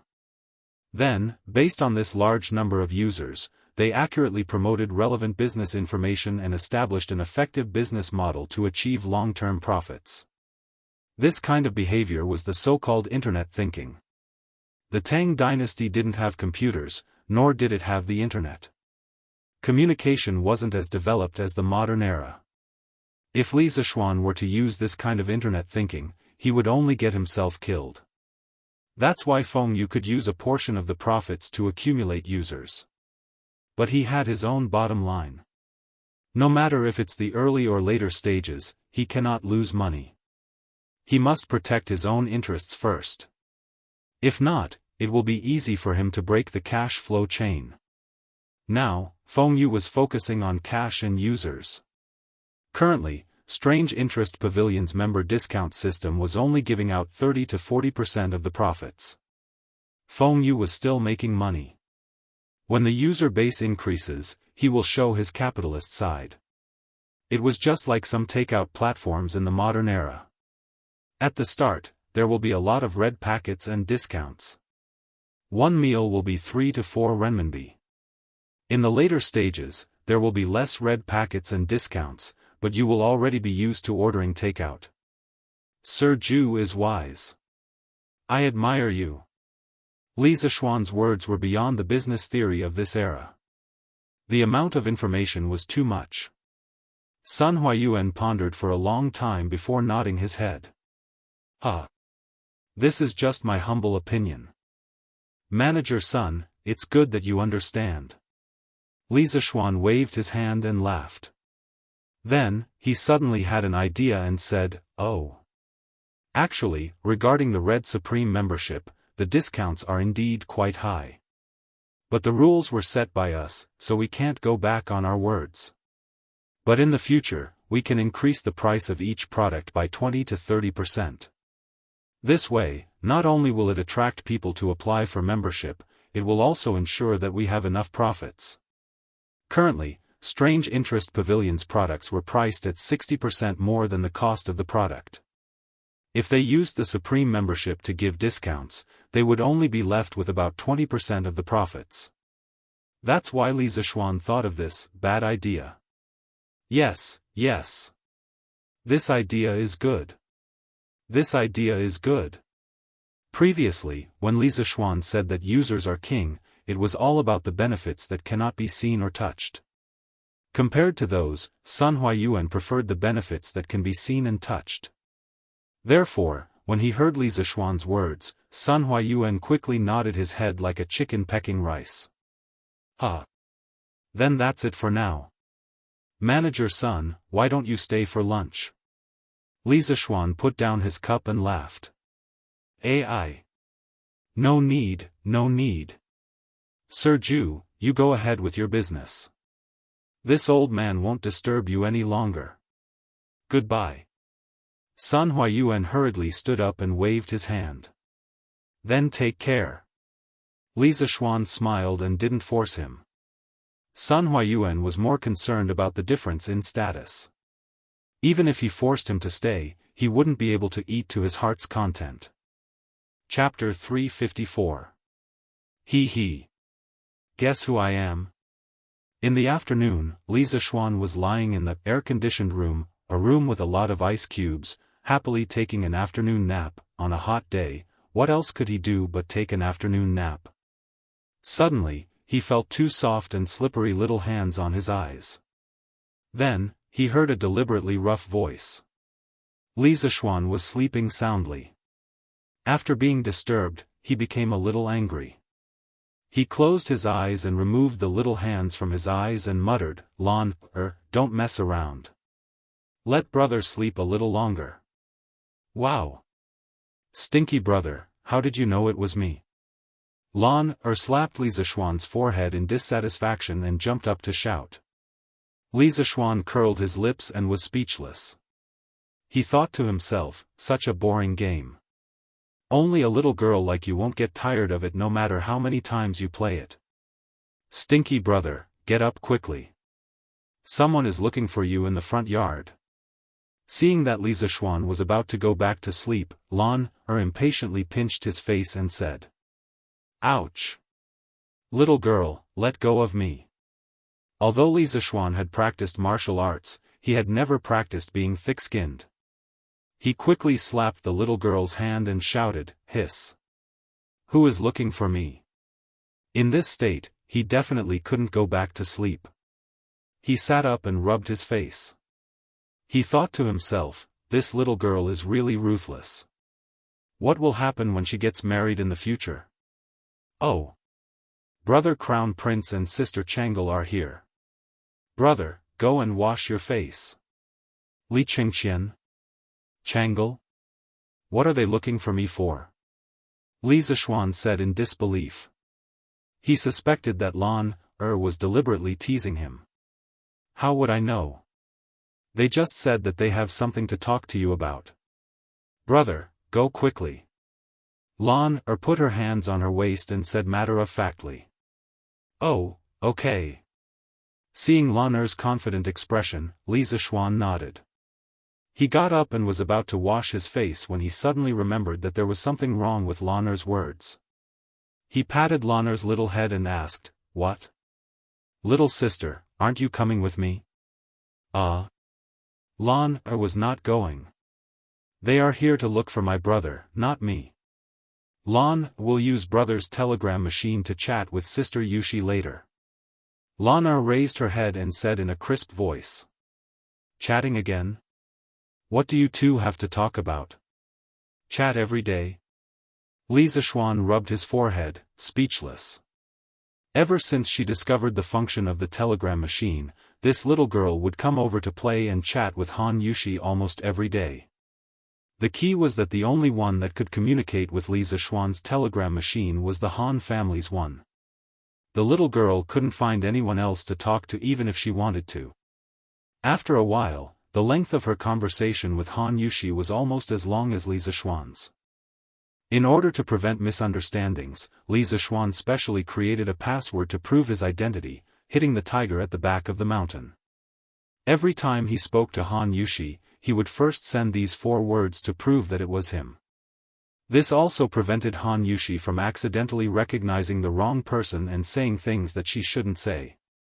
Of course, it was also very power-consuming for the telegram machine to keep working for such a long time. After Lon's actions, Li Zishuan recently worked overtime to make more than 20 batteries. He sent half of them to Han Yushi and kept the other half for himself. Of course there's something to talk about.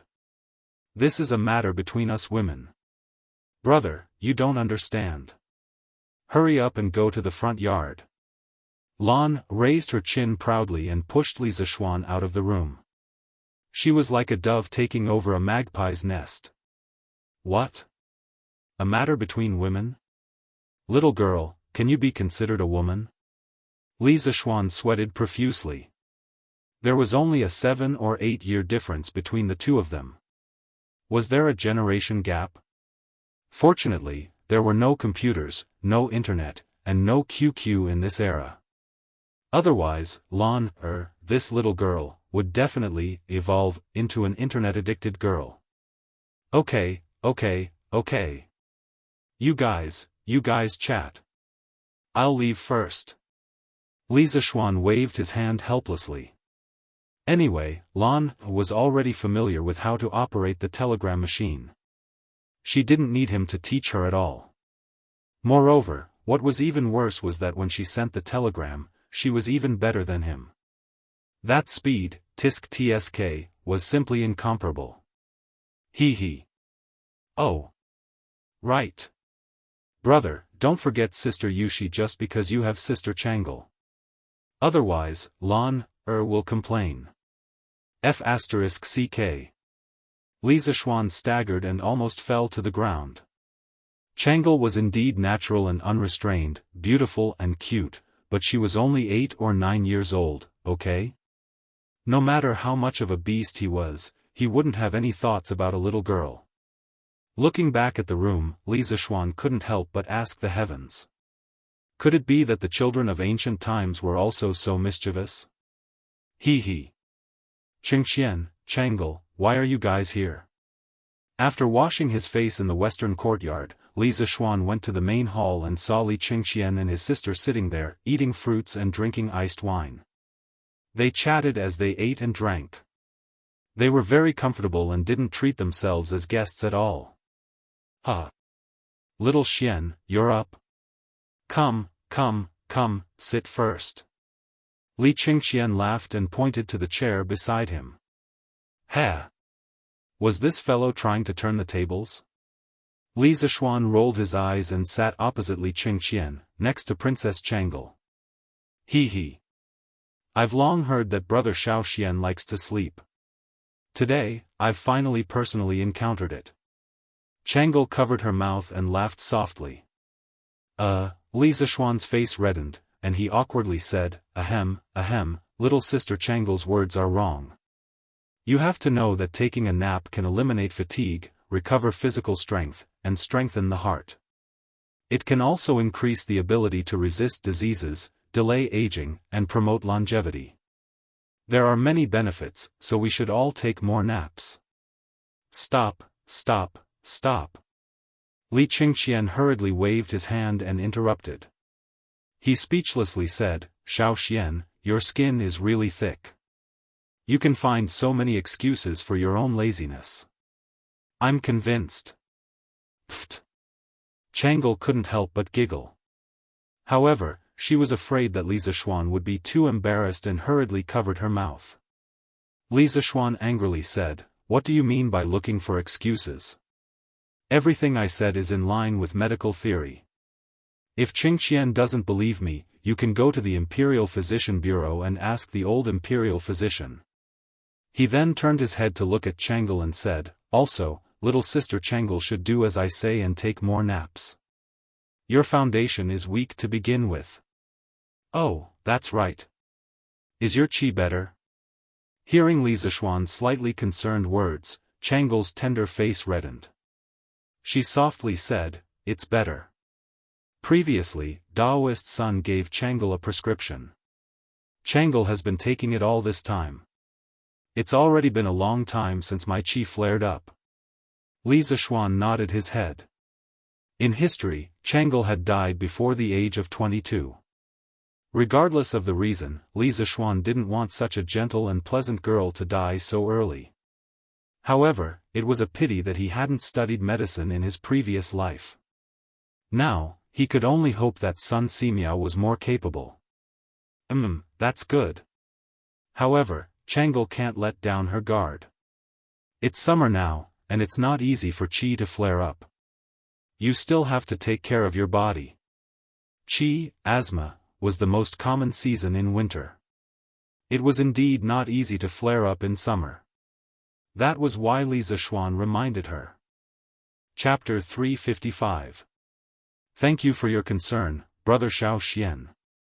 Changel will definitely pay attention. Changel's bright eyes flashed with a hint of complexity. She stood up and bowed to Li Zishuan. Xiao Xian, you were able to obtain blood to prolong Uncle Qin's life. Don't you have a way to cure Changel and my mother's illness? The smile on Li Qingxian's face had long disappeared. He looked at Li Zishuan and asked in a deep voice.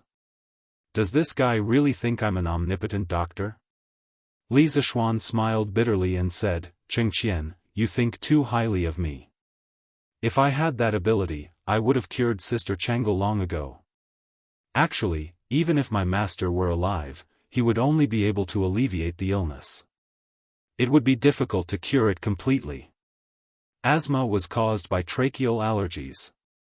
There were as many allergens as there were things in the world. Everyone's allergens were different, so the cause of asthma was extremely complicated. The pathogenesis was also unclear.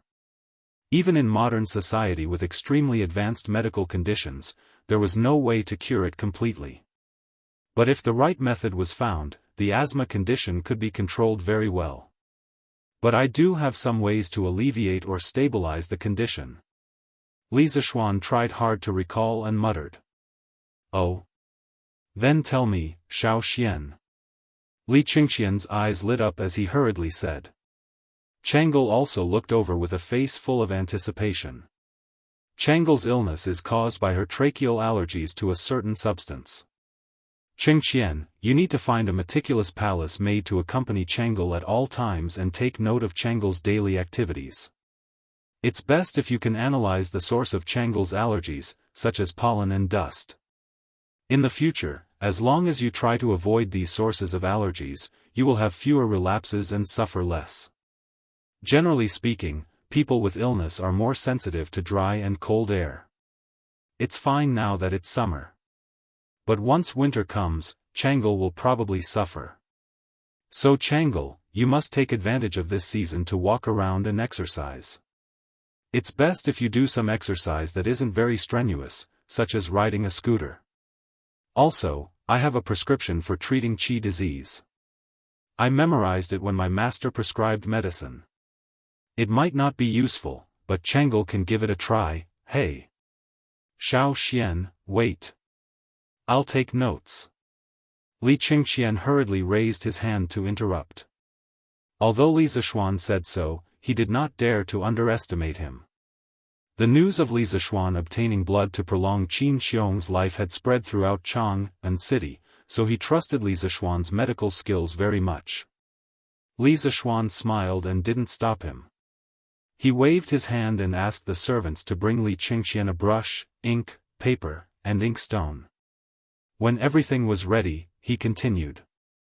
This recipe costs 30 renminbi for the ginkgo, 20 renminbi for the sugar, and 5 renminbi for the starch.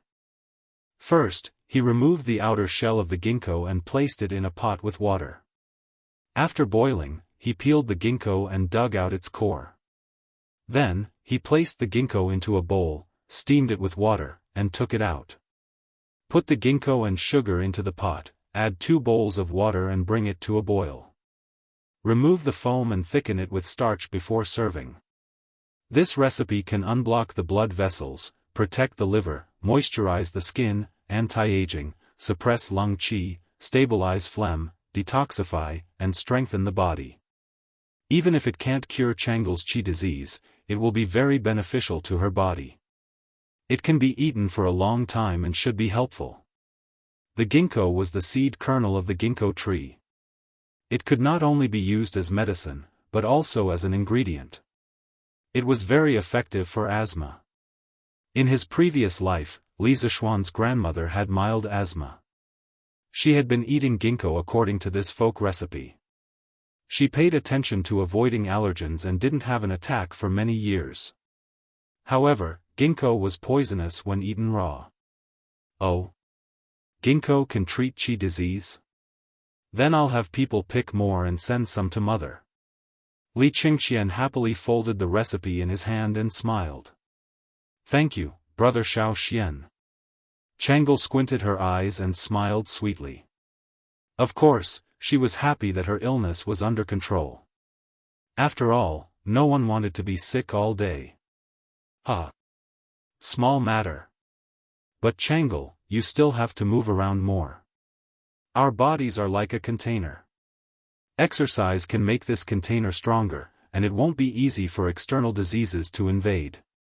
Okay. Changel has been playing with my brothers and sisters recently. Oh right, brother Xiao Xian, I heard that your curious pavilion is selling new carriages today? Changel raised her head and looked at Li Zishuan. This was also one of the reasons why she came here with Li Qingxian today. Yes. Why? Changel also wants that kind of carriage? Yes, yes. Changel sat in Brother Crown Prince's carriage before. It was so comfortable. It's a pity that Changel can't leave the palace for long periods of time, and you have to line up to buy a carriage from Curious Pavilion. So I can only buy one from Brother Xiao Xian.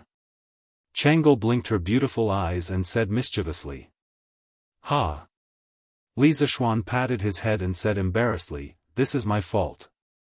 Cough. It's my fault. I should have given you one back then. You're also one of the shareholders of Curious Pavilion. How about this? Our current carriages are all black and red. They don't suit you. In a while, I will ask the workshop to customize a carriage for you for free. They will make it in whatever color you want. By then, Changel's carriage will be unique in Tang Dynasty. How about it? Really? That's great. Changel wants a pink one. Is that okay? Changel said excitedly. Indeed, every girl has a cute young girl's heart. Of course. Hee. Thank you, brother Xiao Xian. Chang Lu cracked a smile. It was truly a smile that could charm hundreds of people. Li Qingxian, who was sitting at the side, pursed his lips in jealousy. Changel had never smiled at him like that before. Ahem. Xiao Xian, I'm here today to talk to you about business. Li Qingxian coughed dryly and said seriously. What is it? Qingxian, tell me. Li Zishuan was observant and alert. He had already noticed the fleeting expression on Li Qingxian's face. He couldn't help but find it funny. Brother Xiao Xian, brother Crown Prince, let's talk about business. Changel went to play with Sister Lan. Changel stood up and said. Empress Zhongsun had taught her well in this aspect. She had never asked about the so-called business between men. Okay. Lan is in the western courtyard. Xiao He, take Princess Changel to find Miss. Li Zishuan nodded and instructed. Yes, young master. Your Highness, this way please. Xiao He cautiously bowed to the three people in the main hall and then led Changel out. Okay, Qingxian, what do you want to say? Li Zishuan said casually as he leaned back in his chair. Li Qingxian thought for a moment and slowly explained his intentions. A few days ago, Xiao Xian, you said that you wanted the imperial court to send people to supervise Datong daily. Imperial Father arranged for me to come over. Therefore, I came today to discuss the follow-up matters with you. Chapter 356. Li Qingxian came over today mainly to contact Li Zishuan before he officially sent someone to the Datong Daily editorial department. He wanted to confirm the scope of authority of the person he sent over. While ensuring that he could complete the task given to him by Li Zishuan, he tried his best to avoid conflicts with Li Zishuan's people. Just like what Li Zishuan said before, if the person he sent over didn't know the scope of authority and blindly fought for power, it would affect the normal operation of Datong Daily. As the founder of Datong Daily, Li Zishuan didn't want to see this result. As the leader of the Tang Empire, Li Er also didn't want to see this result. Li Qingqian himself didn't want to see this result, because he was already a small fan of Datong Daily. He would take time to read every issue of the newspaper. After an hour of friendly negotiation, both sides finally reached a peace treaty. From tomorrow onwards, Li Qingqian would send 5 scholars, led by Yu Shinan, to the Datong Daily editorial department to set up the censor department. Every issue of the newspaper had to be submitted to the censor department for content review before it was published. If it passed the review, it could continue to be published. If it didn't pass the review, it would be rectified. The censor department only had the right to review the content and didn't have the right to appoint or remove the internal personnel of Datong Daily. As for the restrictions on the content of Datong Daily, as long as it didn't involve party struggles or maliciously smearing the imperial court, it would be reviewed and passed. Of course, this didn't mean that Datong Daily could only flatter the imperial court in the future. For some corrupt officials, if there was conclusive evidence, the censor department could also report it on Datong Daily after more than half of the scholars approved it. The Datong Daily editorial department also had the right to supervise the censor department. If the censor department's review wasn't fair, it could be reported to Li Qingqian 3 times. If Li Qingqian couldn't make a decision, it would be reported to Li Er. At first glance, in terms of function, the so-called censor department was a bit like the modern *****, which specialized in reviewing media content. But in terms of power, the censor department was much weaker because it could be supervised by the editorial department. It was a bit like the modern political commissar, and the editorial department was equivalent to the military chief. The military chief was to solve the problem of how to fight a war. The military chief, including the company instructor, battalion instructor, and the political commissar of regiments and above, solved the problem of why to fight a war and who to fight for. It was hard to say who was more powerful between the two of them, as they did not have a direct superior-subordinate relationship. They were supposed to keep each other in check. The purpose of their existence was not to fight for power, but to help the army win the war. Similarly, the censor department and the editorial department didn't want to let Datong Daily to get on the big ship of the imperial court and get rapid development nationwide. Li's ultimate's goal was to let Li's to get involved. What? Where's Chang'e? After the discussion, Li Qingqian looked at the time and felt that it was time to return to the palace. So he followed Li Zishuan to the west courtyard to find Chang'e and return to the palace together. But he didn't see Chang'e and Lan in the courtyard, so he couldn't help but ask in confusion. He thought that Chang'e and Lan would be playing with the scooter in the west courtyard. That was why he asked. But he didn't know that Lan already had a new toy, which was the radio telegraph. As for the scooter, to hell with it. It couldn't be helped. Children liked the new and hated the old. Li Zishuan rolled his eyes and said unhappily, "Why are 2 little girls playing around in the courtyard on such a hot day?" "They're in my room." "In my room?" Hearing this, Li Qingqian looked at Li Zishuan with a strange expression. He thought to himself that his good brother really dared to say that a princess of the imperial family was in his room. Although Chang'e was only 8 years old, no one dared to say that, okay? This was a taboo for the imperial family. However, he didn't suspect that Li Zishuan had other intentions. This was because the impression that Li Zishuan gave him was that he was the type who spoke casually and didn't follow the rules. After a long time, he had already gotten used to it. Walking in front, Li Zishuan didn't notice Li Qingqian's strange expression. He walked directly into the room. From a distance, he could hear the beep beep beep beep of the radio, as well as the laughter of Chang'e and Lan. Younger sister Lan, this thing is really fun. Let me try it. I also want to talk to older sister Yushi. Okay. Older sister Chang'e, wait a moment. I'll talk to older sister Yushi. Beep beep beep beep beep beep beep, older sister Yushi, Princess Chang'e wants to talk to you. Is that okay? Dozens of li away, in the Han residence's small courtyard. Upon receiving this message, Han Yushi's wrist couldn't help but tremble, her heart beating wildly. She would be very happy to talk to Li Zishuan and Lan Er because she was very familiar with them. However, Chang'e, a high and mighty princess of the imperial family. Han Yushi was somewhat at a loss. Beep beep beep beep beep beep beep beep. Older sister Yushi, are you still there? Ah. Han Yushi jumped in fright. After translating Lan Er's telegram, she promptly replied, beep beep beep beep beep beep, Lan Er, I'm still here. Ask the princess to come over and talk. Yushi is all ears. Li Residence, Western Courtyard. Older sister Chang'e, come. Speak. I'll help you send it. Older sister Yushi, hello. Beep beep beep beep beep beep. Hello princess. Greetings to your highness the princess. Lan Er's voice reading the telegram, don't. Chang'e and older brother Xiaoxian are very good friends. Older sister Yushi need not be so courteous. Beep beep beep beep beep, thank you, your highness. What does your highness want to say to Yushi? Older sister Yushi will be married to older brother Xiaoxian in a few days. Chang'e wishes older sister Yushi and older brother Xiaoxian a blissful marriage for 100 years. Chang'e will definitely come when you two get married.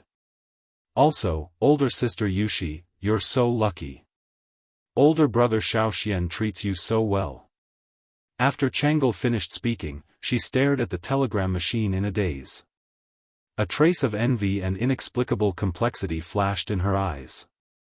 Lan waved her pianist and quickly operated the telegram machine to send this sentence to Han Yushi. Beep beep beep beep beep, ahem. Lan Chang'e, what are you doing? Li Zishuan listened outside the house for a while and couldn't listen anymore. Especially since Li Qingxian looked at him strangely, he coughed dryly and entered the house to interrupt. Brother, you're here? Wait a moment.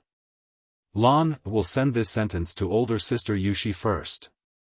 Lan didn't even raise her head. She waved her hand and said. Ah. Brother Crown Prince. Older brother Xiaoxian. You're here. Chang'e, who was in a daze, was shocked by this voice. After she reacted, the little girl's face turned a little red. Chapter 357. Little Xian, is this a telegraph machine? I've heard father mention it before. It said that it can send messages from far away. Today, I've finally seen its true form. After all, she was still his sister. Li Qingxian saw Chang'e's embarrassed face and hurriedly tried to smooth things over. However, his interest in this telegraph machine was real. Hearing this, Li Zishuan's eyes moved away from Chang'e's blushing face. He nodded and replied, yes, that's right. This is a wireless telegraph machine. Tisk tsk, how magical. It's amazing that such an iron box can send messages to each other from so far away. Li Qingxian walked to the side and looked at it seriously for a moment. He kept making tisk tisk sighs. Then he turned his head and said to Li Zishuan, Xiaoxian, although I don't know how to make those scooters, plows, bearings, and so on, I can still understand them. But for this telegraph machine, even if you explain it to me, I probably won't be able to understand it. I keep feeling that this iron box is wrapped in endless mystery. Little Xian, you're really getting better and better. Is this the engineering you were talking about? Yes, this is engineering. It includes many other basic subjects. Qingxian, it's normal that you don't understand it.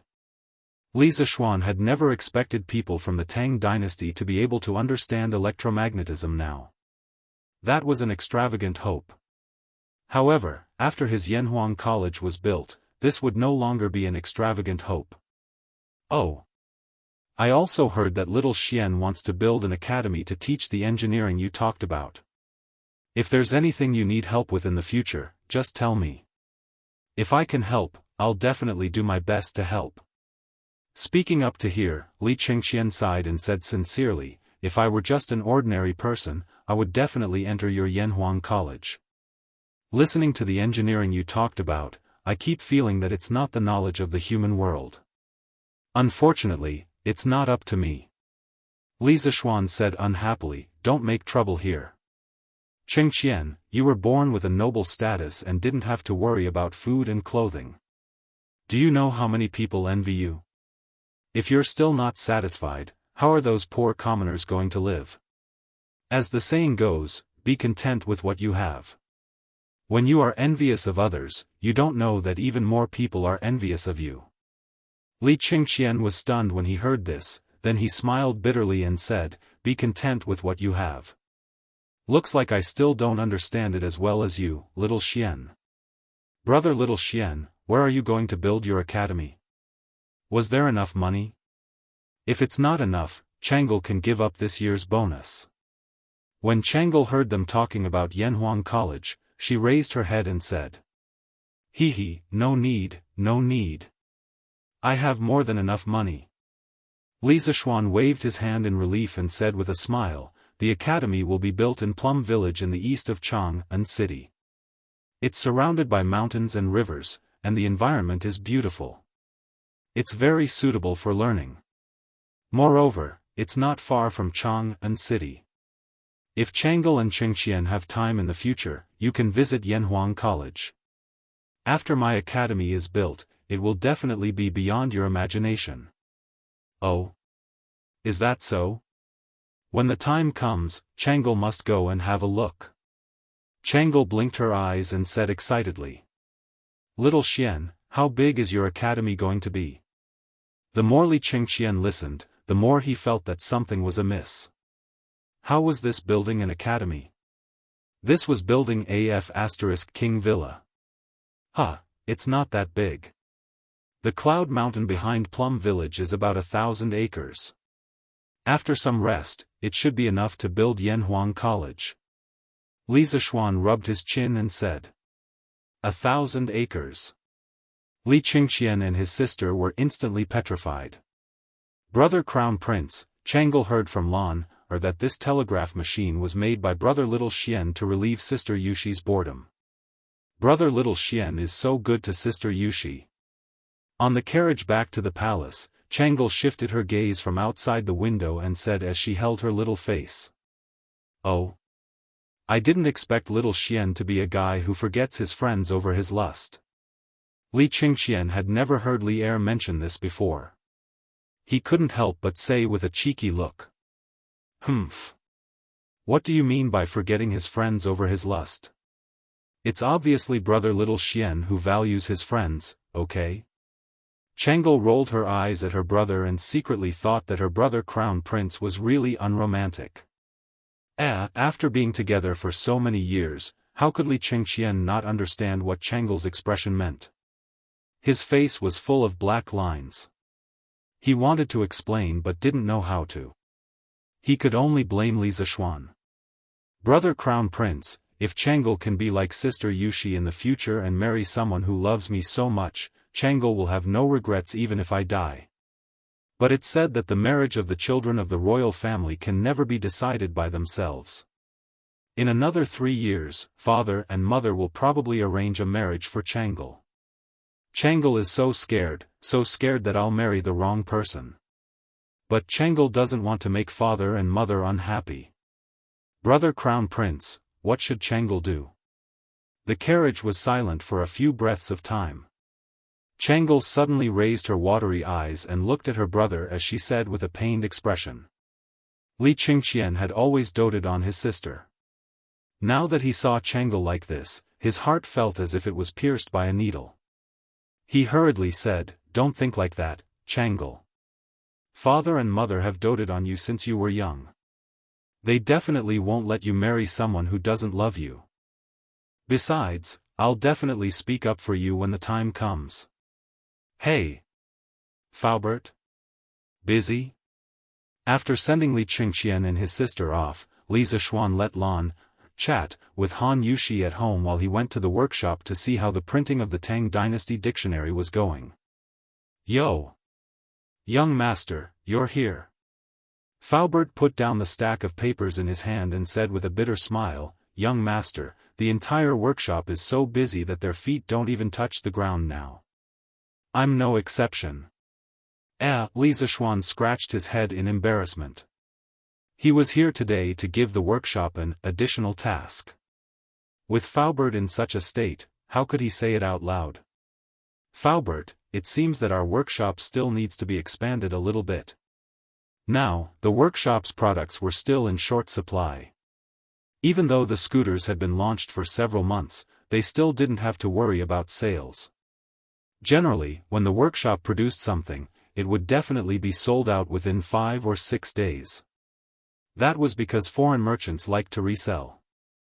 As for the new products, needless to say, the demand in Chang'an City couldn't be met by the workshop. People in other places certainly couldn't enjoy the latest technology of the fantastic pavilion workshop immediately. Young master, you've seen the workshop now. Even if I want to recruit more people, I don't have a place to settle them down. It was reasonable to say that the workshop of the Odd Taste Pavilion occupied a large area, occupying nearly a quarter of the entire Annie Lane. However, it was wishful thinking to use the productivity of this small area to meet the needs of the entire Annie Lane and even the entire Tang Empire. Chapter 358. Looks like it's time to expand our workshop. Li Zishuan looked up at the sky and said after some thought. Expand? How do you plan to expand? When the workshop was in Minister Yan's hands, the surrounding houses that could be moved away had all been moved away. Now, we can't expand anymore. Faubert shook his head and sighed. Since there's no space in Chang'an, we'll move outside of Chang'an. Li Zishuan's eyes suddenly became firm as he said in a deep voice. Outside of the city? How can we do that? Young master, this. People in any era tended to live in big cities. Just like how modern people like to live in big cities like Tiandu and Shanghai, the ancient people were no exception. The workshop had finally taken root in Chang'an. Now that Li Zishuan wanted to move the workshop out, how could Faubert agree to that? Why not? Faubert, you know that I'm going to build a college in Plum Village, right? Well, I've heard about it from Ma Zhou.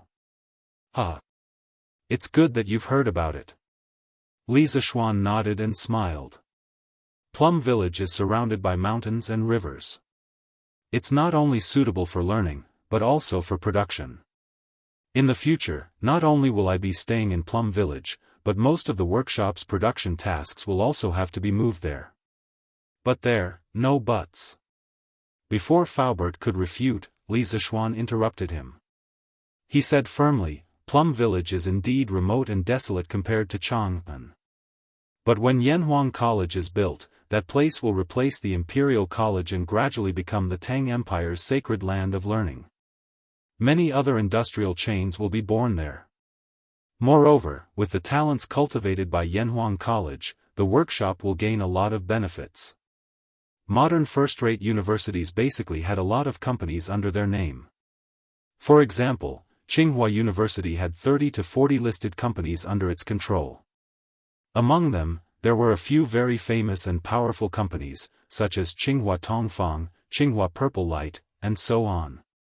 This was the so-called combination of production, learning, and research. To the greatest extent, it could quickly turn academic knowledge into wealth. Li Zishuan came up with this idea on the spur of the moment. Yanhuang College's initial position was an engineering college. Of course, it didn't mean that in the future, only engineering would be taught. Confucianism would also be taught, for political reasons, but the focus would definitely be on engineering. With the engineering foundation provided by Yanhuang College, the workshop would definitely be able to produce more high-end black technology. Of course, there was one thing that Li Zishuan did not mention.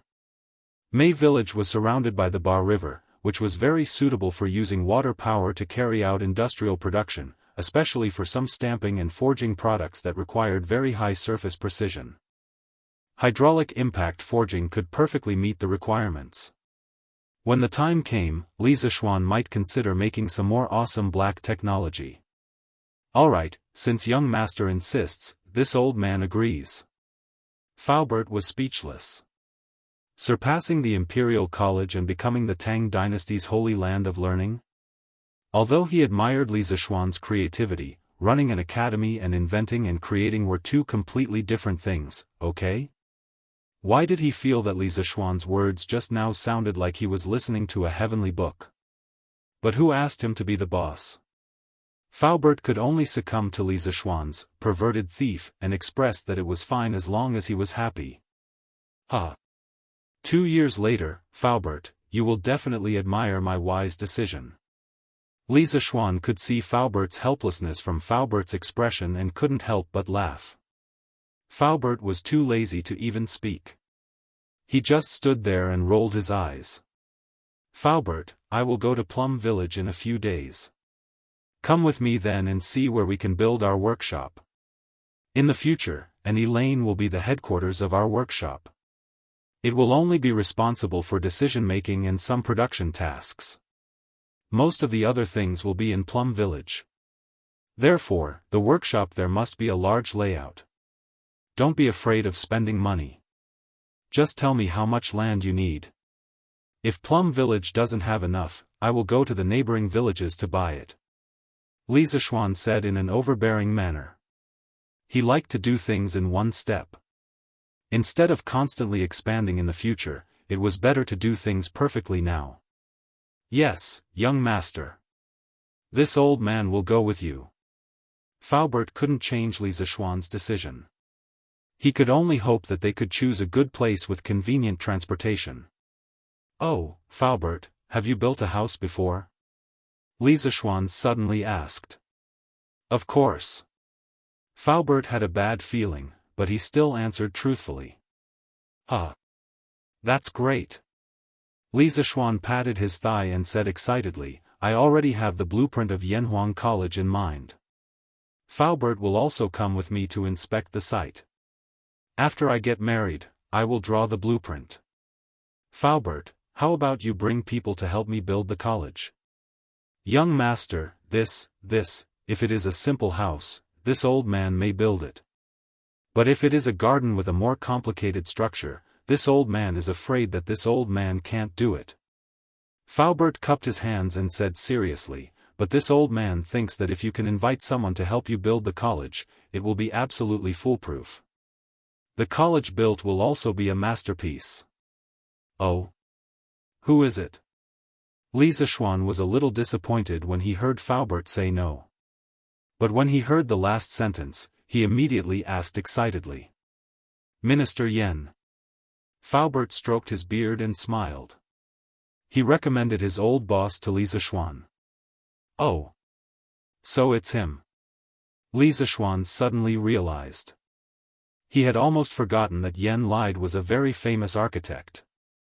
According to historical records, in the early years of Wuda, Yen Lide was Chao Kenjun of the King of Qin's residence. Then he was appointed as the Minister of Imperial Clothing and designed clothes, umbrellas, and other ceremonial items for the palace. After Li Er ascended to the throne, Yen Lide was promoted to Minister of Works and was in charge of building palaces, mausoleums, and other projects. He had presided over the construction of Tsuiwei Palace, Yuhua Palace, Xian Tomb, Tomb of Great Ancestor Li Yuan, Zhao Tomb, Tomb of Emperor Li Shimin, and other major projects. Even the outer walls and city towers of Chang and city were built by him. He was deeply praised and used by Li Er.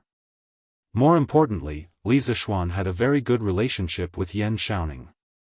With this relationship, it might be much easier to ask for Yen Lide's help. Of course, it would be even better if he could steal Yen Lide's younger brother, Yen Liben. This was because the Yen family could be considered a real engineering family. As Yen Lide's younger brother, Yen Liben not only had superb painting skills, but he was also a master of landscape architecture. He was almost comparable to Yen Lide. When Yen Lide presided over the construction of the Zhao Tomb, Yen Liben had also participated in it and played a crucial role. Okay. I'll visit Minister Yan another day. Li Zishuan pondered for a moment and said. Yes, that would be for the best. Faubert heaved a sigh of relief and smiled. He was truly afraid that Li Zishuan would assign this task to him. Not to mention his lack of ability, he was also very old. When the time came, he would not be able to endure the torment. Oh, that's right. Faubert, instruct a few craftsmen in the carriage department to make a pink carriage. Apart from the color being different, the rest of the materials and specifications will be the same as the previous Don't Touch Me design. When it's done, I'll send it to Princess Chang'e. You can continue with your work. I'll go to the editorial department of Datong Daily to discuss some matters with Ma Zhou. Li Zishuan irresponsibly handed over the task and slipped away, leaving behind a confused Faubert alone in the wind. Chapter 359. Xiaoxi, go and see if the printing department can deliver 500 copies of the Tang Dynasty Dictionary today. If they can't, all of them can stay back and continue working tonight. In the editing department, Ma Zhou was looking at a stack of data sheets. He frowned and ordered. From his expression, it was obvious that he was anxious. Yes, Master Ma. Song Xiaoxi bowed and accepted the order. He turned around and was about to leave when he bumped into Li Zishuan. "Io. Greetings, Master Zhu." Ma Zhou was deep in thought when he heard Song Xiaoxi's words. He stood up and cupped his hands. "Master Zhu, you're here." "Yes." "Xiaoxi, go and do your work." Li Zishuan waved his hand. He had heard Ma Zhou's words before he entered the room. He did not mean to eavesdrop, but his hearing was too good. He could not possibly cover his ears. Song Xiaoxi smiled and bowed. He quietly left the room and closed the door behind him. "What's wrong? Brother Ma? Is the printing department unable to keep up with the progress?" Li Zishuan sat down at the head of the table and asked with a smile. "That's true." Ma Zhou nodded helplessly and said gloomily, "You can't blame the editing department. The craftsmen there are so busy that they can't even eat.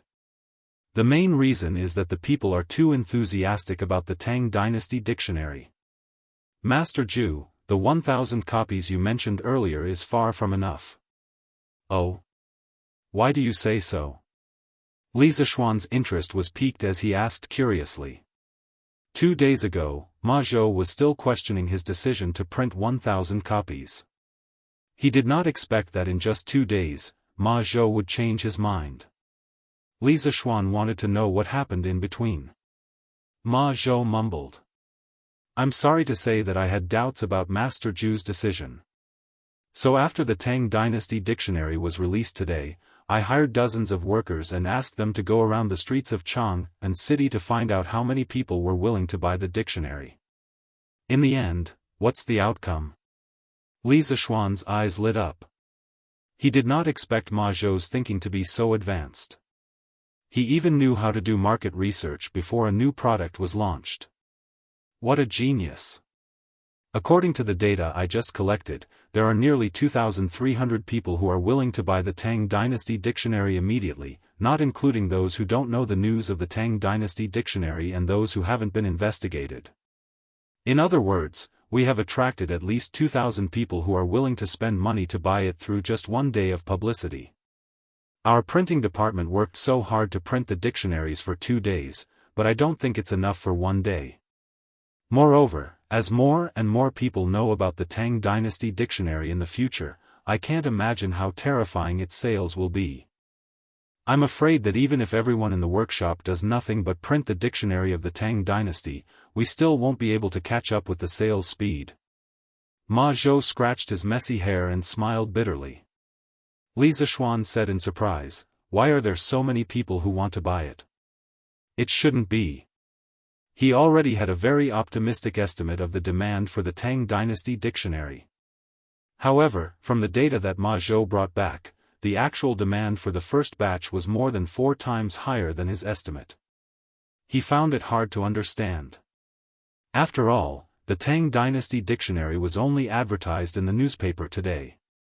Why not?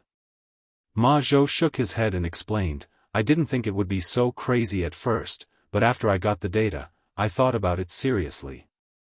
It's reasonable that there would be such a huge demand. Our Tang Dynasty Dictionary is an essential reference book for the imperial examinations and an elementary teaching material for children. How can those students who are preparing for the imperial examinations not buy it when they see today's headlines? Those poor families will see this news and know that the imperial court will send teaching assistants to teach illiterate children pinyin for free. How can they not buy it? After all, they only need to pay the price of a Tang Dynasty dictionary to let their children learn how to read. Which poor family can resist such a temptation? The cost of learning how to read is too low. Now that I think about it, I don't find it strange that there would be such a huge demand. Li Zishuan was enlightened. He correctly estimated that the powerful features of the Tang Dynasty dictionary would arouse people's desire to buy it. However, he underestimated the huge influence of Li Er's words on the people. This time, he used Li Er's name to advertise. Oh. I see. But Brother Ma, you don't have to feel too much pressure. You can't get fat with a single bite. The situation of supply not meeting demand isn't something that can be solved overnight. Let's take it slow. Those who need to eat still need to eat, and those who need to rest still need to rest. The problem now is that the workshop is not big enough. I just discussed with Faubert about expanding the workshop in the future. At that time, we can recruit more people. When Li Zishuan saw Ma Zhou frowning with a bitter expression, he couldn't help but find it funny. Hence, he consoled him. Expand? Ma Zhou suddenly raised his head and looked at Li Zishuan in disbelief. Obviously, he knew the current situation of the workshop very well. He knew that according to common sense, the workshop could not be expanded. Bang, bang. Huh. Godfather Ma, I'm back. This time, I have to thank you properly. Alright, I'll be the host later, please. Creak in the house. After Li Zishuan told Ma Zhou about the workshop relocation plan and Li Qingxian's plan to set up an internal audit department in the Datong Daily editorial department, he looked at the sky and felt that it was time to go home. When he got up and walked to the door, he heard Brother Chicken knocking on the door and shouting outside. Lord Ju, you're here too. Huh. That. I'm sleepwalking. Huh. The door opened wide. Looking at the young and handsome face behind the door, Brother Chicken's right hand suddenly froze in the air. After several breaths of time, Brother Chicken dryly laughed. Li Zishuan. Ma Zhou was speechless. Hold on. Li Zishuan watched as the clown stretched out his arms and hopped away like a zombie. Li Zishuan angrily called out, "Come back here." Huh. Why am I here? Pang Feiji was stunned. He stopped in his tracks and turned around to walk over. Huh. Is Pang Siggy back from his investigation? What's the result? Seeing the awkward atmosphere, Ma Zhou chuckled and tried to smooth things over for Brother Chicken. Ha. Yes, it's true. It was all thanks to old Ma for pointing out the right path. You're really like a god when it comes to solving cases. Cough cough. As you expected, it was really a bunch of kids playing tricks. However, that bunch of kids didn't come to cause trouble again, so I can only report back first. After all, the safety of the workshop and the strange culture is also very important. Brother Chicken went up and said flatteringly. Then you two can chat. I'm going back. Li Zishuan heard the gist of it, smiled, waved, and left. Ma Zhou had told him about the right Marquis household's investigation. To get such a result, Yuqi Jingda must have purposely gone easy on him. Otherwise, it wouldn't have ended so hastily. At the very least, the Biaozi he hired should have been found out by the Marquis. Now it seemed that he had to accept Yuqi Jingda's favor. Chapter 360. The sky was overcast and Xiaoqiao lowered her head. The branches were bent and the sky was covered with dark clouds. It looked like a storm was coming. Chang'an, which had been hot for more than a month, was finally going to welcome a rainstorm. Li Zishuan was dressed very formally today. He wore a snow-white robe with a scholar's headscarf and clogs. He looked like a peerless scholar. His appearance was indeed very cool, but if it wasn't for today's special day, Li Zishuan wouldn't dress like this even if he was beaten to death. The robe was very complicated to wear. From the inside to the outside, it was divided into an inner shirt, undershirt, socks, and scarf, a middle shirt, a jacket, and an outer shirt. If it wasn't for Xiaoxi's help, he probably wouldn't be able to wear it in the morning. The robe of the Tang dynasty was similar to a modern suit. It was usually worn on more formal occasions. Fortunately, it was a cloudy day today. Otherwise, Li Zishuan would definitely be treated as a fool by others. Even so, when the students of the school saw their teacher's stunning outfit, they couldn't help but be astonished. They secretly wondered if their teacher's brain had short-circuited today. Usually, when Li Zishuan came to class, he would dress very casually. It couldn't be said that he dressed sloppily, but it could be said that he was unrestrained. The sudden change in style made the students of the school very uncomfortable. A few mischievous troublemakers were ready to tease him. Li Zishuan didn't give them a chance to ask questions. He directly started the class with a serious expression. Everyone in the classroom inexplicably felt an invisible pressure. A kind of oppressive atmosphere gradually filled the classroom. Everyone couldn't help but look at the blackboard. Even Cheng Chumo and Wang Meng, who were usually the most mischievous and didn't like to study the most, didn't dare to make trouble. Clang, clang, clang. Unknowingly, the class had passed. Li Zishuan, who never delayed classes, didn't stop to let the students rest this time. It was as if he didn't hear the end of the class and continued his class as if nothing had happened. After so many lectures, all of you should have an intuitive understanding of fractions. Next, I'll talk about the addition, subtraction, multiplication, and division of fractions. Some students might be confused. How do you add, subtract, multiply, and divide a score? In the first chapter, we learned about addition, subtraction, multiplication, and division between natural numbers. Of course, it is possible to extend it from natural numbers to fractions, but the rules of addition, subtraction, multiplication, and division between fractions will be different. Please look at the blackboard. On the podium, Li Zishuan was meticulously and seriously teaching the class. It was as if he wanted to give all the knowledge to the students in this class. Influenced by this solemn mood, no one raised any objections. They all sat in their seats and listened attentively. Why hasn't the class ended yet? As the status of the mathematics school in the Directorate of Imperial Studies rose, students from the other schools came here more and more frequently. Very quickly, people discovered that the mathematics school, which had always been very normal, was very abnormal today. Classes at the other schools had ended a long time ago, but there was still a class here.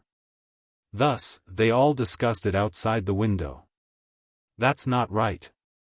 Li Sai would never give a lecture during recess.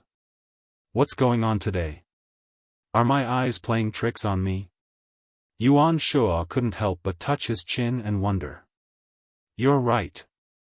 Why does Li Sai's clothes today feel a little off? Also, look down there. Even Cheng Chumo is listening attentively. This is unbelievable. The person who spoke clearly knew Cheng Chumo from the mathematics school very well. This is too strange. They're still in class at this time. Don't they need to go to the toilet? This idiot's brain is clearly wired differently from the other students. Chancellor, I heard that Li Sai is going to resign from his position as CE? In the red attic in the center of the Imperial Studies Directorate. In Kong Yingda's study. Wang Yaluan looked at Kong Yingda with a solemn expression and asked. He was the first scholar from the directorate to publish a policy article on Datong Daily when it was first published. However, due to his old age, Wang Yaluan had long since resigned from his position at the Directorate of Imperial Studies. He hadn't asked about the internal affairs of the directorate for a long time. However, he was very experienced, even older than Kong Yingda. Most of the teaching assistants and scholars in the directorate could be considered his juniors. Thus, even though Wang Yaluan had already resigned, he had personally appeared today. Even Kong Yingda, the Chancellor of the Directorate of Imperial Studies, had to take him seriously. Indeed, Brother Yaluan. Kong Yingda smiled bitterly. How did things end up like this? I've heard about what happened before. Li Sai's words in the newspaper were a little too harsh, and many of the things in the newspaper were vague. Overall, it didn't seem like a big deal. At most, Chancellor, you could have just reprimanded him. Why did you have to force him to leave? Wang Yaluan glared as he spoke up for Li Zishuan. Like Li Gang, Wang Yaluan, who was half a foot in the grave, wasn't a pedantic Confucian. He had long since gotten over some problems. He knew very well that there were some arrogant people in Confucianism who thought too highly of themselves. He believed that any method that could help students learn was a good method. Li Zishuan's blackboard, chalk, the start and end of class system, pinyin, and so on were all extremely important for teachers to teach and pass on culture. Thus, Wang Yaluan had always admired Li Zishuan. Brother Yaluan. This isn't this Kong chasing Li Sai away. A few days ago, Li Sai told this old man that he had taken the initiative to resign from His Majesty. This Kong was also very surprised and repeatedly urged him to stay, but Li Sai had already made up his mind. This Kong has the heart but not the strength. Kong Yingda complained with a bitter face. How could this be? Chancellor, can you tell this Wang in detail? Alright, this chapter has been finished. Everyone, remember to revise when you go back and complete the homework. This time, I won't be marking your homework anymore because, after teaching 3 classes in a row without any breaks in between, Li Zishuan's throat was a little dry. After he finished teaching the chapter of marks, he looked at the students below and said in a deep voice, because this is the last class that I will be teaching you in the School of Mathematics. The last class.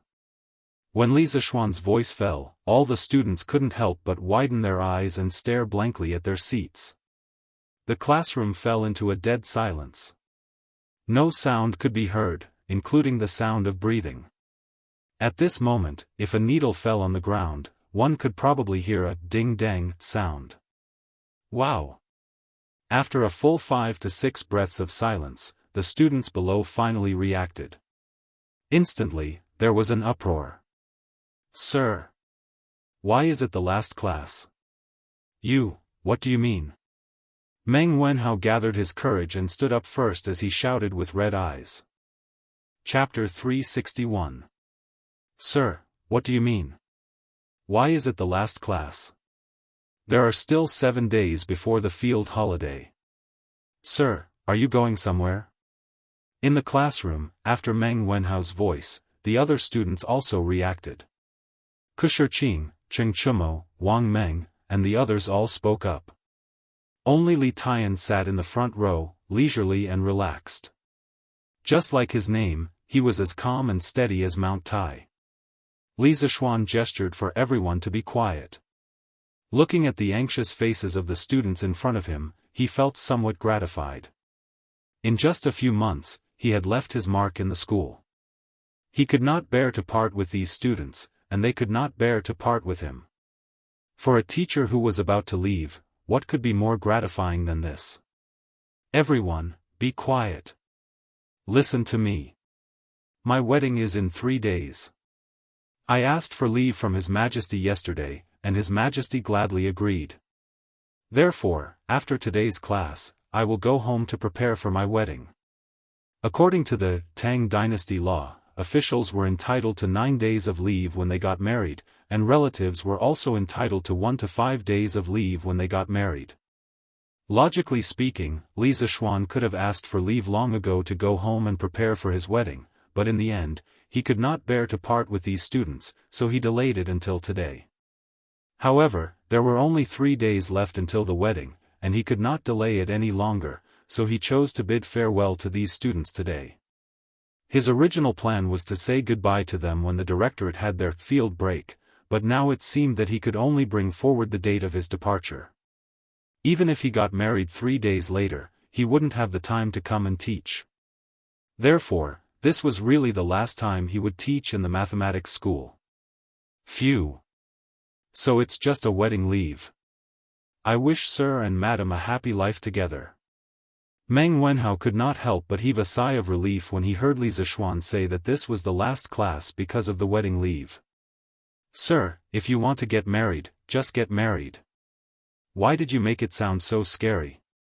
It's still the last class. You scared me to death. Wang Meng patted his chest and said with an "I was scared to death" look on his face. The rest of the students were about to chime in, but Li Zixuan coughed dryly and interrupted loudly. It's not just because of the wedding leave. Even if I don't get married in 3 days, I will still leave the Imperial College in 7 days. I have already resigned from His Majesty a few days ago. After 7 days, I will no longer be the minister of the Imperial College, and I will no longer be your teacher. By then, there will be other professors to teach you mathematics. Li Zixuan's words were like a bolt from the blue. The students of the mathematics school were all shocked and couldn't help but discuss. What? Sir is leaving the Imperial College? How can this be? I've only just learned the basics of Sir's new mathematics. How can Sir leave? Sir, why? You can't. Sir. That's right. Sir, sir. No one can replace you. Yes, sir, you can't leave. You can't leave. You can, sir. The students were shocked at first, then panicked and helpless. In the end, they all shouted in unison, "You can't go. You can't leave." The voices grew louder and louder. Li Zixuan, who was standing on the podium, couldn't help but be infected by this grand and impassioned atmosphere. At this moment, he really did have a slight impulse to disregard everything and stay behind. However, his strong willpower allowed him to restrain this irrational emotion. For the future of engineering, he had to jump out of the Imperial College and build his own academy. Quiet. Quiet.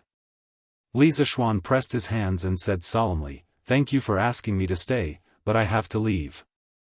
It's not convenient for me to tell you the specific reason." "Why can't you tell us the details?" Wang Meng yelled, interrupting Li Zixuan's words. "Yes, why can't you tell us the details? Did the Chancellor ask Sir to leave? If so, let's go find Chancellor Kong and reason with him." "Yes, yes, yes. Let's reason with him." Immediately, a group of people echoed behind him. Sun Zifan, Yu Dongkai, and a few other students who had just transferred over were the fiercest. Although they had only been in the Institute of Mathematics for a short time, they already liked the free and upward learning atmosphere in the Institute of Mathematics and Li Zixuan's new mathematics. "Shut up. Wang Meng, Sun Zifan. Both of you shut up." Li Zixuan was both touched and angry at the sight of this group of idiots eager to go out and fight with Kong Yingda. He shouted loudly, "Let's go. We won't shut up. Sir, if you don't tell us the reason, we won't shut up." "Yes. Sir, quickly tell us who stopped you from teaching us. We'll go beat him up." "Yes. We'll beat up whoever doesn't let Sir teach us." Although Wang Meng, Sun Zifan, and the others were usually afraid of Li Zixuan, they didn't seem to be afraid at all now. Pa pa pa. Cough, don't misunderstand. Ouch. F***ck. Ouch. Li Zixuan broke a piece of chalk and shot 3 arrows at the same time. They accurately hit Wang Meng, Sun Zifan, and Yu Dongkai, the 3 little rascals who were jumping around the most. He said coldly, I'm still your teacher now. Does no one listen to what I say? Once these words were spoken, the teaching room immediately regained its silence. Only then did many people recall Li Zishuan's past as a pervert and stop their heckling. No matter what the reason is, I have to leave the Imperial College. I appreciate your good intentions, but as my students, you must abide by the rules. My students definitely wouldn't do such a thing. After saying that, Li Zishuan waved his hand and prepared to leave. Meng Wenhao quickly got up and said, Sir, can you tell us what your plans are after leaving the Imperial College? The other students' eyes lit up when they heard that. They looked over, but this time, no one dared to jeer. Li Zishuan paused and said, I plan to build my own academy to impart engineering. May I ask what engineering is? Meng Wenhao cupped his hands and asked. I have named what I have learned as engineering.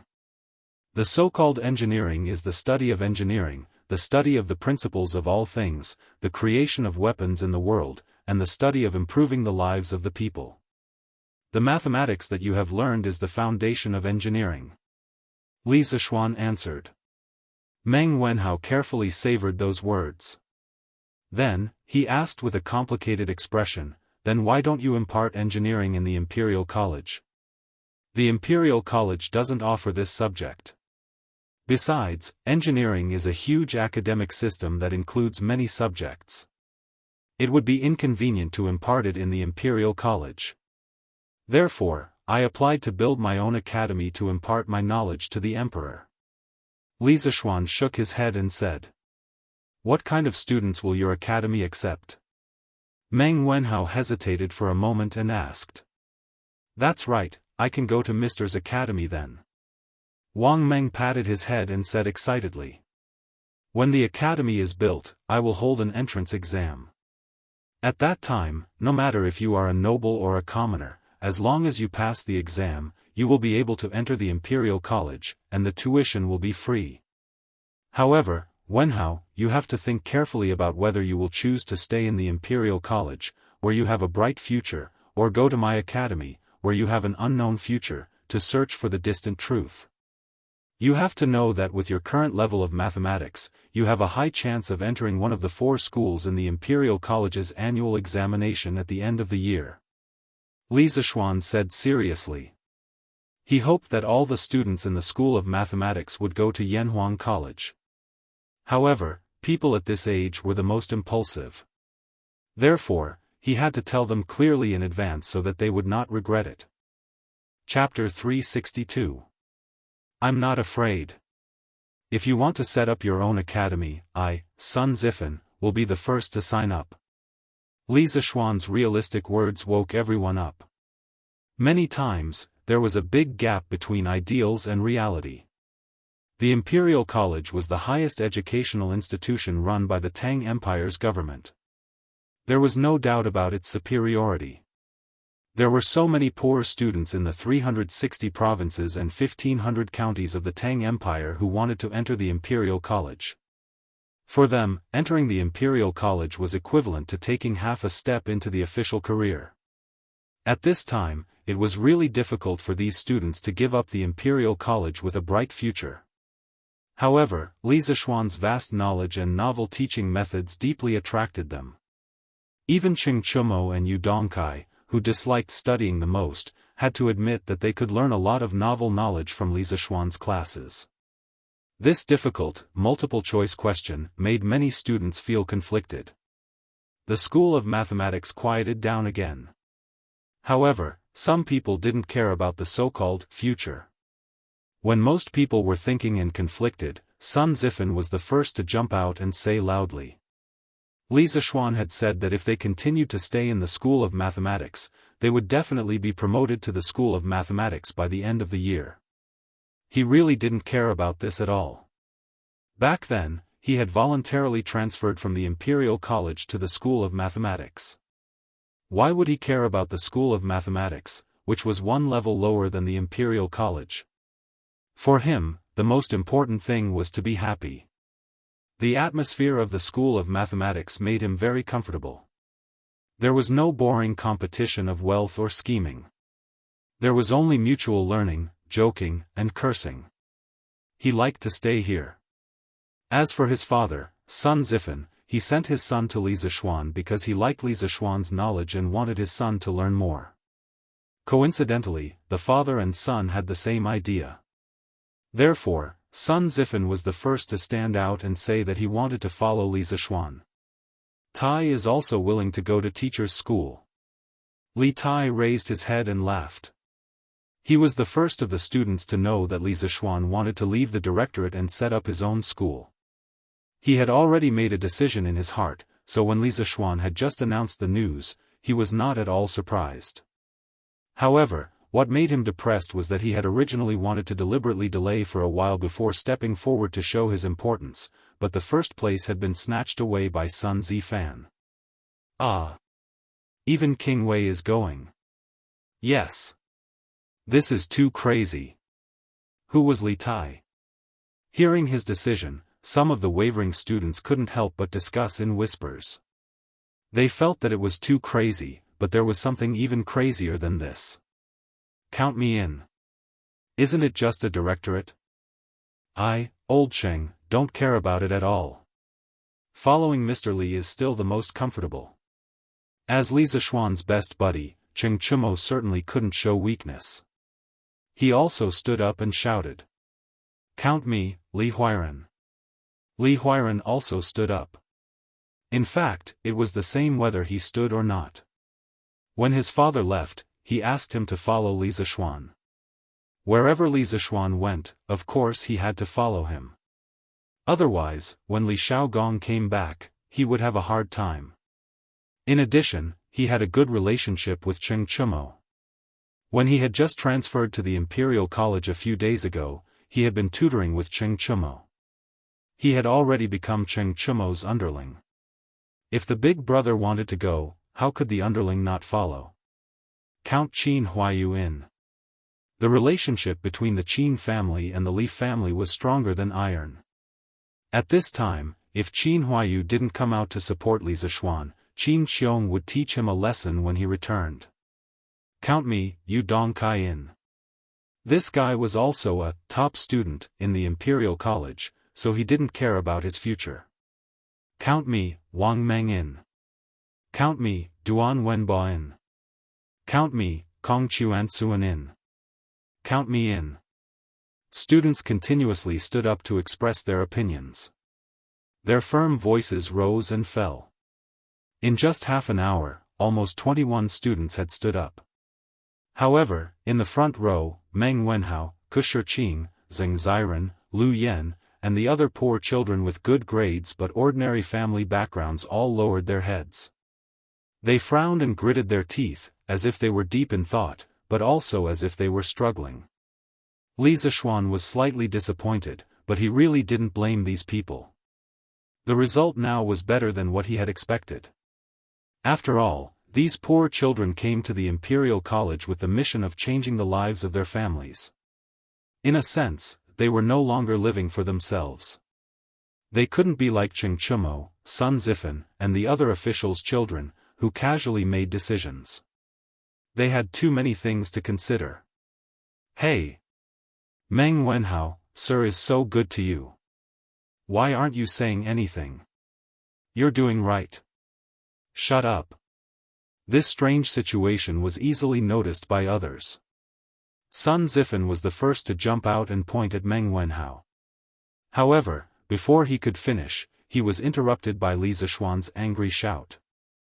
Sun Zifen, Li Tai, Cheng Chumo, Wang Meng, Yu Dongkai, Duan Wenba, Kong Chuansuan, Song Tianyu, Li Huiran, Qin Huayu, Guang Gaohan, Jiang Wenchang, Bai Hongyuan, Lu Yanming, Ji Oji, Muihan, Gu Ruochen, Yin Shenghao, Si Tingxian, Hua Yunfan, Xiao Lanmei. I am very happy that you are willing to give up your future and follow me to the academy to search for the truth. However, each of us has a different destiny. You just have to be yourself. You have no right to criticize other people's choices. Li Zishuan said to the 21 students who were standing.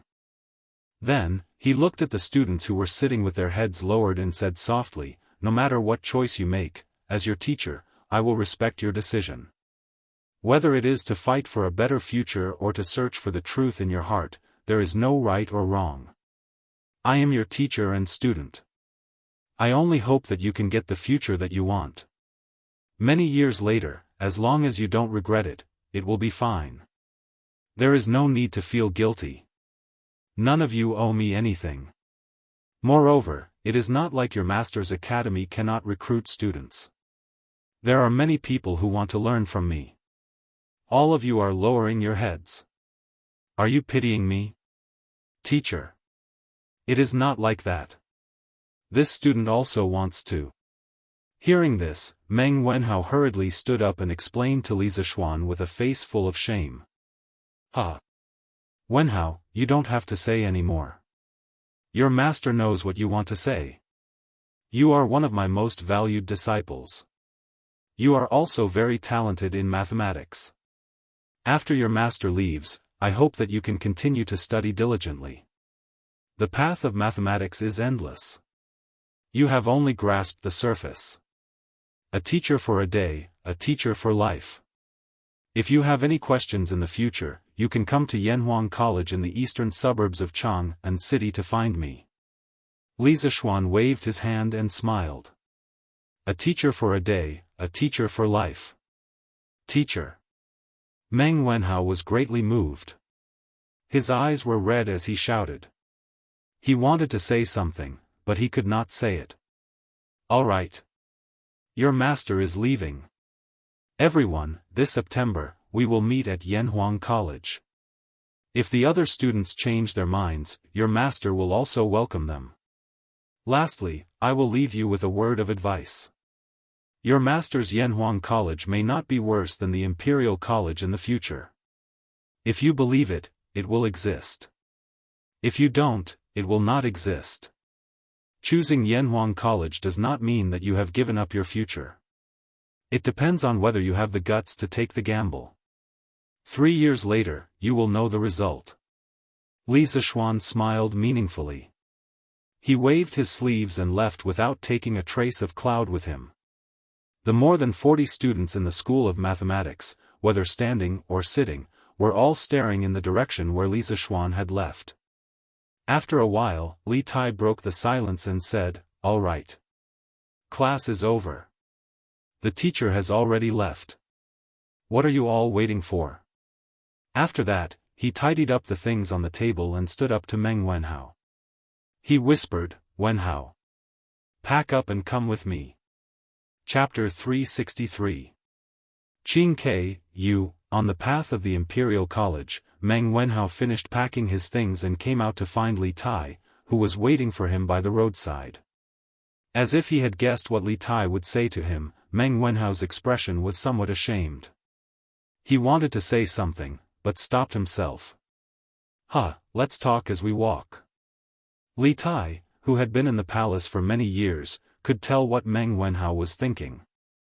He smiled, picked up his backpack, and walked forward. Li Zishuan was no longer in the Imperial College, and he definitely wouldn't come back in the future.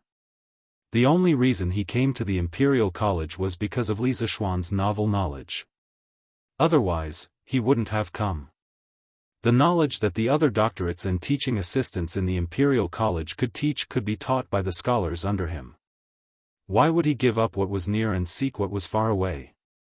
Therefore, he was on leave from today onwards. Oh.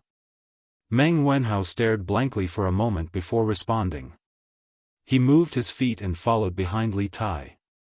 Li Zishuan announced the big event at the beginning of the 4th class in the morning.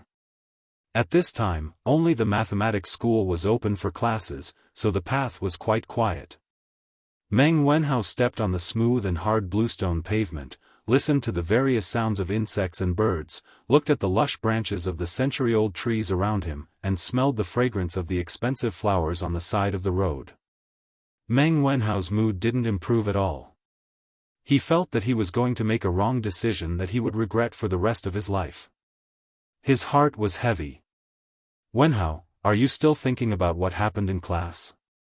Li Tai walked in front and asked softly without turning his head. Yes.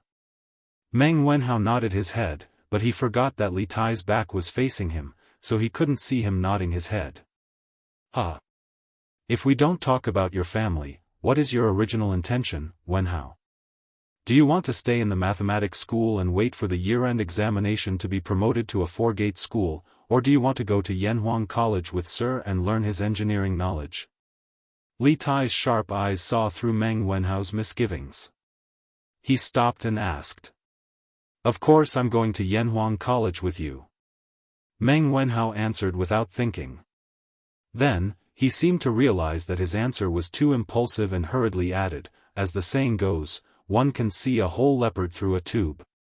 From Sir's new mathematics, I seem to be able to see another world in Sir's heart. If I don't care about my future, my parents, and my younger sister, of course I'm willing to follow Sir to pursue that distant truth. That kind of knowledge is what scholars like us should spend our whole lives studying. Moreover, entering the 4 Gates Academy and learning all day long to recite pedantic articles for no reason is definitely not what I want. Also, Mr. Wenhao's family is greatly indebted to you. When my father went out to sea this time, it was you who personally asked Prince Hejian to take care of him. But now, when Mr. needs me, I am wavering. Wenhao is so ashamed that he wants to die. Stop. Li Tai turned around and interrupted, Wenhao, you are right about one thing. Only engineering is worthy of us scholars to spend our whole lives studying. I deeply agree with this point, but the second half of your sentence is wrong. Sir helped you out of his own heart, not because you want to repay him. Sir is not the kind of person who wants to repay kindness. Meng Wenhao hurriedly shook his head and said, I know, I definitely don't mean that. Also, Wenhao, you just said that if you don't consider your future, you would be very willing to go to Yanhuang College. I don't agree with this very much. It seems that you didn't take the last words Sir said before he left seriously. Li Tai said meaningfully. What words? Meng Wenhao was startled. He had been struggling and blaming himself in the teaching room, so he really didn't hear the last few words Li Zishuan said. Hey! It seems that Wenhao really didn't listen carefully. Li Tai curled his lips, turned around, and said as he walked, Sir said that choosing Yanhuang College doesn't mean that you give up your future. Maybe you don't think so, but I have always believed in Sir. I believe in the future of Yanhuang College. Otherwise, why would my father agree to let Sir build his own college? At this point, he looked at Meng Wenhao and said very seriously, even my father thinks highly of Yanhuang College. What reason do you have to think that Yanhuang College has no future? Wenhao, think about it seriously. Don't ruin your future because of secular views. That's all I have to say. You're on your own. After that, Li Tai flicked his sleeves and turned to leave. Meng Wenhao was stunned in place and was speechless for a moment. Li Tai left a sentence in the air in front of him. Confucianism cultivates the heart and benefits the world. Do you want to cultivate the heart for a lifetime and become a rotten scholar who only knows how to care about others, or go to Yanhuang College and become an omnipotent and peerless expert who benefits the country and the people like Sir? It's all up to you, Wenhao. Confucianism cultivates the heart and benefits the world. Meng Wenhao's lifeless eyes suddenly bloomed with endless vigor. Slowly, his eyes gradually became firm. I want to benefit the world. I don't want to become a rotten scholar. Meng Wenhao murmured, picked up his school bag, and walked resolutely to the gate of the directorate. So, Li Sai has no choice but to leave. In the principal's office. The conversation between the two big shots came to an end. At this time, Wang Yaluan stood up and asked with his hands behind his back. Brother Yaluan, I don't want to either, but Li Sai insists on leaving. Kong Yingda heard the blame in Wang Yaluan's tone. He couldn't help but cup his hands and smile bitterly. It was originally a small matter, but it ended up like this. Chancellor Kong, I have something to say, but I'm not sure if I should say it. Wang Yaluan shook his head and said with some displeasure. Brother Yaluan, feel free to say it. Although Kong Yingda roughly guessed that this brother's words wouldn't be pleasant to hear, he still nodded and said. Forgive me for being blunt. Confucianism has been passed down to this day and has changed. When the sage first proposed Confucianism, it was to let people cultivate the heart. Chancellor, take a look. What kind of heart are people cultivating now? Scheming against each other, fighting for power, and completely forgetting the responsibility of being a teacher. Confucianism is degenerating, but Li Sai's new learning is rising like the morning sun. I have a feeling that losing Li Sai in the directorate is definitely an immeasurable loss. Chancellor Kong, you will definitely regret it soon. Wang Yaluan's tone was solemn, and there were hidden meanings in his words. After he finished speaking, he didn't even bother to say goodbye and left with his hands behind his back.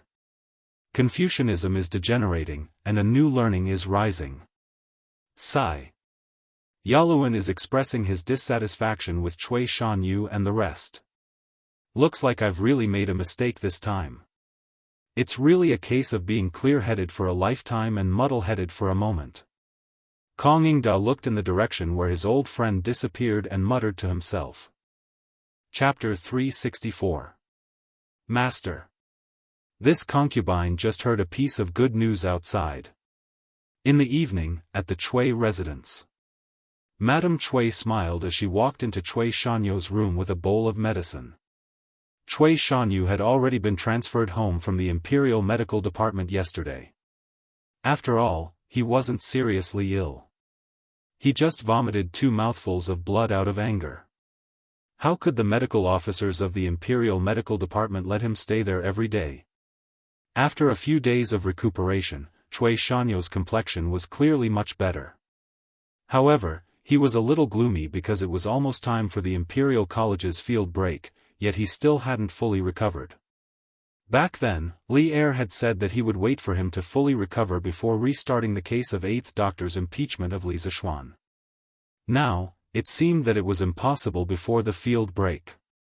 After all, his purpose of impeaching Li Zishuan was to prove to the teachers and students of the Imperial Medical Department that he, Cui Shanyu, was not worse than Li Zishuan.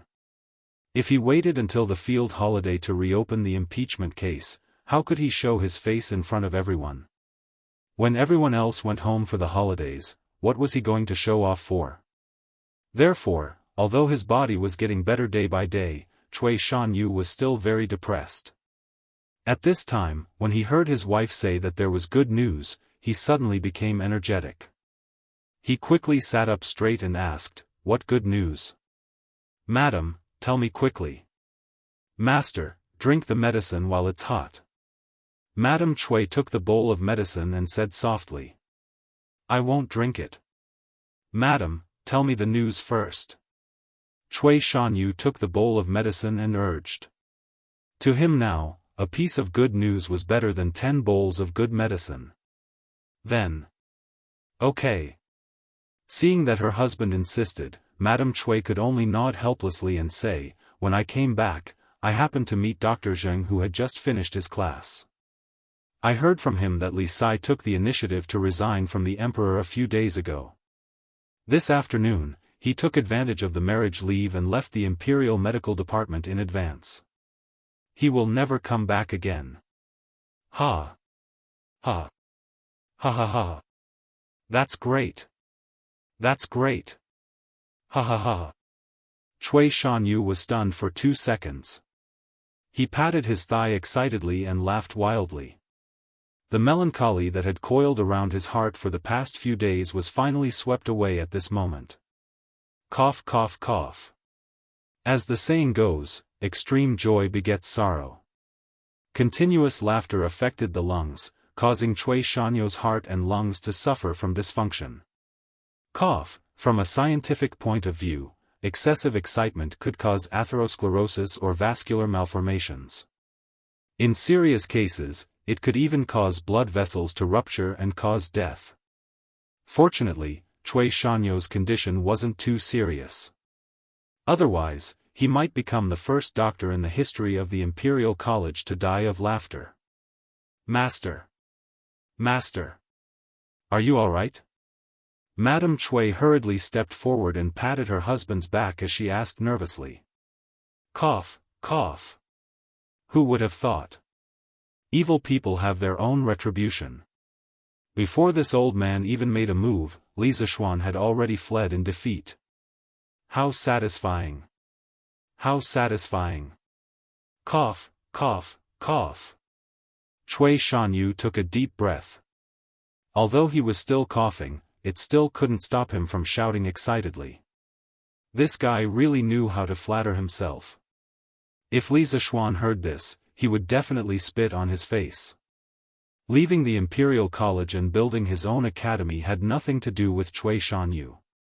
It was completely because Li Zishuan couldn't stand the way Kong Yingde handled things. It wasn't because he was afraid of Cui Shanyu. If it was a direct confrontation, Li Zishuan said that even if the 8 of them attacked together, they wouldn't be afraid of Cui Shanyu. Master is still the best. Master, please drink your medicine. Madame Cui knew what kind of person Cui Shanyu was. She could only follow his words and coax him like coaxing a child to drink medicine. Cough cough. I don't need to drink anymore. This old man's illness is much better. Cough cough. Cui Shanyu waved his hand and said with a flushed face. This guy finally experienced what it meant to be in high spirits when faced with happy events. Qingke, I heard that you didn't go to the Imperial College in the afternoon? What's wrong? In the Ganlu Palace. The father and son were chatting together after dinner. Li Er looked at Li Tai, who was sitting not far away from him, and asked kindly. Replying to father, I indeed didn't go in the afternoon. Because from today onwards, Mr. Li won't be going to the Imperial College, so I came back. Li Tai knew that Li Er was probably just asking casually and didn't blame him for skipping school. Therefore, he replied indifferently. Going to the School of Mathematics was originally an impromptu decision. He had never treated this as an academic task that he had to complete. Li Er also didn't expect him to become an omnipotent sage. Oh. Right. I almost forgot. I just approved that kid's marriage leave yesterday. Li Er patted his head and said with a smile, It's strange. Your master has always liked to be lazy. This time, he could have taken leave 4 to 5 days ago. I didn't expect him to only take leave 3 days before his wedding. How rare. The corner of Li Tai's mouth twitched slightly. He secretly thought that his master was famous for being lazy. If he was a little diligent once, others would think that it was abnormal. Sir couldn't bear to leave the 44 students in the School of Mathematics, so he persisted until today to leave. Li Tai said with a deadpan expression. At this time, he felt that he had to clear his master's name. Ha! Since he couldn't bear to leave, why did he insist on leaving? This kid is really asking for trouble. Li Er shook his head. He didn't sympathize with Li Zishuan's situation at all. Who asked Li Zishuan to be unwilling to let him be a part of it? Qingke, then can you stay in your school of literature and concentrate on your studies in the future? As Li Tai was brimming with talent, intelligence, and love for literature. He had collected tens of thousands of books and had extremely high attainments in calligraphy and painting. Li Er specially allowed Li Tai to set up a school of mathematics in the mansion and let him recruit scholars as a show of favor. Now that Li Zishuan had left, the school of mathematics was no longer the same. In Li Er's opinion, Li Tai would definitely not go there again. Father, I want to go to Yanhuang College with Mr. Li. Li Tai cupped his hands and said. Ha! I only mentioned Yanhuang College to you yesterday. Why have you decided to go now? Li Er stood up and said seriously with a frown, although I am optimistic about Yanhuang College's future, Yanhuang College has nothing at the moment. Even the teaching building hasn't been built yet. Qingke, have you thought about it? Do you really want to go? Yes. I will definitely go. Li Tai also hurriedly got up and respectfully bowed to Li Er. He said sincerely, I think that Confucianism cultivates the mind and benefits the world. Ever since Tai learned how to read and write, Confucianism has been with me for 6 years. I have made up my mind and don't want to learn it every day. I think that Mr. Li's skills are even more novel and practical. The curved plow, the scooter, the paper machine, and the wireless telegraph that I heard from Big Brother and Sister Changle recently that can transmit messages from far away are all beneficial to the country and the people. The more I understand, the more I feel that Mr. Li's knowledge is as profound as the sea. He is simply omnipotent. I don't want to cultivate the mind for the rest of my life and become a rotten scholar. I want to become someone who is almost omnipotent like Mr. Li. I hope that Father can grant me my wish. Li Tai's loud and clear words echoed in the hall. Li Er stared blankly at the little fatty who was not even 10 years old. It was as if he was meeting Li Tai for the first time. After a while, he laughed and said, Confucianism cultivates the mind and benefits the world. That's a good saying. Qingke, you have grown up. I am very happy. You can do whatever you want. Father will definitely not stop you. Chapter 365. The next day, June 23rd. The wedding date was set for the 25th of June, and there were only 2 days left. The Li family attached great importance to Li Zishuan's marriage. Although Han Yushi was not from a prestigious family, she was the newly adopted daughter of Qin Xiong and his wife.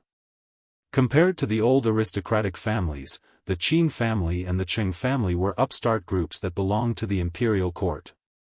This was a force that could not be ignored. Therefore, it was reasonable to say that Han Yushi's identity had indeed increased a lot of attention for this marriage. Of course, the most important thing was that Li Zishuan liked Han Yushi very much. Since their son liked her, what else did Li Jingma and Mrs. Li have to say? As the saying goes, love the house, love the crow. They also cared about this marriage very much. It must be a big event. It must be lively. The extravagance must not be lacking. Otherwise, people will laugh at us. This was what Li Jingma said a month ago. In fact, he did do so. These days, Old Man Li and Madam Li's faces were glowing with health and vigor, as if they had been rejuvenated. The whole mansion was also filled with a jubilant atmosphere. The red cloth and red curtains had been hung up in advance. Madam Li had organized the servants to clean the mansion several times. Every place had been cleaned several times. Basically, there was no blind spot. Not to say that the mansion was spotless, but if you looked at it with the naked eye, you wouldn't see a speck of dust in any room. This caused Li Zishuan to have to take off his shoes every time he returned to his room. Otherwise, the wooden floor in the house would definitely have to be cleaned again. Fortunately, it was summer now. Otherwise, there would be no floor heating. Wouldn't he freeze to death with bare feet? Half a month ago, the Li family had already sent the betrothal gifts to the Han family. Just the copper coins alone were used to pull 30 ox carts, which amounted to a total of 30,000 strings of cash. 50 jars of the drunken Immortal, which was popular in Chang'an, were pulled. When Cheng Yaojin found out about this, he was extremely envious. He secretly hated himself for not having a daughter. Cheng Yaojin did not have a daughter in the official history, but of course, the TV dramas could not be trusted. He sent 3 of the new horse carriages, Don't Touch Me, 1,000 mu of fertile land, and various other gifts. Such a huge betrothal gift shocked the onlookers. The entire Chang'an city was in an uproar. The people of the Han family manor and the neighboring villages were still talking about it after such a long time. They were envious of Han Tianhu for finding such a son-in-law. Many people who had daughters were also wondering if they should bring their daughters to Li Zishuan to have a look. If Li Zishuan took a fancy to them, then wouldn't their family be rich? Li Zishuan did not know what others were thinking. Anyway, when he thought about the tedious wedding process in the next few days, he could not help but have a headache. He actually felt that the wedding should be simple, but he had to consider for Han Yushi. If the wedding was simple, the one who would be embarrassed would not be him, but Han Yushi. Although Han Yushi was not the kind of person who despised the poor and loved the rich, this was a once-in-a-lifetime event for a woman. Who would not want to be grand and happy? Therefore, when his parents said that they wanted to hold a grand wedding, Li Zixuan also followed suit and said that they wanted to hold a grand wedding. He was not afraid of spending money. In order to give face to Han Yushi, this new daughter-in-law, it was worth spending any amount of money. The currently family did not lack money at all. Yesterday afternoon, the Han family had sent someone to deliver a message saying that they would be sending people over to make the beds today. Thus, Lady Li had woken up early in the morning to make preparations. Naturally, the entire residence was cleaned up once again. None of the servants complained. Instead, each and every one of them was overjoyed and worked hard without complaint because they would be rewarded. Making the bed, also known as making the house or making the bed, was usually done a few days before the wedding by a lucky person who would move the new bed to the appropriate position. Then, the lucky woman would be responsible for making the bed. She would spread the mattress, bed sheets, and dragon and phoenix quilt on the bed and sprinkle all kinds of wedding fruits, such as red dates, longans, dried lychees, and red mung beans. After making the bed, no one was allowed to enter the new room or touch the new bed until the newlyweds entered the room on the night of the wedding. Ever since the wedding date was confirmed, Madame Li had been nagging Li Zixuan about the wedding process. Otherwise, how would Li Zixuan know about these complicated formalities? After breakfast, Li Zixuan leaned back on the recliner leisurely looked at the freshly printed Datong Daily, allowing his parents to busy themselves in the courtyard and command him. It was not that he did not want to help, but that he would only make things worse. Regarding this point, Father Li and Madame Li had a deep consensus. Li Zixuan was also fortunate to be at ease. TSK, it's great not to have to go to work. Li Zixuan thought contentedly. Humph. Stinky brother is slacking off again. Suddenly, Lan Er's legs sank, and he saw Lan Er sitting horizontally on Li Zixuan's thighs. Her two hands reached over to pinch Li Zixuan's face. Perhaps it was because Li Zixuan's face was too handsome or something else, but Lan Er liked to pinch Li Zixuan's face the most, other than often pulling Li Zixuan's arm. Li Zixuan hurriedly slapped the little girl's hands away and said unhappily, "Get off. What are you doing?" He really had a headache when it came to Lan Er. This girl was almost 7 years old.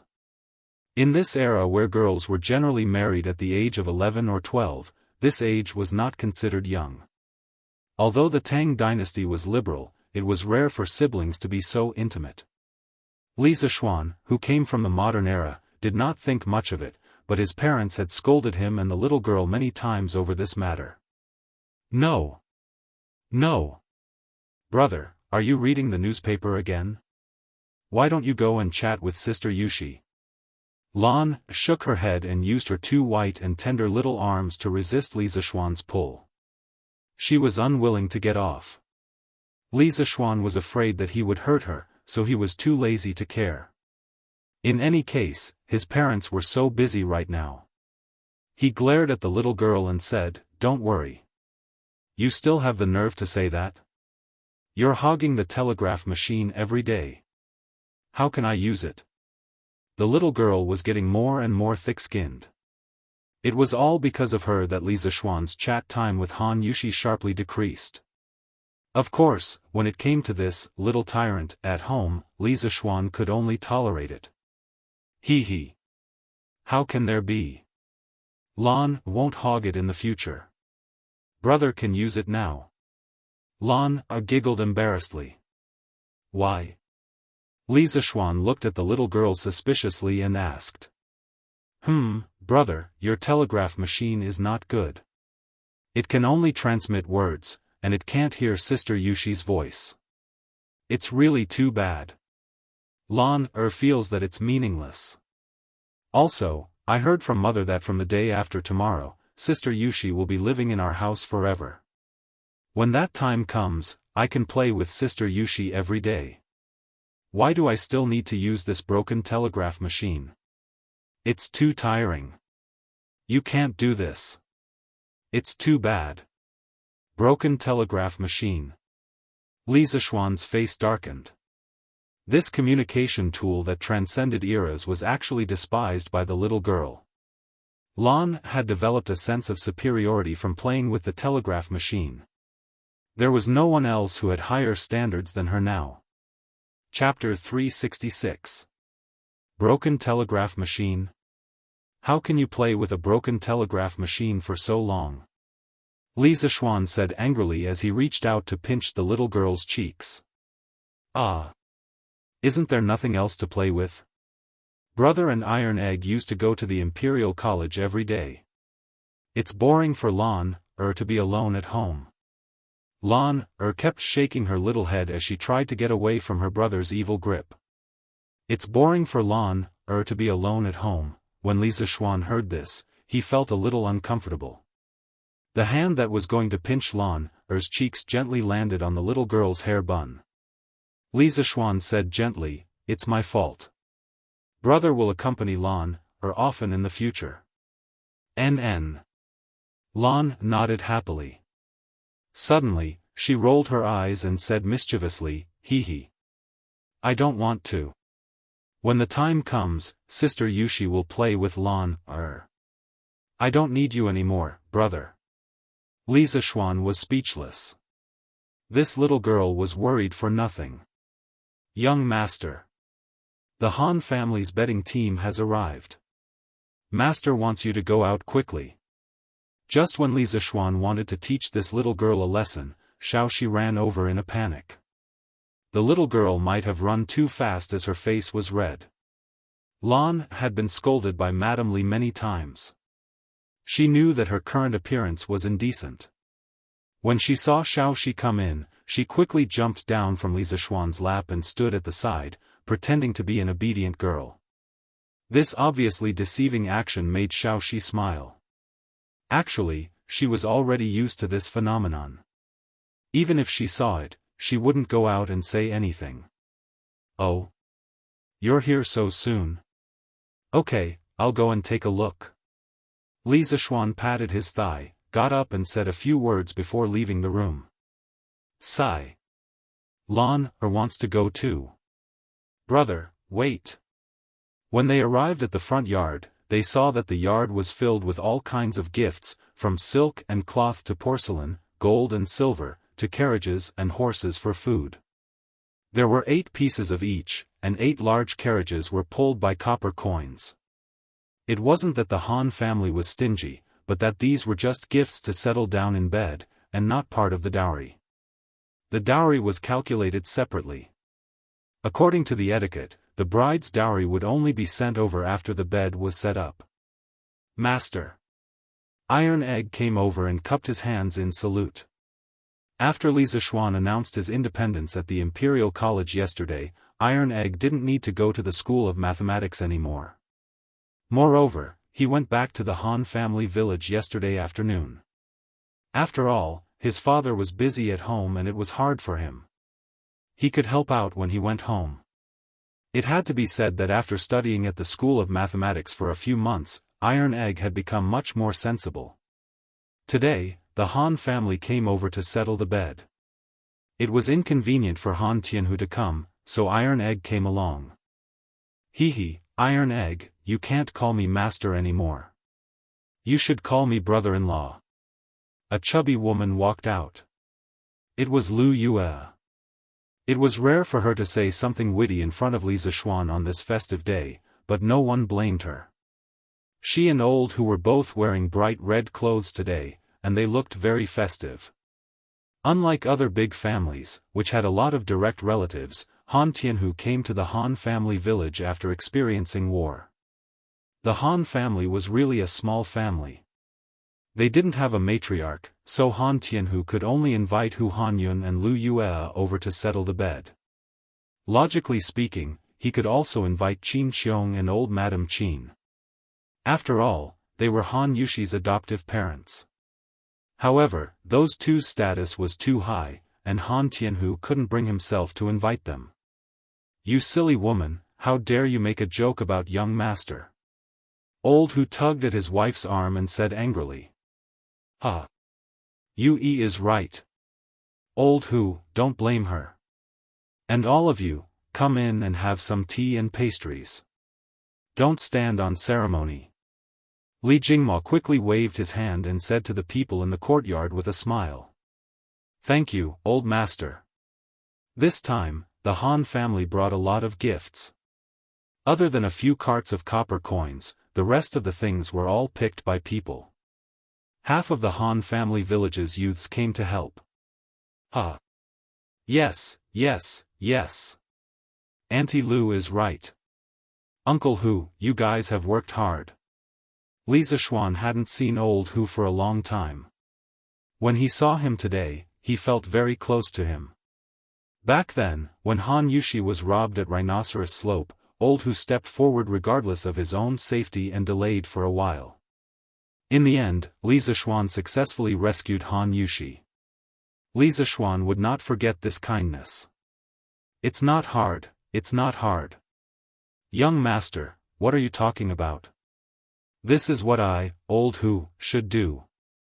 Putting aside the benefits that Li Zishuan brought to the Han family village, his son and daughter's illness were cured with Li Zishuan's help. Li Zishuan was grateful to him, but he was even more grateful to Li Zishuan. "Ha! As expected, how are you guys doing recently? I haven't seen the two of them in a long time." Li Zishuan saw that his father had called the rest of the people in for tea and pastries, so he chatted with Old Hu as they walked. He. Good, good, good. Thanks to you, young master, everything is fine.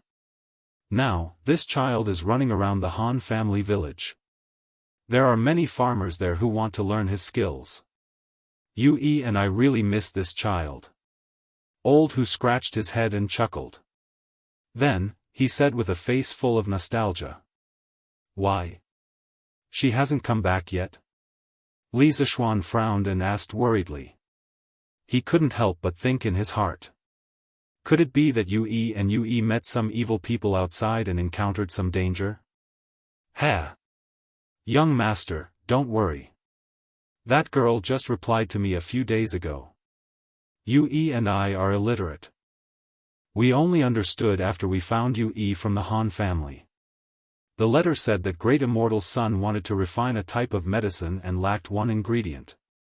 She and Great Immortal's son have been picking herbs in the Taibai mountain area recently and helping the villagers there to treat their illnesses. There's no danger." Old Hu looked at Li Zishuan's expression and quickly waved his hand with a smile. Taibai Mountain was also known as Changbai Mountain. The name of Changbai Mountain had changed many times in history. Before the Qing dynasty, it was known as Buxian Mountain, meaning mountain with God. The classic of mountains and seas recorded, in the vast wilderness, there was a mountain named Buxian because of the reverence of the people. That was Changbai Mountain. In the Han dynasty, it was known as Dandan Daling. In the Wei dynasty, it was known as Gaima Mountain. In the later Wei dynasty, it was known as Tutai Mountain. In the northern and southern dynasties, it was known as Tsongtai Mountain and Taihuang Mountain. In the Tang dynasty, it was known as Taibai Mountain. In the Qing dynasty, the Qing dynasty regarded Changbai Mountain as the birthplace of their ancestors. They sealed the mountain and offered sacrifices to the gods.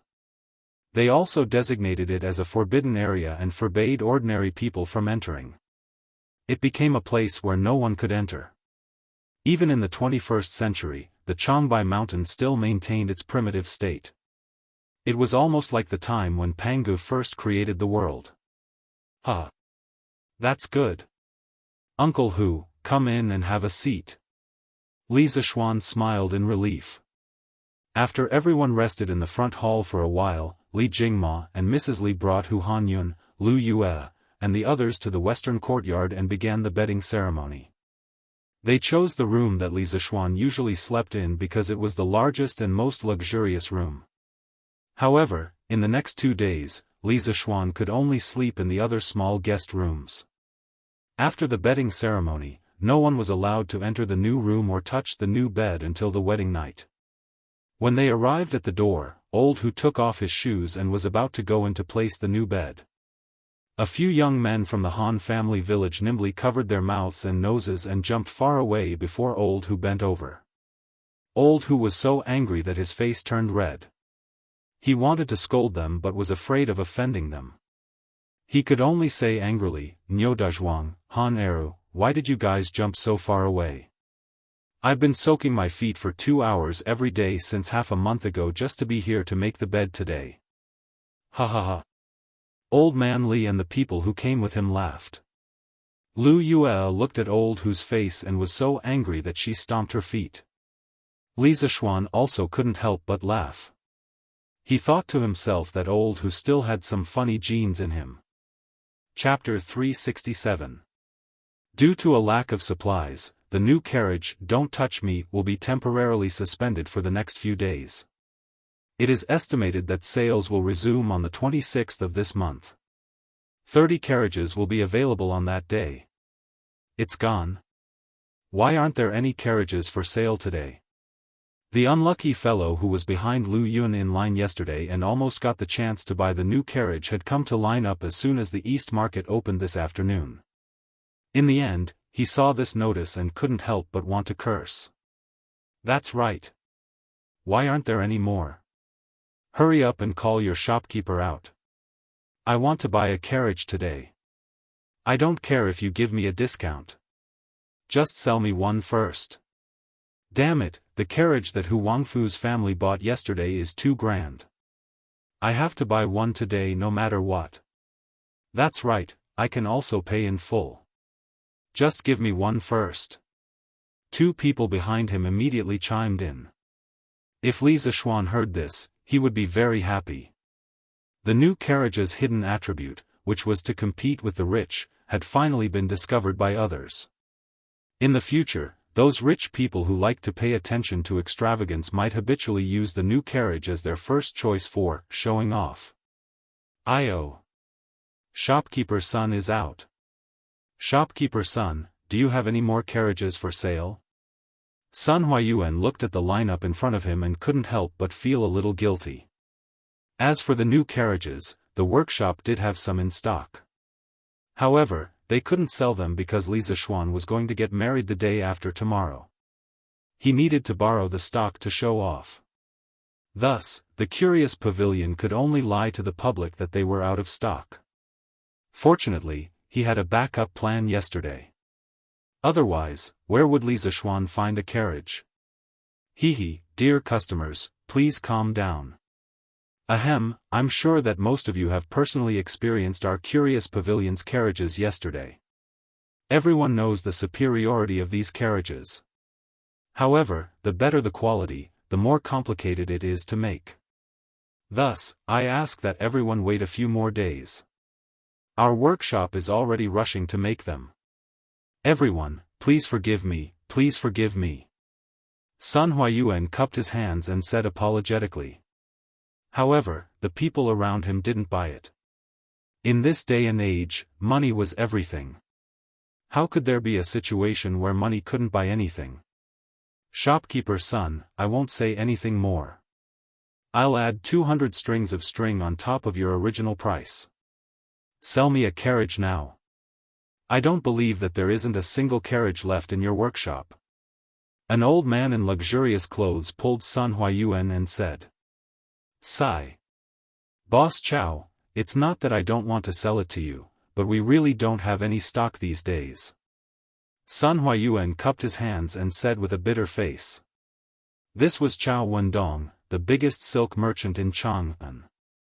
His family was not much weaker than Li Zishuan. They could not afford to offend him. 500 strings. It's impossible that your workshop doesn't have a single one in stock. Chow Wendong stretched out 5 fingers and insisted. Whoosh! The surrounding people were in an uproar. 500 strings of string of cash could almost be sold for half a carriage. He was really rich and willful. Chow Wendong was indeed not lacking in money. A few hundred strings of cash was really a drop in the ocean for him. The reason why he wanted to buy a carriage today was because he had a business acquaintance who bought a new carriage from Curious Pavilion yesterday. How could he fall behind? On the other hand, Curious Pavilion's carriages were indeed high-end and comfortable. Putting aside the fact that he was angry, he also wanted to buy this carriage. This way, when he went out for business in the future, not only would he be able to go back and forth faster, but he would also be able to avoid the pain of a bumpy carriage on the road. As for shopkeeper's son saying that there was no stock, he believed him. However, he also didn't believe that there wasn't a single extra carriage. He was also a businessman. He knew that businessmen would more or less keep some stock at the bottom of their chests. Therefore, Chow Wendong directly used the simplest and most crude method, throwing money at him. He didn't believe that Sun Huayuan wouldn't be tempted. Boss Chow, say no more, I'll add 1,000 strings of cash. Shopkeeper's son, quickly think of a way to get a carriage for me. Sun Huayuan was indeed tempted. Just as he was about to say that he could use a carriage, Chow Wendong mistakenly thought that Sun Huayuan was going to refuse again and directly added 1,000 strings of cash. 1,000 strings of cash. Boss Chow is so rich. Boss Chow is so generous. The onlookers were shocked. No one would spend nearly twice the price to buy a carriage. No, no, no. Sun Huayuan waved his hand and hurriedly said, Boss Chow, this old man didn't mean it that way. To be honest, the workshop does have a few carriages in stock, but those are for my Lord Ju's wedding. This old man really doesn't dare to act on his own initiative and sell them. As for the remaining carriages, there's only one left in front of the door. Speaking up to here, Sun Huayuan pointed at the carriage in front of Curious Pavilion that was previously used for customers to try out. Oh. So County Li's man is getting married. This is truly worthy of celebration. When the time comes, this Chow will shamelessly go to the Li estate and ask for a toast. Back in the day, Lord Li had a lot of business dealings with this Chow. Chow Wendong nodded and smiled as he stroked his beard. He wasn't spouting nonsense. The Li family had a few ready-made clothing stores, and it was inevitable that they would have dealings with him, the largest silk merchant in the capital. Of course, if he could use this opportunity to build a relationship with a Lord Ju, Chow Wendong felt that it would be worth it even if he had to spend an extra 2,000 strings of cash today.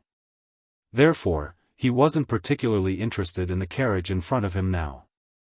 He was thinking about whether he could build a relationship with the Li family at the wedding banquet the day after tomorrow and get familiar with him. Ah. So Lord Li is getting married. Boss son, congratulations. Yes. That's right. Congratulations. Congratulations. When the time comes, we have to ask for a toast. The rest of the people also laughed and said happy words. Most of them were businessmen, and no one was willing to offend a Lord Ju for no reason. Hee. Thank you. Thank you. My Lord Ju has always been hospitable. He will definitely welcome Boss Chow and all of you. Boss Sun clasped his hands and said politely. He looked at the carriage in front of the door again and said hesitantly, if Boss Chow doesn't mind, I can sell this carriage to you at its original price. Don't worry, I will first send this carriage to the workshop for refurbishment. It will be sent to your residence in the afternoon. When the time comes, I guarantee that it will be exactly the same as a new carriage. When Chow Wendong heard this, his heart skipped a beat. He looked at Boss Sun and said with a forthright smile, Boss Sun's words are very good. This Chow wants this carriage. However, this Chow said earlier that I will increase the price by 1,000 strings of cash. How can I go back on my words? This Chow will buy this carriage for 2,199 strings of cash. I will have to trouble Boss Sun to send it to this old man's residence in the afternoon. Hearing him say this, the eyes of the surrounding people who were looking at the carriage suddenly dimmed. If Chao Wendong didn't want it, they would also be willing to buy this carriage at its original price. But now that Chao Wendong had raised the price so high, they were a bit hesitant. After all, the strange interest pavilion would have stock in a few days. There was no need for them to waste money. Chao Wendong glanced at the expressions of those people and couldn't help but laugh inwardly. The reason he increased the price was to make the other hidden competitors withdraw. After being in the business world for so many years, how could he not see through these people's little schemes? Of course, he also had another intention, and that was to use this opportunity to gain favor in front of Li Zishuan and show his face. It could be said to be killing two birds with one stone. This. Sun Huayuan was still a bit inexperienced in the business world. How could he understand the open and covert struggles between these people? When he heard Chao Wendong's words, he was dumbfounded. These days, there was still a customer who would take the initiative to pay more? What? Boss Sun, are you going back on your words? Chao Wendong asked with a smile. No, it's just that. Since you aren't going back on your words, then it's a deal. This Chao will send someone to deliver the money to you. Boss Sun, please send this old man's greetings to Lord Li. Chao Wendong laughed and said directly without giving Sun Huayuan a chance to refute. Good. This Sun will definitely pass on your words. Sun Huayuan seemed to understand something as he cupped his hands and said. A sky-high price transaction was easily concluded. The two of them didn't know that this bizarre transaction had shocked everyone and spread to every corner of Chang'an City at the speed of a hurricane. Chapter 368. Did you hear? Mr. Chao from the Hesheng silk shop in the West City bought a carriage from the Curious Pavilion for over 2,000 strings of cash. In a restaurant. A burly man smacked his lips and savored the wine in his mouth as he whispered to his companion. What? Over 2,000 strings of cash? What kind of carriage is that expensive? Another person at the same table exclaimed. Hey! You're so ignorant, aren't you?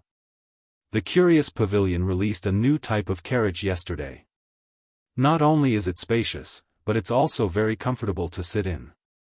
There's almost no bumps. Also, it said that this carriage is 30% faster than other carriages. Yesterday, this carriage was sold for 1,199 strings of cash. Hiss. That's almost 1,200 strings of cash. That's already very expensive. Why is it sold for more than 2,000 strings of cash today? Tisk tsk. I heard that the Curious Pavilion is out of stock. Mr. Chao insisted on buying the carriage today, so he had to add another 1,000 strings of cash to buy the carriage on display in front of the Curious Pavilion. This Mr. Chao is really rich. Who said he isn't? But his carriage is really comfortable. Is it worth that much? What? Brother Fong, have you sat in it before? Ahem. I went to try it yesterday, but I was a little late. The carriage was sold out before it was my turn. Actually, even if there was stock yesterday, he wouldn't have been able to afford it. He was just curious and couldn't help but try it out for free. Similar exclamations could be heard in every corner of Chang'an City. Chao Wendong's actions had inadvertently hyped up "Don't touch me." The reason why the value of many things was so high in the end was because of hype. Just like the modern Bitcoin, it was extremely cheap at the beginning in 2009. At that time, someone used 10,000 Bitcoins to exchange for a hamburger. But in less than 8 years, the value of Bitcoin skyrocketed by 100,000 times. The highest exchange price for RMB reached $30,000. Wasn't this all hype? Pity for the unlucky kid who used 10,000 Bitcoins to exchange for a hamburger. After this incident, the value of "Don't touch me" in the eyes of many people was much higher than the original price. When the Strange Taste Pavilion sold Don't Touch Me again, there would be even more people who wanted to buy carriages at the Strange Taste Pavilion with the intention of picking up a bargain. West City, Drunken Immortal Inn. Brother Zhang, how was it? Then don't touch it. You won't regret it if I buy it, right? Liao Shifan smiled proudly. No regrets. No regrets. Sitting in that carriage was simply too comfortable. My humble wife is overjoyed. Now, she won't have to suffer the hardships of running around when she visits her parents every year. Zhang Jingyang replied with a flushed face. Looking at this fellow's expression, she knew that he must have had a wonderful time last night. Brother Zhang, you're really flushed with success. Liao Shifan teased with a smile. Ahem. Brother Liao, please don't laugh at me. Zhang Jingyang coughed awkwardly and then cupped his hands mysteriously. Brother Liao, now that you've asked this question, I do regret it. I regret that I bought too little yesterday. Oh? What do you mean by that? I just heard that the Strange Interest Pavilion won't be selling any carriages. And Chonghua Square's Chao Wendong increased the price by 1,000 strings of cash today and bought the carriage in front of the Strange Interest Pavilion for exhibition. TSK, if I could buy one more carriage yesterday and sell it today, wouldn't I be able to earn 1,000 strings of cash? Zhang Jingyang said greedily. He was just a small businessman and couldn't be compared to Liao Shifan and Chao Wendong. To him, a deal that could earn him 1,000 strings of cash was already very tempting. Since that's the case, why don't you sell the carriage in your hands? After all, the Strange Interest Pavilion will still be selling carriages like this in the future. Liao Shifan, who had been in the business world for a long time, disagreed. He guessed that Chao Wendong was willing to pay 1,000 strings of cash because he wanted to curry favor with Li Zishuan. If Zhang Jingyang were to resell the carriage, he might not be able to earn 1,000 strings of cash. However, he could only think about it in his heart and couldn't say it out loud. Their relationship wasn't that close yet. Ugh. That won't do. What if I can't buy it in the future? Wouldn't my wife cause trouble at home? I can't sell it. I definitely can't sell it. Zhang Jingyang was stunned and hurriedly shook his head. Sister-in-law is really good at managing a household. TSK, little Xian is still the best. This carriage is worth more than 2,000 strings of cash in the blink of an eye. I can show off in front of Fang Yai and Du He later. Uncle Fang and Uncle Du definitely won't give them so much money to buy a carriage.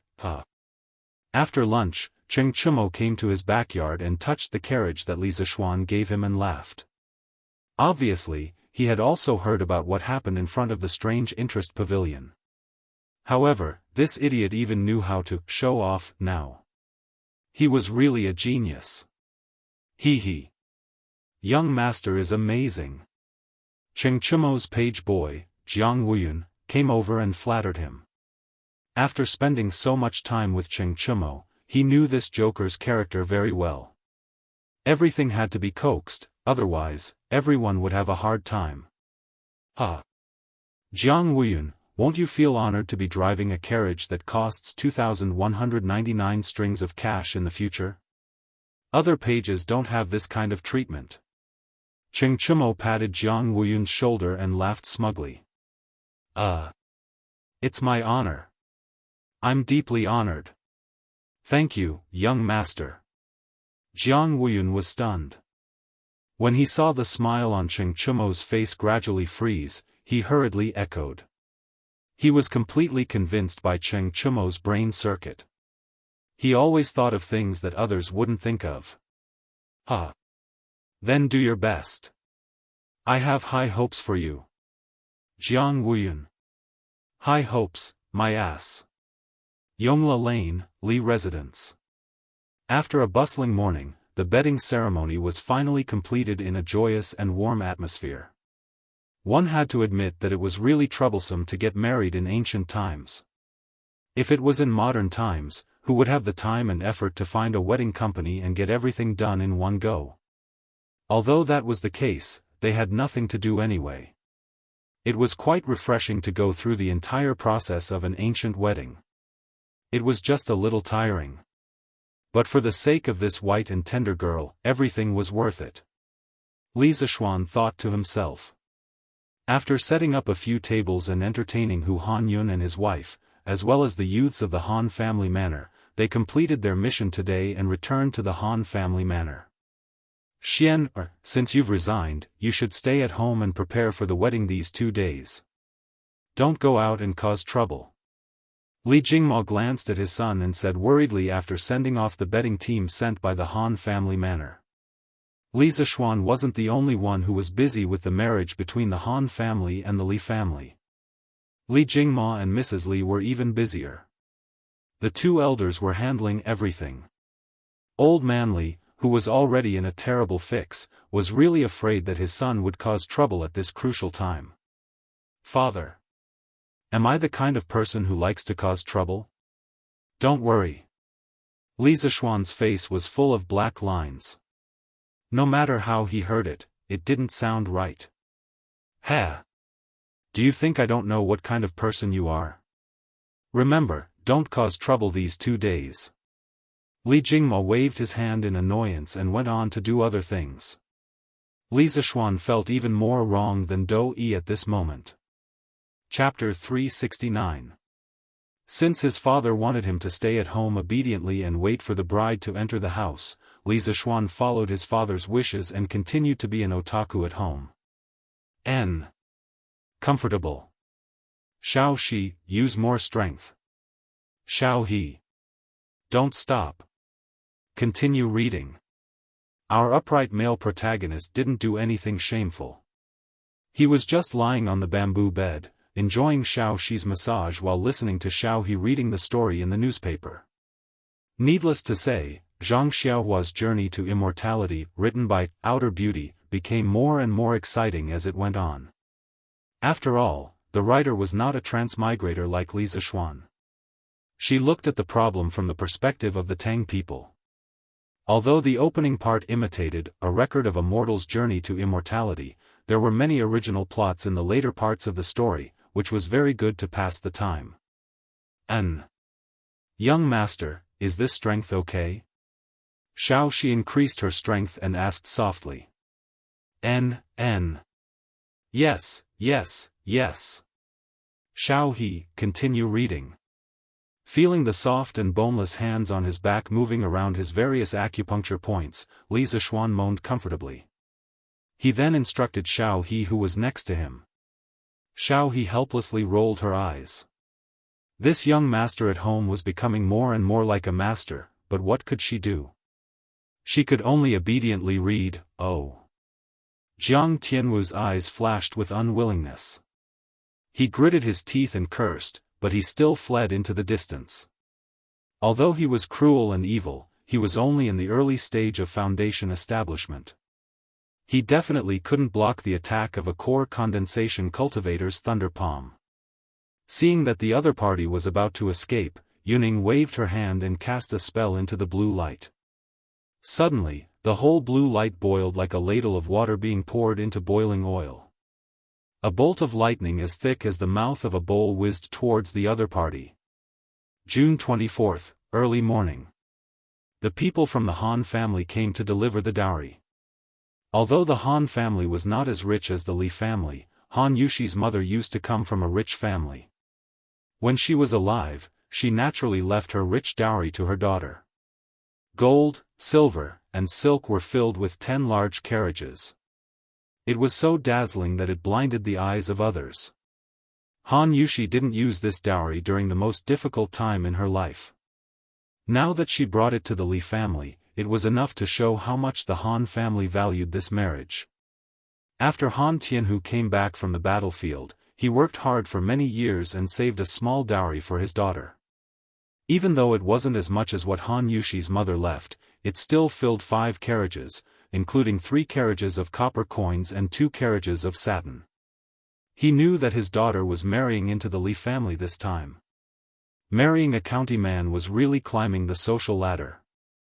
Therefore, in order for his daughter to live a more comfortable life in the Li family, Han Tianhu spent a lot of money on the dowry. He almost used up all the family's assets. Not only that, he also returned the extravagant betrothal gift that Li Zishuan sent last time and added it into his daughter's dowry. Ancient times were different from modern times.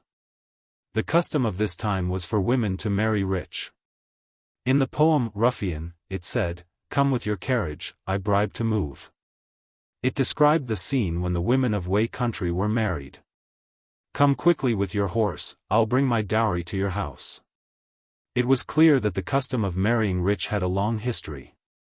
People often said, 1,000 acres of fertile land, 10 miles of red dowry. It referred to the queue for dowry that stretched for miles.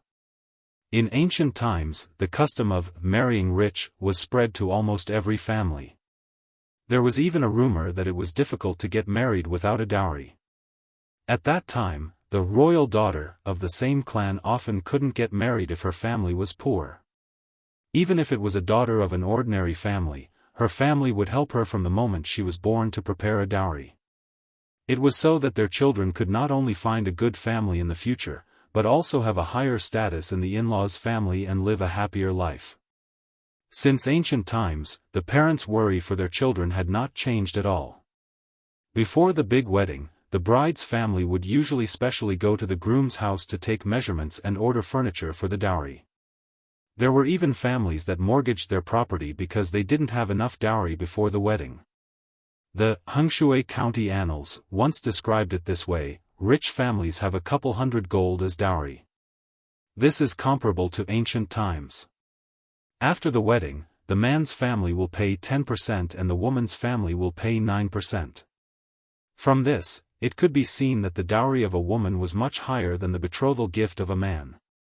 The bride's parents thought that this would let their daughter be valued in the husband's family. Moreover, if their daughter was bullied, they would have a generous dowry to rely on and it would be better.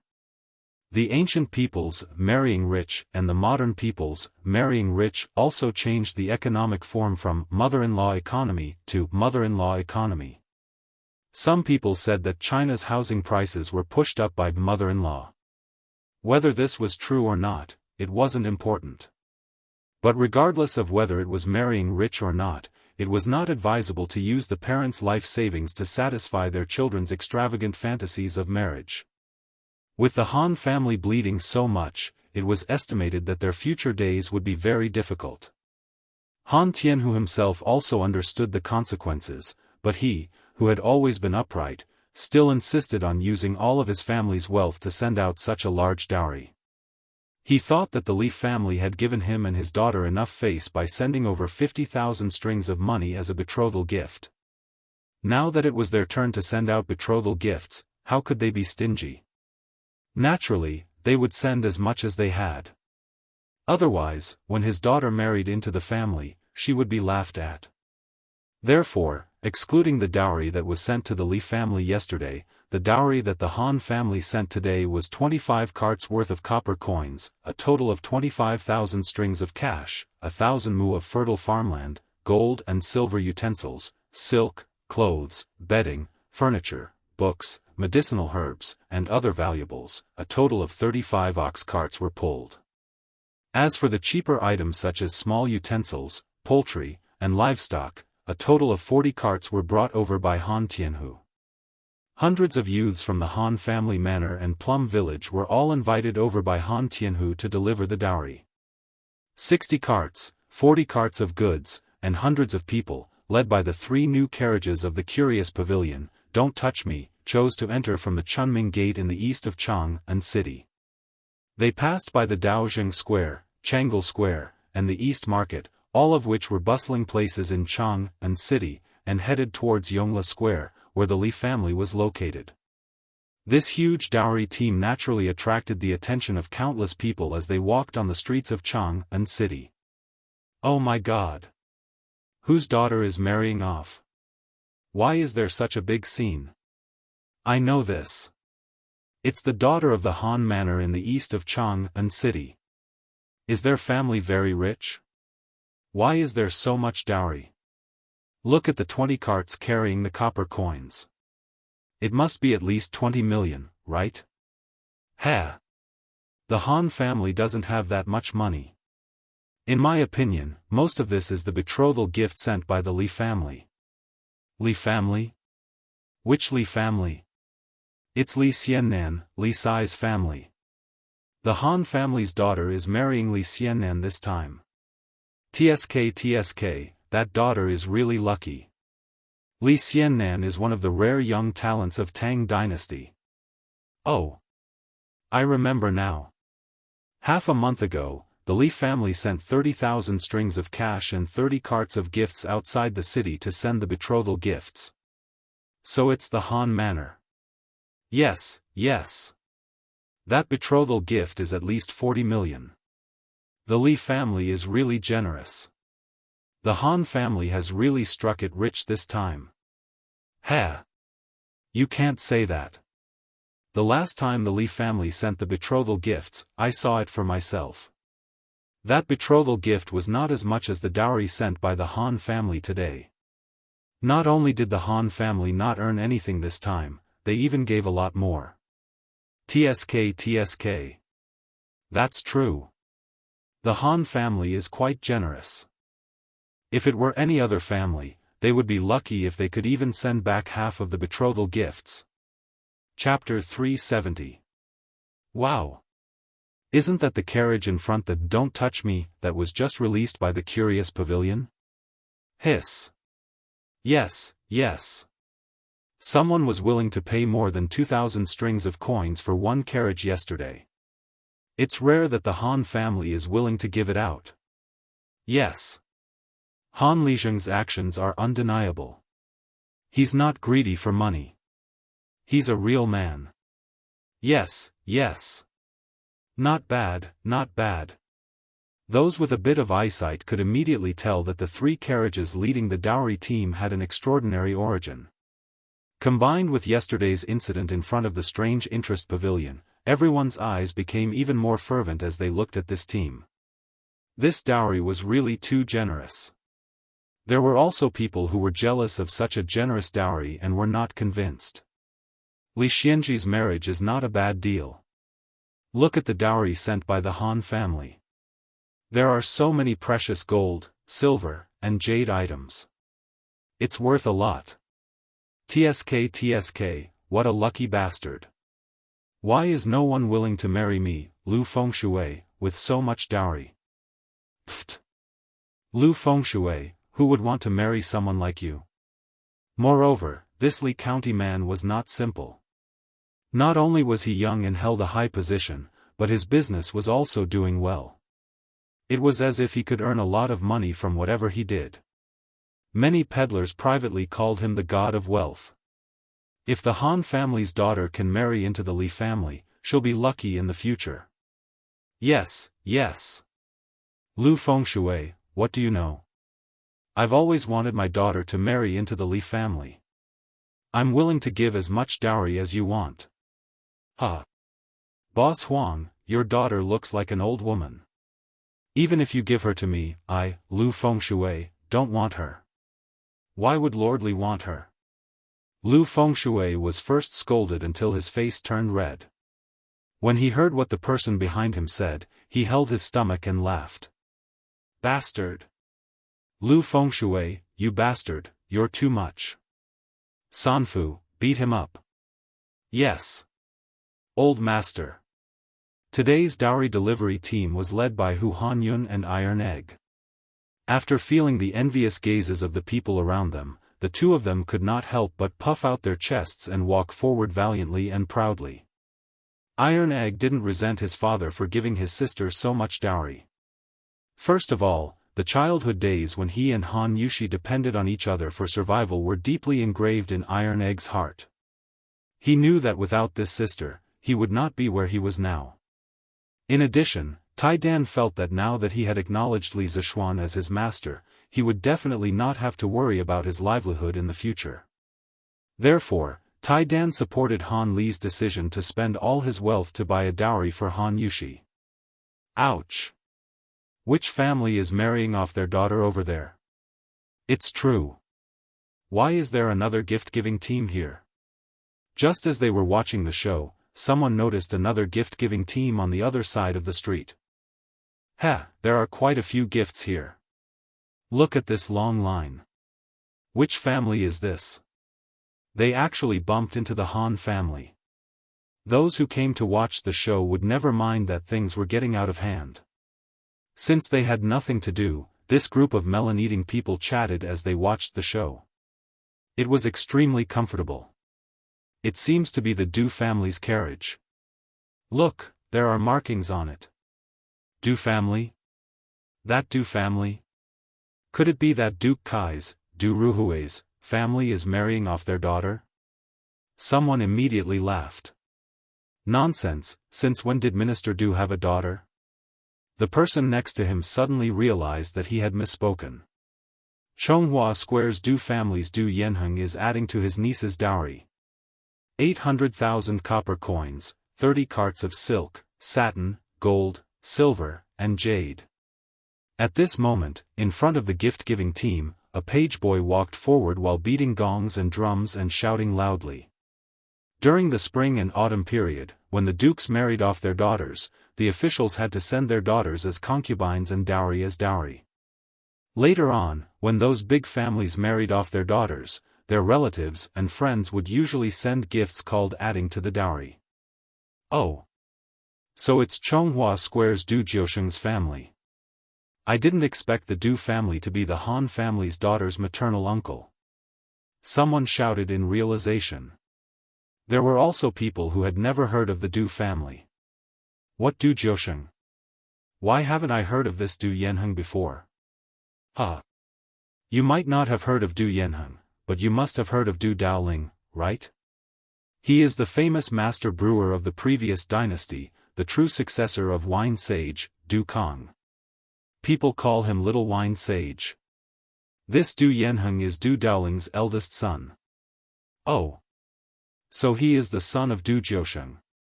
I know this. Their family's Jiusheng workshop used to be very famous. Yingzhou's Fu Shui, Wucheng Ruoxia, Hezhong Sang Luo, and Yuan Zhou's Ichuan Jiusheng workshop can all be brewed, and the taste is extremely pure. But since the Drunken Immortal restaurant launched the Immortal Drunken Wine, their wine is no longer good. What do you know? That's because after the death of Old Man Du, his two sons fought for the family property, and that's why the Jiusheng workshop declined. Didn't you see that only Du Yanheng came today? Even his younger brother Du Shaokuan didn't come. Oh. So their family doesn't get along? Bah. You two really have nothing better to do. What does it have to do with you whether their family is harmonious or not? The question now is, how did Du Yanheng become the Han family's daughter's maternal uncle? Someone scolded angrily. At this time, an old man in his 50s stroked his beard and said, "Oh, I know. It's said that 15 years ago, Old Man Du's youngest daughter, Du Shenyang, secretly agreed to marry an illegitimate son of a general. Old Man Du didn't agree to this marriage, but Du Shenyang threatened him with her life and wouldn't marry anyone else. Old Man Du was so angry that he wanted to expel Du Shenyang from the family. Fortunately, Old Lady Du couldn't bear to see her beloved daughter suffer and prepared a dowry for Du Shenyang to marry that poor boy. But since then, Old Man Du didn't recognize this daughter anymore." Ah. There's such a thing? Uncle Meng, can you tell us more about it? The Tangs also liked to gossip, and this kind of love affair was the favorite of the onlookers. Go, go, go. I've said what I need to say. What else is there to say? Uncle who? Why do I have an uncle? Iron Egg was born late, so how would he know about these old things? He looked at the convoy behind him and asked in confusion. Iron Egg, you do have an uncle. The one behind is your mother's elder brother, but they didn't interact much in the past. Cough, cough, it's a long story. You can ask your father when you get back. Hu Hanyun obviously knew the inside story, but it didn't seem right to talk about the love history of his parents in front of Iron Egg, so he could only give a vague answer. Then after my mother left, my sister and I depended on each other. Why didn't they come to visit us? Iron Egg wasn't muddle-headed. He hit the nail on the head and said with some displeasure. He remembered all the hardships he and his sister had suffered in the past. Hu Hanyun scratched his head and didn't know how to answer. You're Iron Egg, right? You can't say that. There's something else behind what happened back then. Just when Hu Hanyun was at a loss, a tall, muscular, bronze-skinned middle-aged man with distinct facial features walked out from the back of the convoy.